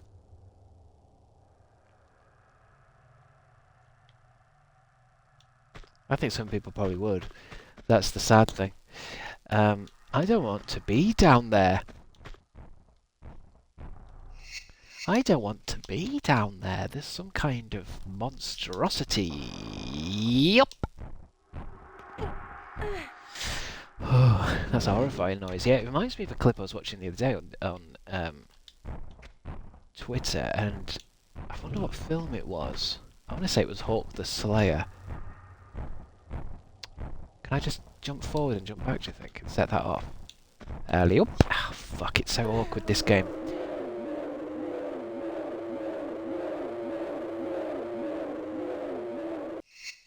And there's a monster in it called the Changeling. I wonder if that's it. Is it Hawk the Slayer? Hawk?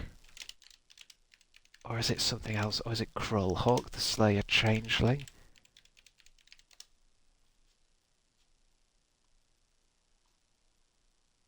Oh god, he's in Hawk the Slayer.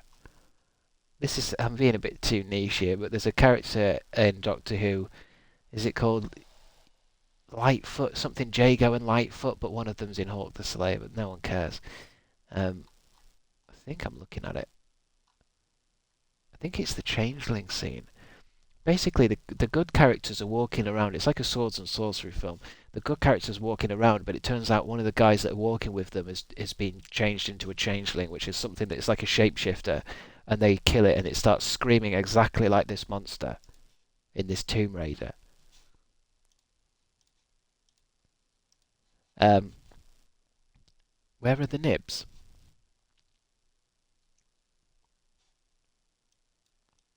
Very old film. Okay, where was I? Where was I? Let me get a health pack on. Have I got a tiny one? Okay, let's have a think. So what went wrong then? Oh, stalactites. Or is it stalagmites? I asked you guys, did anyone say? Hasn't it got a phrase like stalactites stand mighty and stalactites fall down or something?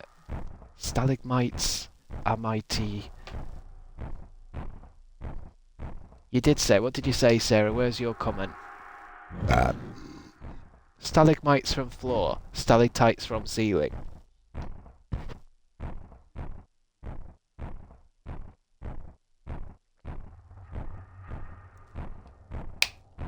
Mites grow up, tights fall down.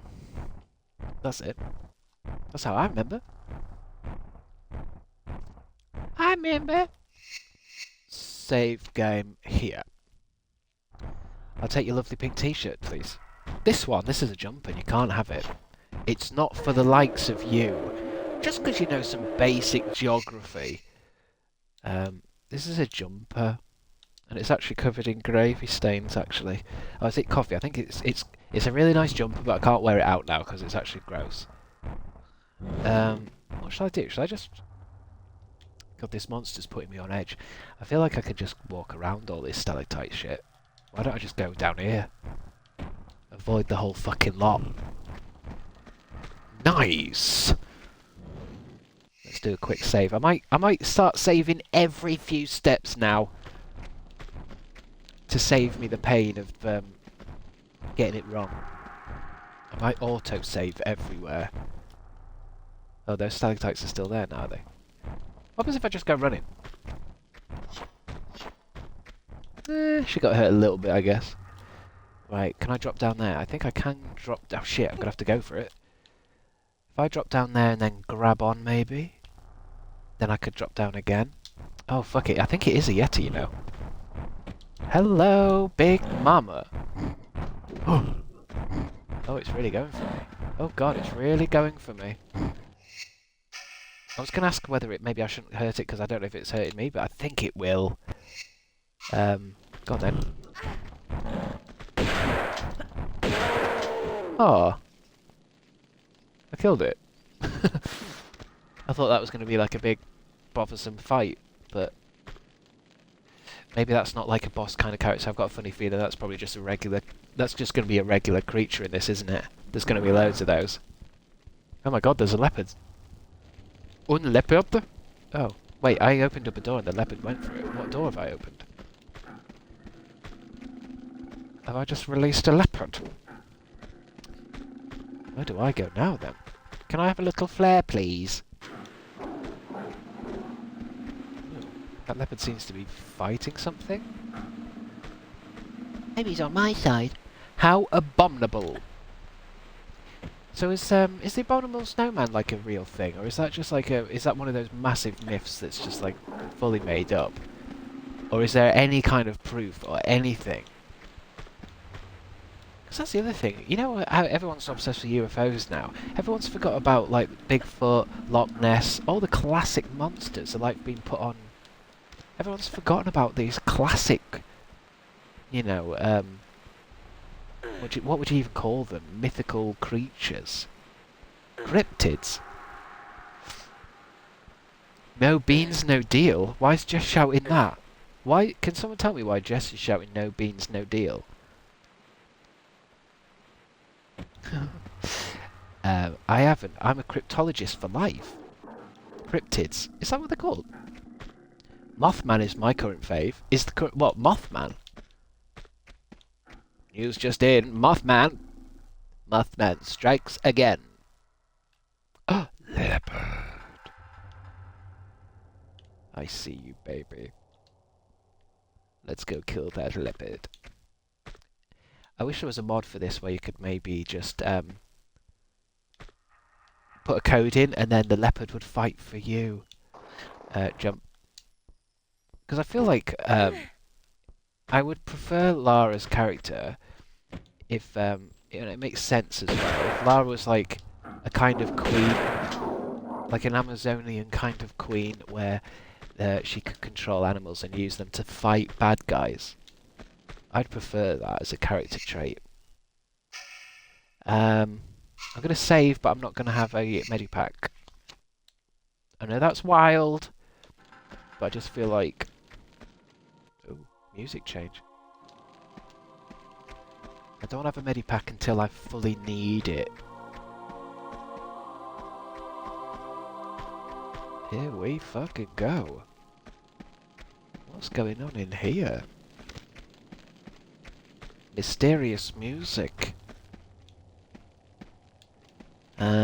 Okay. Let's save here. That would be better than shooting the animals in the face. Yeah. Well, I just think it would have to work in a kind of supernatural way. Where are they coming from? Up there? Oh. Yeah. Hello. Shit, shit, shit. Oh, shit. Oh. Now give me a medipack. What have I got to shoot? Wait. Uzis. Give me my Uzi. Shit. Shit! God, they're so fucking bullet spongy. They really are bastards. Shoot him. Ooh, that was a bit that didn't go how I wanted it. Let me get ready. Let me get oh, maybe I should use my M16 because they're coming down from the stairs. You don't want to jump around with your M16, but if they're coming down from up there... How did I activate them? Just by going down here?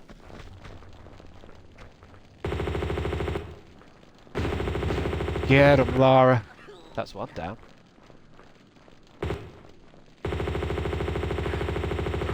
And that's the other. Silly sausages. Mothman statue has a great arse. What an odd thing to say, Emma Reed. I like that most mythology creatures are just aliens throughout human history. There's got to be a reason. Google it. What do you mean by Mothman? Why is everyone saying Mothman now? What is Mothman? Isn't that a Godzilla creature? Mothman. What is it? A comic book?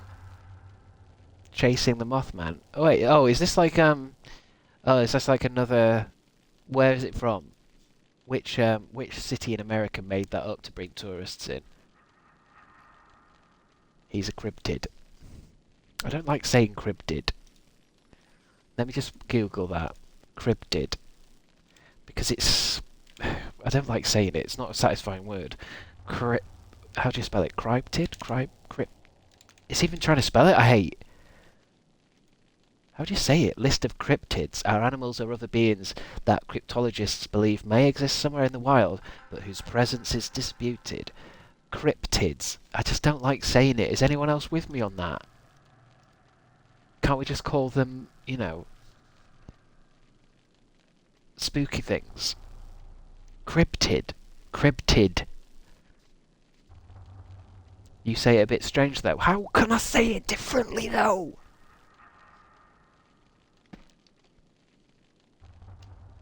Sarah agrees with me.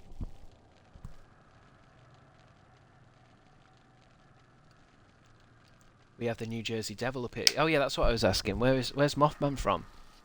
Google Mothman statue. No, I did. I saw it. I can see what you mean. Oh, he's got a nice arse on him. But is that from a comic book? Because it can't be. There's no one in the world that thinks there's a Mothman somewhere, is there? Because he doesn't seem very. It sounds a little bit like. Is that somewhere in America's trying to get their own Bigfoot going? Sounds like you're saying cryptid, but I am. That's what people are spelling it. C-R-Y-P-T-I-D. Crypt. How are you guys saying? Cryptide? I want to believe. Legend of West Virginia. West Virginia! It's just folklore in it. Well, I suppose so, but I think, you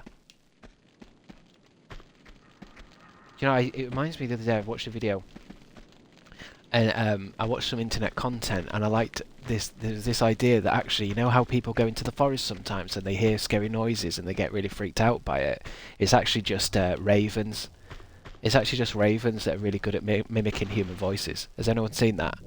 Has anyone seen those ravens? Is it ravens or magpies? I don't know which one it is. I think it's ravens. Cryptid. That's what I'm saying. Ooh, I can smell Mum's dinner.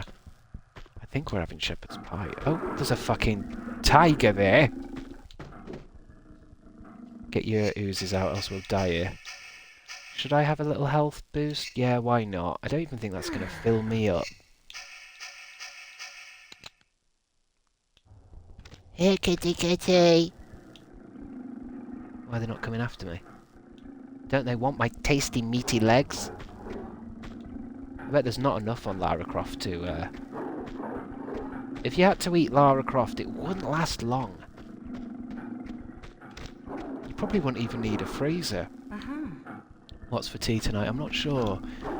I've tried to find out from Mum, and she said it's going to be something... We need some mince eating up. But it could go multiple ways. Spaghetti bolognese, shepherd's pie, cottage pie. We don't know. No spoilers. Okay, safe. Since I survived that leopard attack, I would eat her all night long, baby. What, shepherd's pie, cottage pie, which one? Spaghetti bolognese I like. Oh, I'd love a chilli. We had chilli the other day, but Mum made a lot of it. And, a lot. And I ate every bit of it. Which option with the mince would you prefer? I don't know. I mean, to be honest, that's what I said to Mum. It's all good. There's nothing I wouldn't, I mean, I was trying to find out what the difference between cottage pie and shepherd's pie is. Something to do with how the potato's done or some shit. Were you really cold? Jess, are you saying that because I said the word chili? Are you an idiot? Eat to go big and strong. Mum keeps saying that because I keep saying to Mum, can you not give me such big portions, please? Uh-oh. Can I not have such big portions, please? Because I'm getting a little bit overweight now. And Mum keeps saying I'm growing, and I'm like, well, I'm not growing anymore. I'm 48. The only way I'm growing is sideways. Dish up your own dinner, then.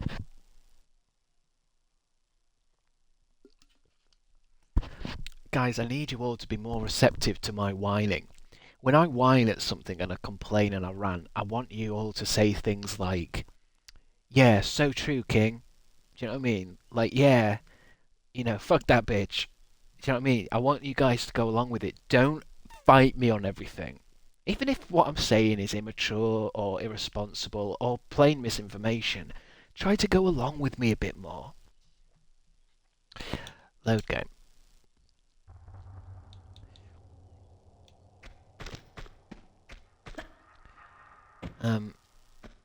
But I mean, I have said to Mum, don't give me such big portions. I mean, I bet you guys will be like, oh, don't be so mean, don't be so... I'll take a picture next time. Platefuls of Sunday dinners, lasagnas, pies. And here's the thing, I'm not complaining, because I will eat it and I'll go, fucking yeah, is there any more? I'm trying to save myself. Being that way. Yeah, fuck that bitch, Chris. Beezus? That's my mother. You're banned. Include your hands in those images too. Oh, fucking hell, Resident Sauron. We found one. We found one of the hand perverts. Can you take a picture of your dinner, but can you take a picture of it with your hands in it? Can you take a picture of your dinner, but with you sticking your great big mitts into it.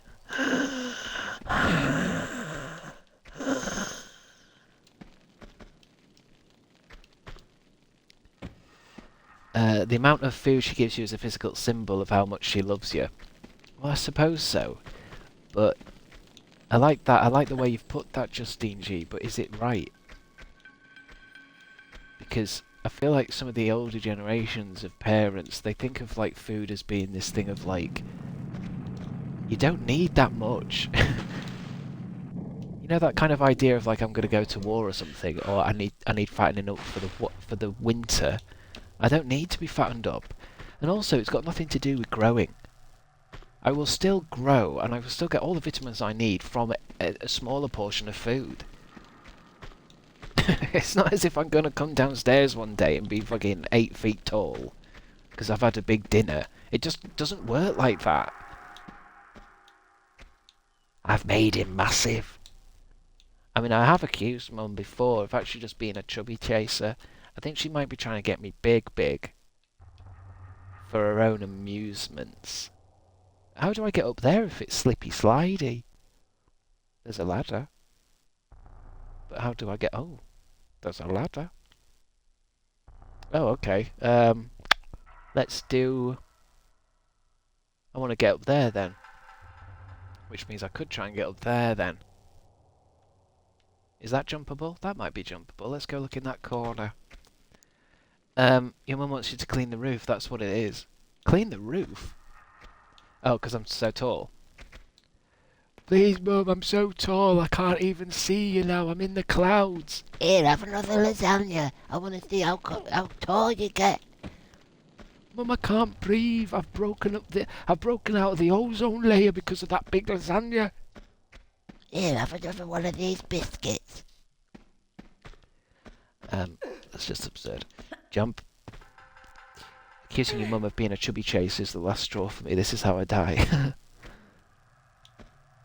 Look, I mean, I haven't got proof, but I think she likes seeing me struggle to get off the sofa sometimes too, because we were eating Ferrero Rochers last night. You see, this is what I mean. I think you guys think I'm crazy or something. Like, oh, you're just being unreal. You're being weird, Chris. But it's like, we were eating Ferrero Rochers last night, throwing them into each other's mouths, like kings, like royal bastards. Can I do a backflip then? Yes. This is wholesome and cute. No, it wasn't when I choked on one. And I really don't want to die choking on a Ferrero Rocher. That goes against all of my, like, ideals. You know, like, I hate elitism and shit like that, and then I die choking on a Ferrero Rocher. Uh-huh. Give me that.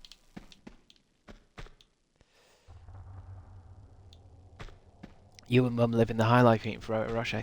I feel like, I know this is going to make me sound like such a pig, but I don't think Ferrero Rochers are actually that posh anymore. I think they've changed the recipe.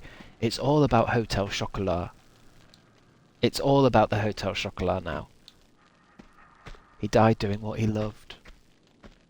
Eating chocos?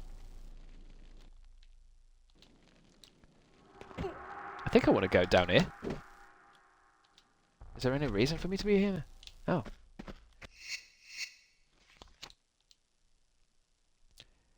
Oh gosh, now what will the middle classes do?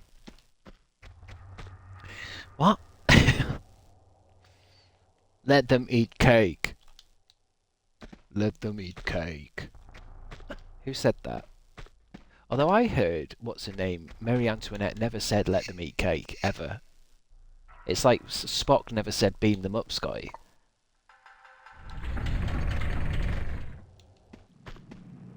Oh, what's that rolling towards me? Oh, it's a bunch of snowballs. Excuse me. Oh, and there's a fucking thing there. Fucking hell, Lara. Just get a regular job. Get a 9 to 5. You could be working in H&M or something.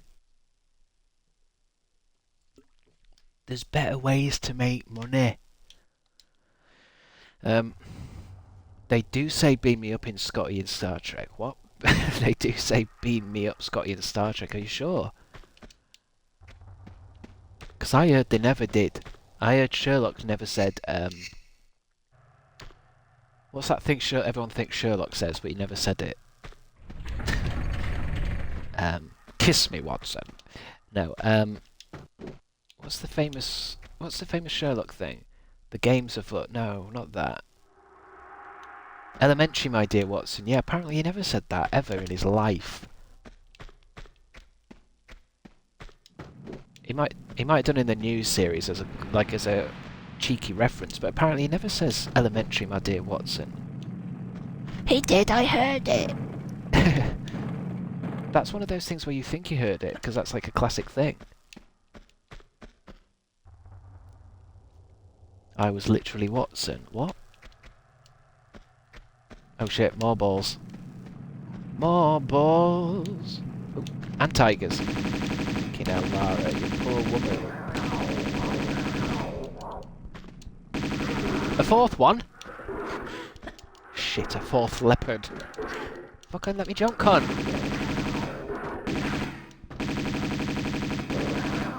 Absolutely wild game. It's going to throw balls at me and then 4 leopards.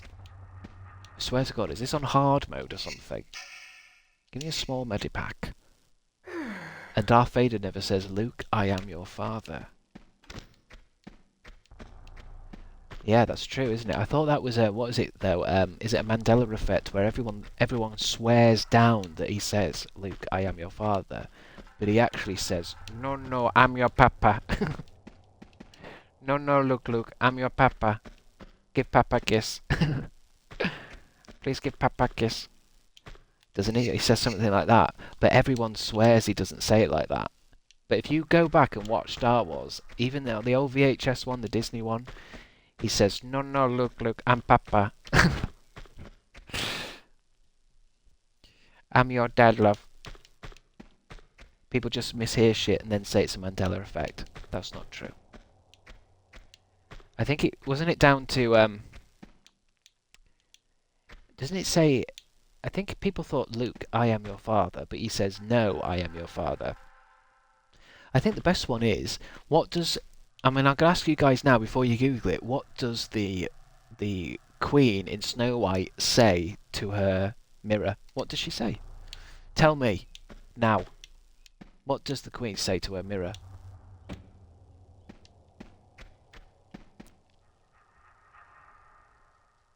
Magic mirror on the wall.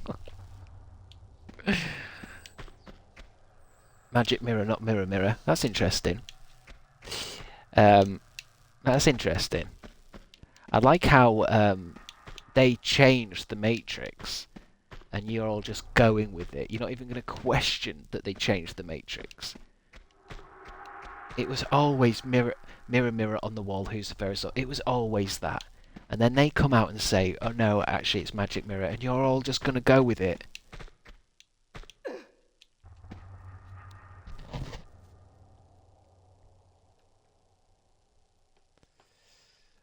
I wonder if they say it in that new one with, what's her name, Gal Gadot?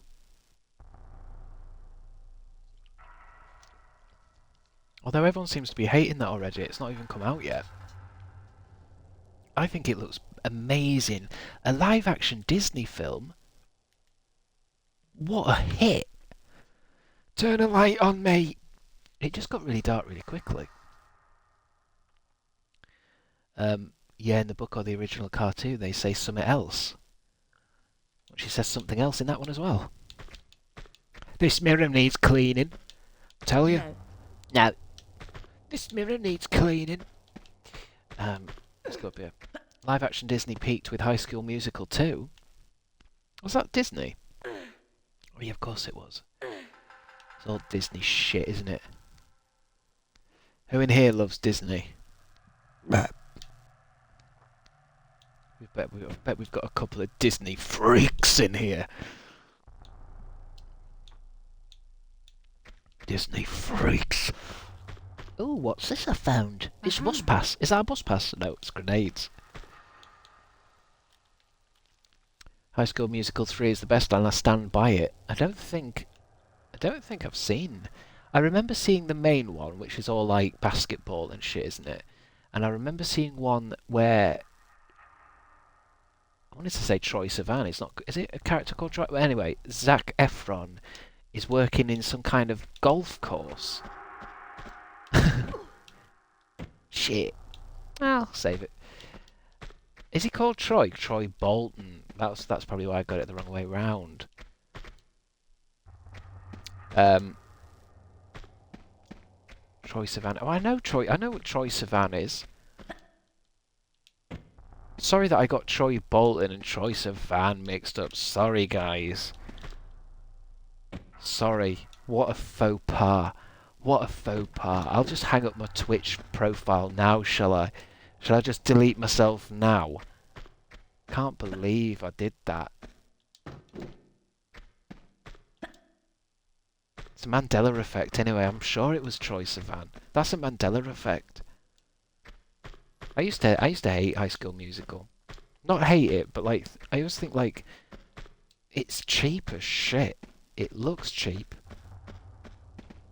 It's cheap. This isn't Grease. This isn't West Side Story. This is cheap. And everyone's going with it, are they?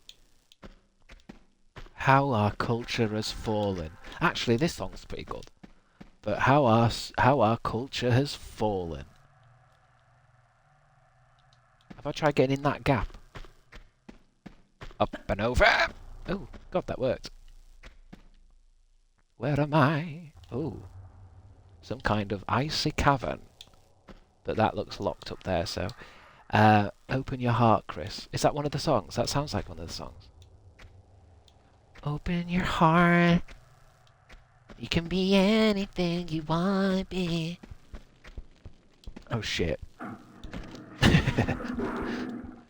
Lara Croft the musical. I find that whole thing of, like, trying to make everything a musical is kind of cringe. You know when they did that Spider-Man the musical? That turned into shit. Yeah. Didn't people die filming it and shit? Did anyone see the remake Trisha Paytas did one of the High School Musical songs? No. I'm not that kind of fool. There's too much in that it's not me. Remake Trisha Paytas and High School Musical.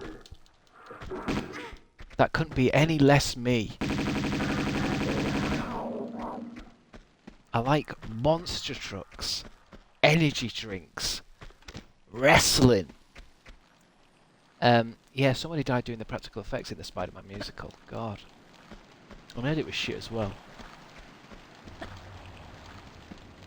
Weren't the songs by U2 or something?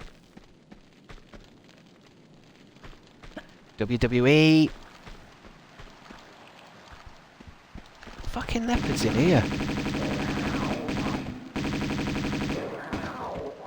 So many dead leopards. I can't move in this level for dead leopards. Very butch of you, Chris. Have you seen wrestling?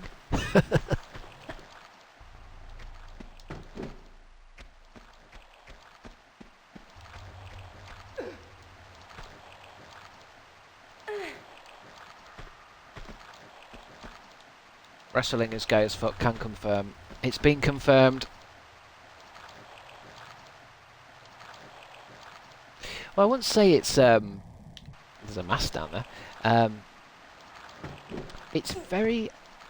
Well, it's one of those things that's difficult to say it's homoerotic, because I don't think it is unless you're kind of looking at it for that.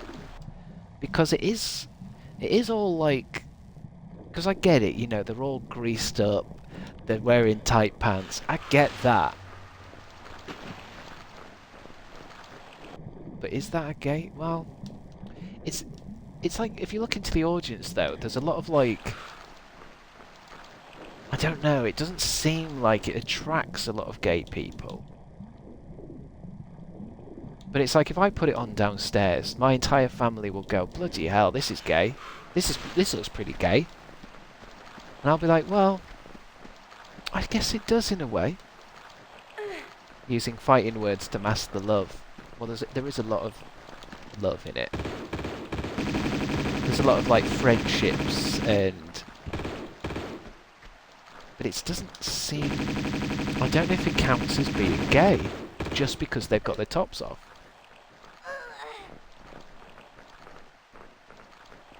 Tiny panties is such a funny way to word that. Tiny panties? The drama feels very teenage girl coded though. Yeah. It can do, can't it? Very, It's always about being backstabbed. I mean, that's...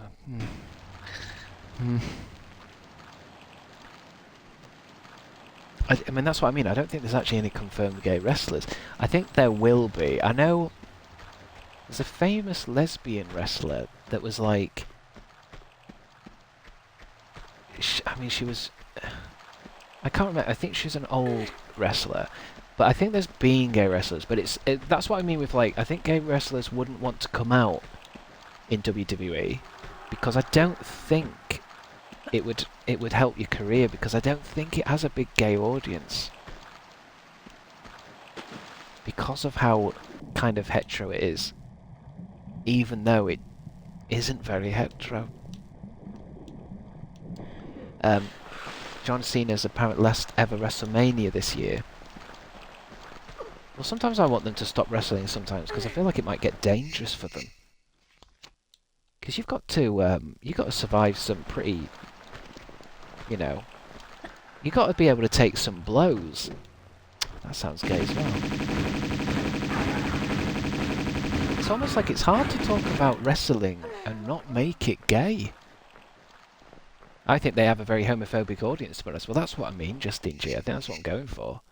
I think it might have, like... It might seem a bit whatever, but then it's also a bit... It's like if you look at all the, like, wrestling divas and shit. That's just ladies with the tits out.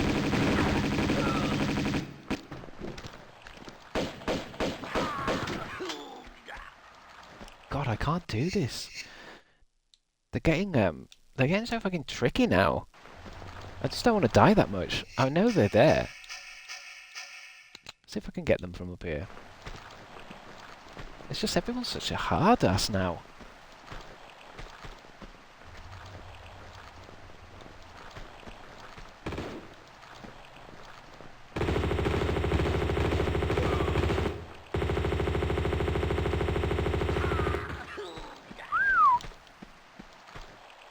Bastards. When I was 9, I split open my brother's head with a chair because of the move on WWE, but he deserved it because he called me a bitch. Yeah, I've broken a bed by doing wrestling moves and shit. Shouldn't have done it. It says that for a reason at the beginning of the show. Don't try these moves at home. Mainly because I think you can probably die. I think it's one of the reasons why I like wrestling, is how, you know how it's like fake and shit? But at the same time, these moves they're doing are actually really fucking dangerous. Like flinging yourself around, and you've got to land on the right part of your back or you're going to break your fucking spine. I know, like, it's a controlled fight and everything, but it's still gymnastics. My brother clotheslined me as I walked into a room and I swallowed a tooth. Fucking hell. It's one of those things where something like wrestling, technically, it should be adult entertainment, and yet in the world we live in, they've turned it into like, oh, it's you can argue that like lots of children like it, don't they? It's like a kids thing, wrestling, but it shouldn't be. It's violence. It's hitting each other really fucking hard with chairs and shit. But you ask most people, it's like, yeah, wrestling's it's for kids really, but it's like, is it? Poor Scarlett getting clotheslined. must have looked quite funny though. The children crave the violence. It's like it reminds me of something Alan Moore said about comic book characters and how somebody like Batman should not be for children at all, because it's as a concept, it's not even a children's concept. It's about a man who turns into a vigilante and starts punishing criminals using fear. Like, this Batman isn't for children at all, even the concept of it, and yet it's a children's thing. Even like something like Spider-Man, the concept of being a vigilante and fighting criminals and taking revenge and shit, it's not for children, and it attracts children because of that excitement, because they're kind of not ready for that.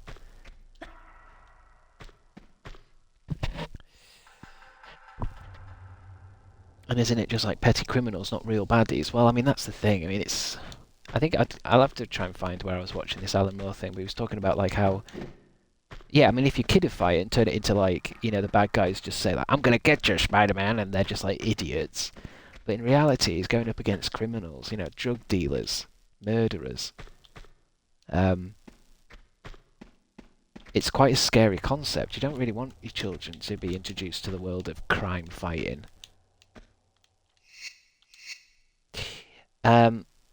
Ric Flair biting his tongue every speech used to freak me out when I was younger. Biting his tongue? What do you mean?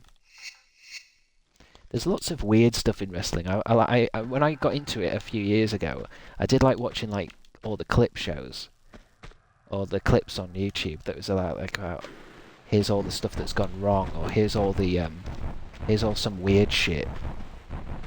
Here's all the times there's been like mistakes and. Uh-oh. What's coming after me? Can't see in here, and I think there's a Yeti. There's definitely a Yeti. God, give me my thingy gun then. Oh, they seem to be behind bars. What a horrible fucking noise they make. I think they're all trapped in bars. This is such a scary bit. I'm in this dark cavern with fucking Yetis. But if any of them get out or something, what happens if I press a switch and they all come out and get me? What if did X-Files ever do a story with Yetis?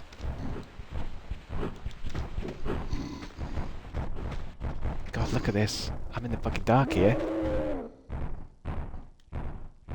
This is terrifying.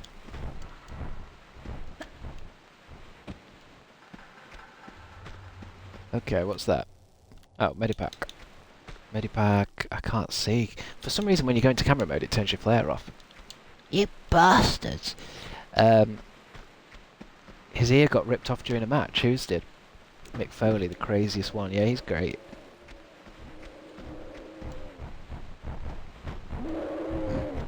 I think that's another reason why I like wrestling, is because of the personalities as well. Because you can be really good at wrestling and people don't like you. It's all about personalities. There's such a big showman style to it. It's like The Undertaker, he's a really good one. But it's all about like how he built that persona over years. And I like doing sometimes you go back and look at old wrestlers and they actually like started out differently or had a different persona or stuff like that. It's weird as fuck. What the hell? Oh shit, I've jumped back and set myself on fire.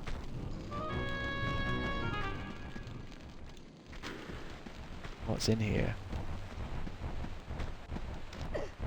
I hate this bit. Why they chase me? Oh, fucking hell. Oh. Oh. Alright, cunt. Just grab me and slam me down.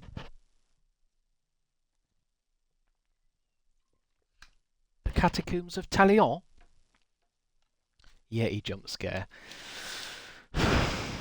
I think this would have been a bit, as a child I probably would have got to this bit and thought, No. No, thank you. I've only just finished reading Goosebumps.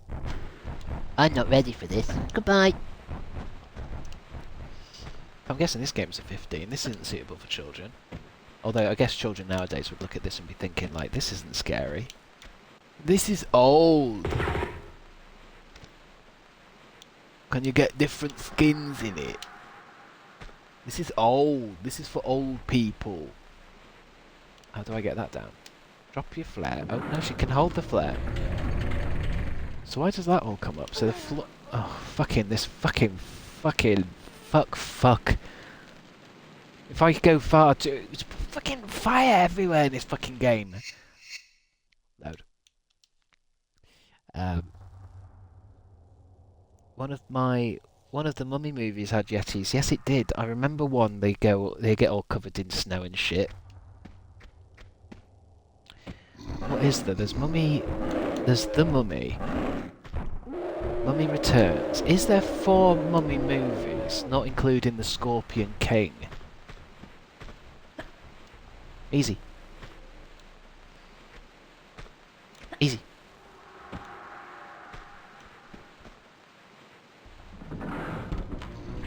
Right. Save here. And let's not walk backwards because it sets a ponytail on fire.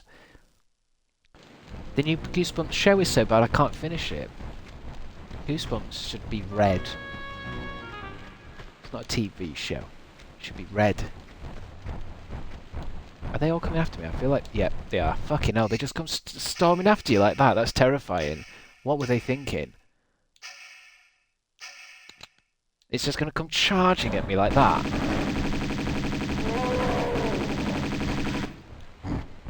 Screaming like it's from fucking hell. I know I had a lot of Goosebumps books as a kid, but did you know, I think this is true, it might upset some of you, but R.L. Stine isn't a real person. It's a group of people. Loads of people wrote Goosebumps books, and then they put R.L. Stine to try and make it seem like some kind of through line.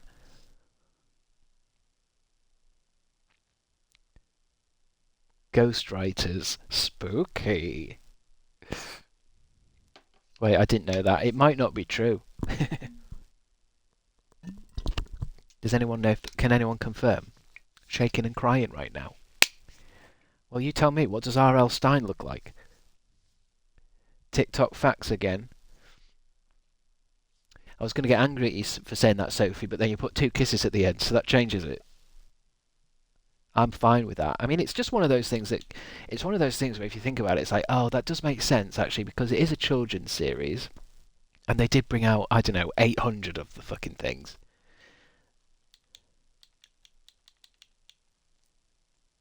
And it's like Stephen King writes 1 book a year. And that's like seen as the fastest writer in the world. R.L. Stine brought out like 30 a month. Same with Warrior Cats. I've never read Warrior Cats. He looks like an old man with glasses. I think R.L. Stine is a real man, though. I think it's more like R.L. Stine. What's his Wikipedia page? He is a real man. It's just like I don't think he wrote 350,000 Goosebumps books. Let's have a look. Maybe he did. Robert Lawrence Stine. Is he still alive? 81, bless him. Where's his list of books then? Because it says Goosebumps here, original series. Oh, maybe I'm wrong. He's got a big, long list here. Oh, they do go on. Fucking hell. Oh, maybe they did. Maybe it's a different children's series I'm thinking of. Was Goosebumps scary? Was Goosebumps ghost written? Ooh.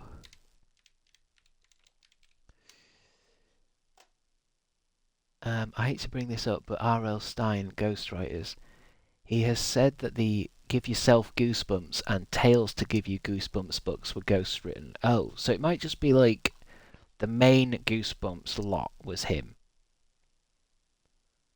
But maybe not some of the spin-off shit. To this day, no one knows who Stine's ghostwriters were, or if they ever existed. Spooky.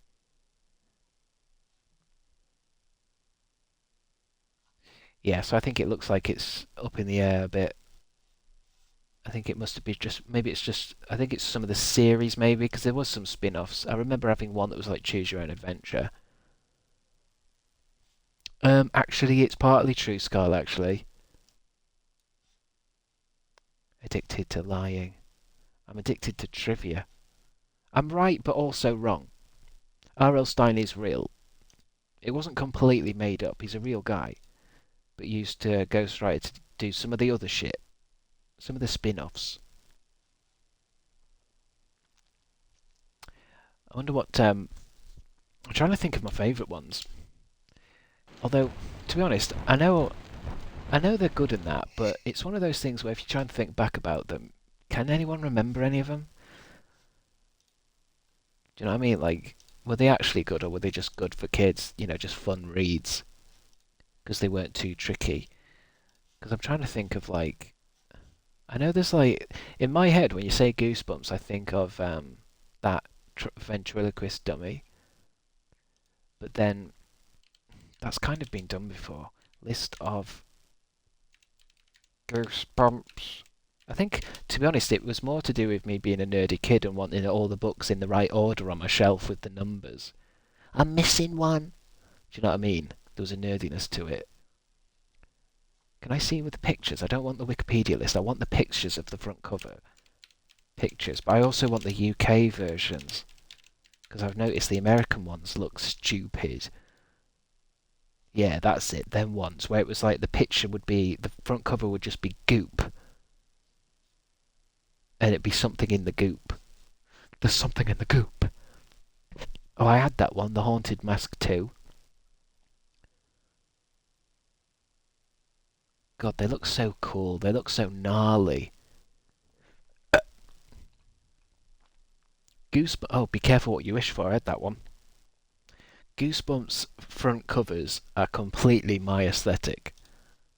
Do you know what I mean? You know how, like, you guys have, like, what's that page you have? Is it Pinterest?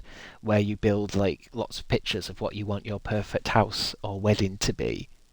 If I had to do that, but with my aesthetic, it would just be Goosebumps. Pogs. That page we have. You all have that page, don't you?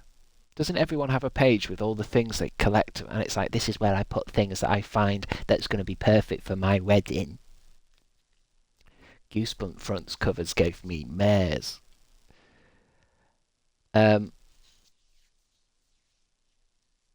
was thinking the other day, it's like, is it skater? The skater aesthetic, you know, like, I don't know, like a skull, but it's all green and it's melting, and it's sticking its tongue out and it's gnarly. I love that shit. I love skeleton shit, gothic weird shit. I remember the camp one too. Yeah, there's always one in a camp. There's always a Goosebumps set in a camp. Monster Blood, I had that one. It's all coming back to me now. Wait, is David Swimmer in that? Why is David Swimmer in Goosebumps The Vanishing? They'll never be able to make it into something decent. Because they never got how cool it was. They'll try and make some scary show for kids. It's not just scary, it was quite funny and gross.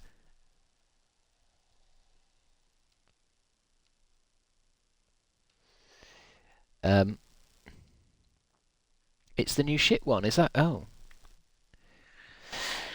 I mean, I know they did a film, so what, has people seen that film with Jack Black? I mean, it must be pretty good if Jack Black's in it. I wonder if I can kill these Yetis that are coming up the stairs.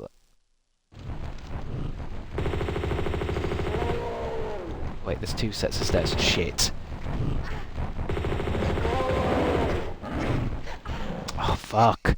Do you know what I hate about this game? It's like how you can't do anything if you're getting shot at. If you get touched and moved, you're basically stuck. Try again.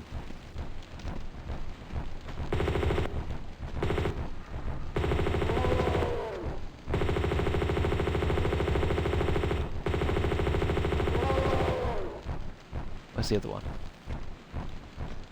There's another one clomping around, I can hear it. God, I nearly, fuck's sake, I got damaged from that fire again. Fuck me.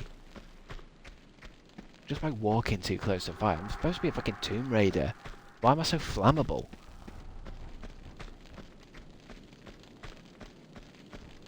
There it is.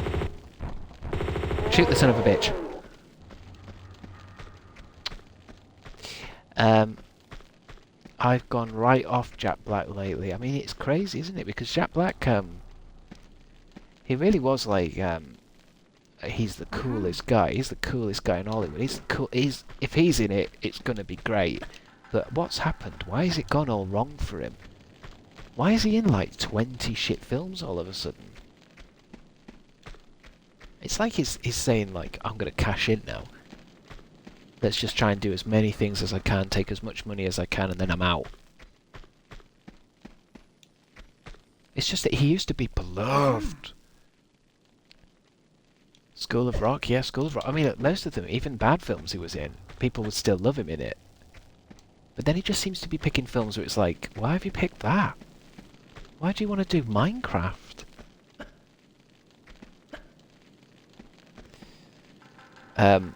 Sellout behaviour. I guess that's right. Uh-huh. I mean, there's nothing wrong. Everyone, all your favourites do a bad film once in a while. Nothing wrong with that. You have to pay the bills. But it seems like he's doing film after film after film. So much so that it's like a running joke, isn't it? It's like a meme. Now I'll put this down. Wait. What does that do then? Ah. It opens up the door. Like, I mean, the Mario movie was fun, but he was just playing the same character he always does, and Bowser was more disappointing than Mario. I feel like his Bowser was alright, actually. I feel like that's as... Because obviously he's doing a lot of films at the moment, so he's bound to get something right, but it felt like... I don't mind him in that. I mean, that's voiceover as well. I just mean all this live action shit he's in. Hold on, how am I supposed to get out then? So if I move that, I lock myself in at the same time? Absurd.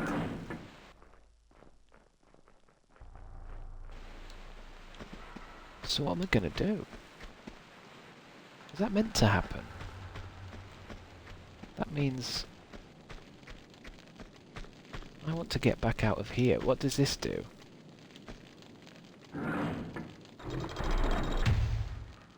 Oh.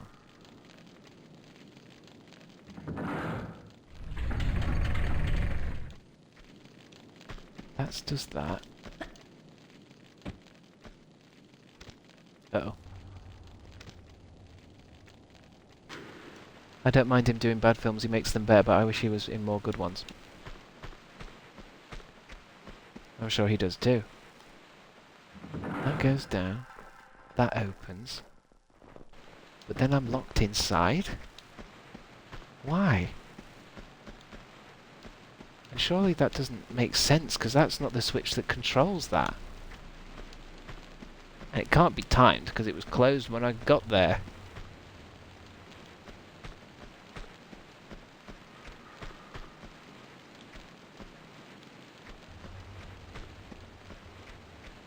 It's like there needs to be a third switch.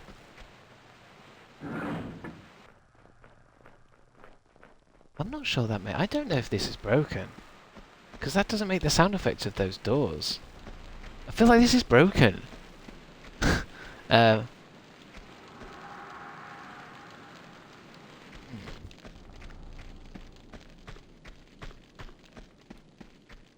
seems broken to me. Because there's no way I can get out of the thing.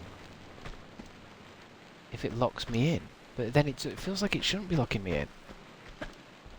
Because it's like... There's no sound effect for that. I have never seen The Holiday. Oh yeah, apparently The Holiday is like a really massive cult classic now. It's like, people talk about it every year, and I remember seeing it ages ago, and I thought it was just like a rom-com thing. Why has The Holiday lasted so long? I had a friend that was like, I watch this every year.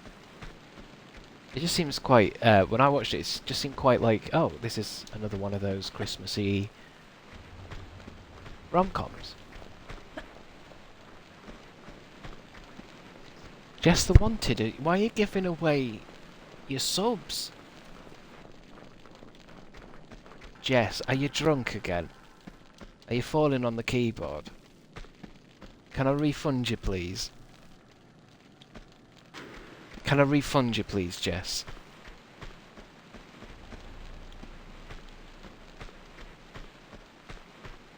It just doesn't seem like you to do that. Can I not just do nice things once in a while? I mean, you can do whatever you please. But it just doesn't... It's not usual behaviour. My cries about the ads have been answered. Well, this is what happens. This is why I say people should go on about the ads. Because then someone will give you a bloody gift sub just to stop you saying it. And ads aren't so bad. What, three minutes of watching Monster Energy drinks shit? Load of ads. Why have I got my harpoon gun out? Or ever? That is a harpoon gun.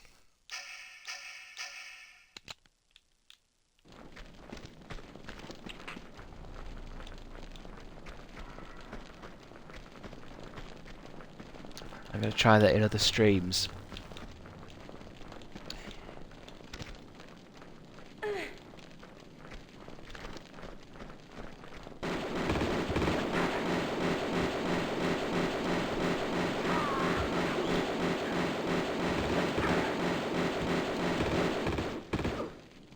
Woof.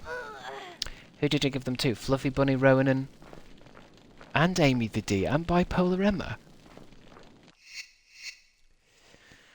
You've given 17 gift subs in this channel. Okay, I'm done. You sound like a gambler. You're starting to sound like you're gambling there. When it stops being fun, stop. Do you have no medkits left? I'm not sure.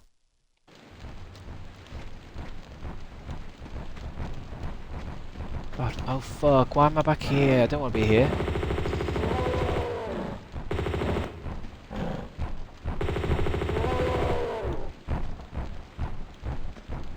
Oh fuck.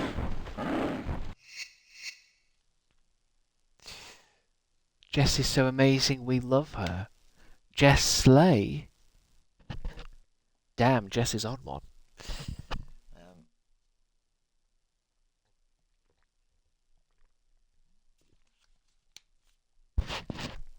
Well, thank you, Jess. Thank you, Jess. Some sweet, sweet subs. Some sweet, sweet subs. I don't know who did it, but someone gave me a gift sub to Jess, I think, on her stream channel. I don't know which one it was. Which one of you freaks did it? Are they here? Are you here now? Somebody get. I mean, I can probably find it in my recent history, in my Twitch thing when I do that thing at the top. I can't really do it now because I'm streaming. It was Liz. Liz? What, fizzing Liz? That Liz is that Liz that fizzes. Bring up a Twitch again. Oh, I don't know why I'm checking. You've already told me.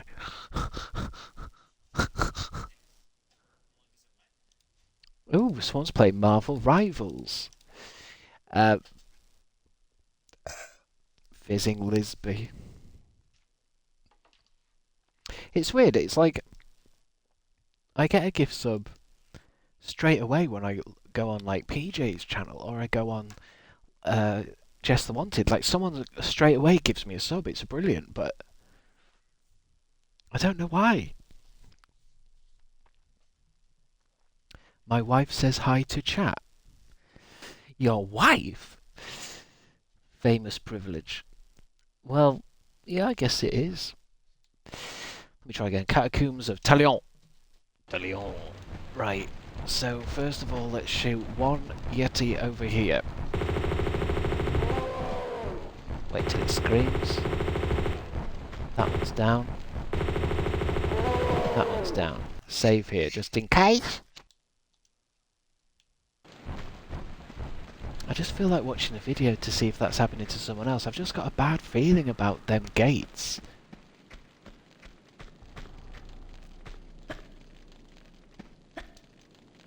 Because obviously, when you get closed in somewhere, that's very Tomb Raider. You know, you just press something else, don't you? but it just seems like I'm trapped. Give me that. Uh-huh. The rich stay rich, I guess. Rich. Twitch gets most of it. Well, no money for me to get drunk at quiz on Sunday, so maybe gambling away to subs is better for me, perhaps. I mean, I suppose so. I mean, if it's going to help you not get too drunk on your quiz nights, Jess, then yeah. Spend it all here, and I'll look after it for you. Then I can give it back to you later. I'll look after all of you guys' money if that's what if that's what's going to help you. Because I know a few of you have your addictions to stuff like Funko Pops and that.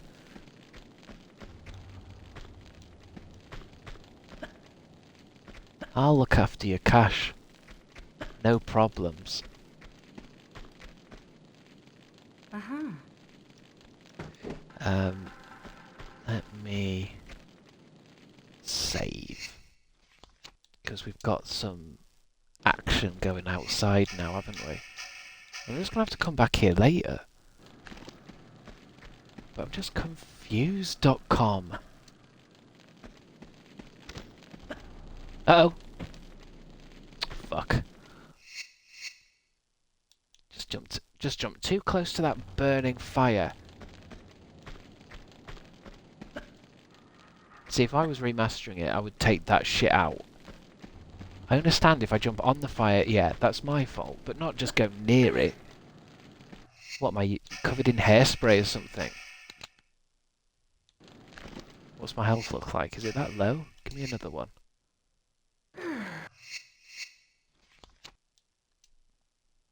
I only own 5 Funko Pops. Jesus Christ. How many is there now? Because I know they're numbered at the top, aren't they? What number are they on? Where's those guys gone?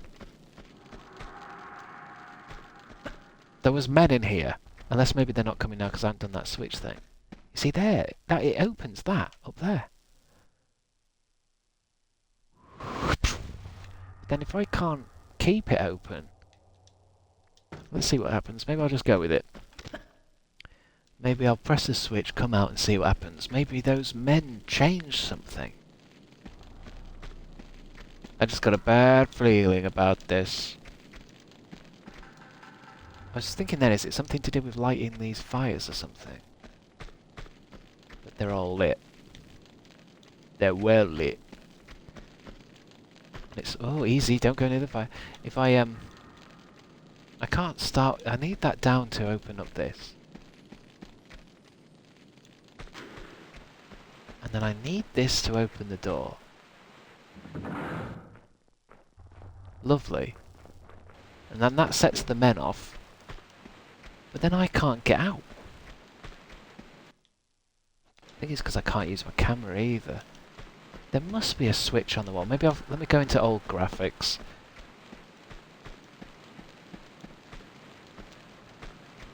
I'm trapped. It's not that way. That doesn't do anything. Can't go round here. That's nothing. Is there any, are there any Tomb Raider people in? Are there any Tomb Raiders?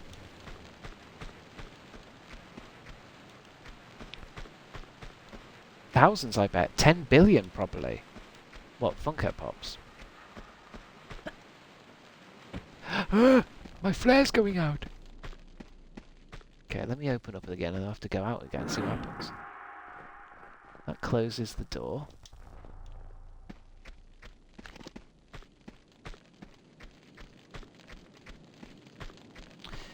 But what made these things clump? I was never good at Tomb Raider, sorry. That's alright, don't worry. I was just asking because sometimes there's Tomb Raider experts in the shadows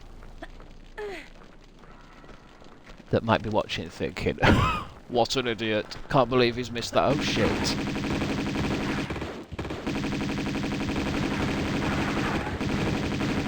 Fucking hell, these cunts. Fuck me. Paging while requaffed. Um,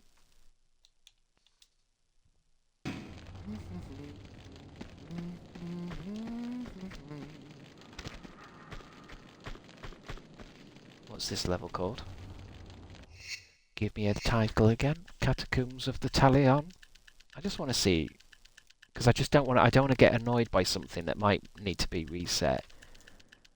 It's just I just have a bad feeling about it.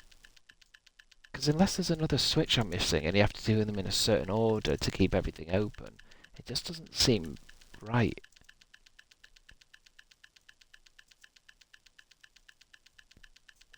Tomb Raider, level 13.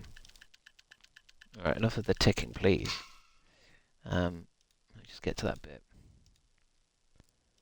Just because it'll ruin my mental health if I spend fucking half an hour to only discover that it's glitched. I mean, I'm gonna have to go for some food soon anyway, but let me just watch. Oh yeah, I forgot I've got a grenade launcher. This person's using grenades on those Yetis, because that must be quite... I suppose, no, I won't want to do that. Wait, what's she doing up there? Oh, fuck's sake. I think I've worked it out. Well, I think I've seen the answer. It can't be this. It can't be this. Can it be this? That over here...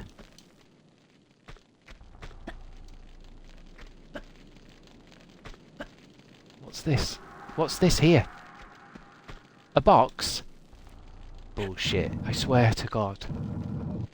I need to look at every fucking thing in this game, and if any box is sticking out, it's a much needed part of the fucking puzzle. I wonder if what am I doing using this to block the... Do you know what I mean?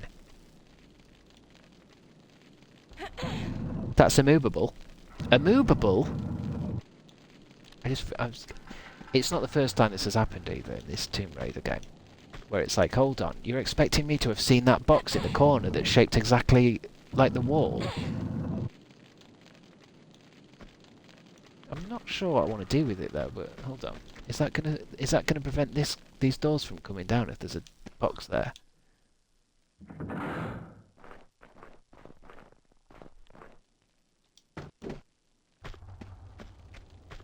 I think it is. I always complain about games when they do that thing where it's like it's like if that happened in other parts of the game where you have to block things from coming down, that's fine, okay. But I didn't even consider that as an option. Because in my head I'm thinking I would never have done that. I've never done that before in this game. Sneaky. Sneaky. Sneaky. It's just them trying to fucking... Fuck. What, this guy was dead? Fuck that move, man. And I can hear another one. Give me that health pack, please. Love of Jesus. Uh-huh. Fizzing Lisby's back. We were just talking about you, Fizzing Lisby. In a real kind of Mean Girls kind of way. Weren't we?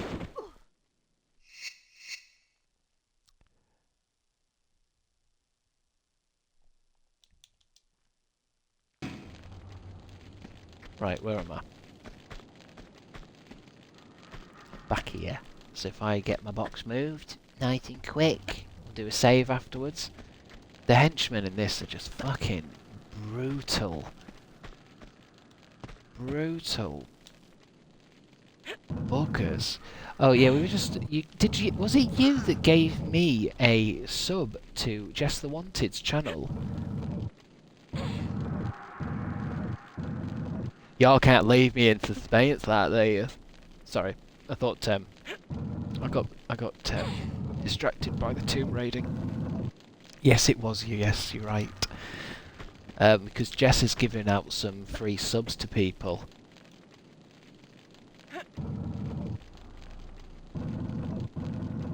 They need to calm down on the brutality. Well, it's just that I think it's that one that just comes at you and just stands still and does like a spread. It's just the way they shoot. They don't like shoot like Call of Duty people, where they duck and dive and stuff. They just shoot at you like they're sentry turrets. Like, if they can see you in their eye line, you're dead. You're dead. Jump. Oh, she made it. Save. I mean, it's fine. It's just, I just can't believe how little. Actually, no. Okay, let's go. It's what's better, Magnums or Uzis? In Tomb Raider 1, it was more like I was exploring places and then collecting shit and all that kind of stuff. Whereas this game, it's like I'm fending off fucking assassins.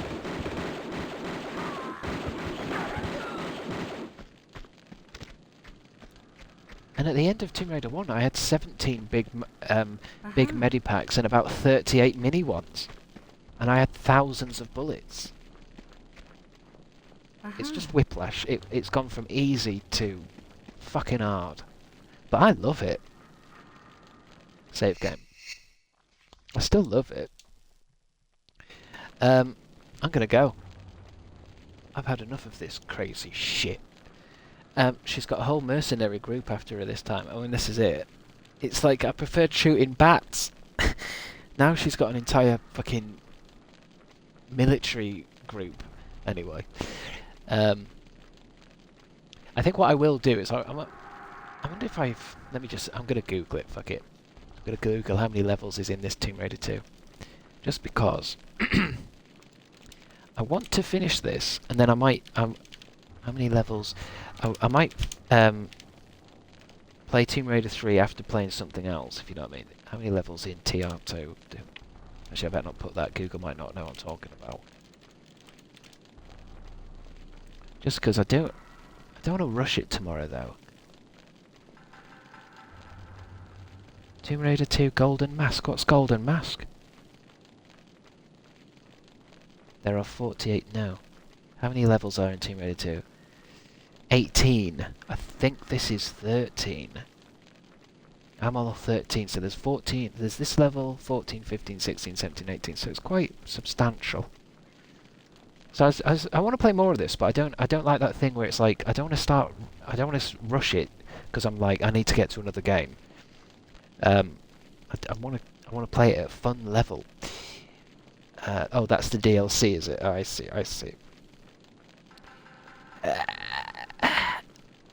Well, it's been fun today. We've had a laugh. Oh yeah, are we gonna go raid Dean? Actually, you'll have to tell him I've gone for my dinner though, because I'm gonna raid and go. Raid and go. I need to get more raids in as well. There's an achievement for raiding 10 people.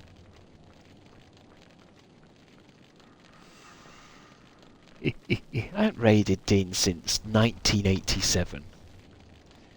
But yeah, thanks for watching today, guys. Be back on the Tomb Raider tomorrow. And you know, from 12 till 4, as we usually say. You get achievements for a Twitch stream, and you do, yeah. There's one for streaming for 200,000 hours or something. Okay. Alright. Okay. I hope I don't scare him. Do you know what I mean? I don't want you all to scare him. Where's that list of raiders?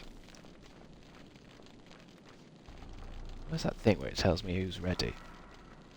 Start raid? Do I just press it? I'm going to press it, so if it goes, I go. I'll see you next time, guys. I think. He's fragile, we all are. Go on then, start raid, let's see what happens. Oh, now that says viewers ready to raid. 8, 6, 5, 4, 3, 2... Right, yeah, see you tomorrow. I keep forgetting, I'm supposed to put... You can start the raid, get them ready, and then raid. Anyway, that starts the countdown, you're right. You're right, Scarlet, you always are right. Right. See you later, see you tomorrow. Bye-bye. Bye-bye.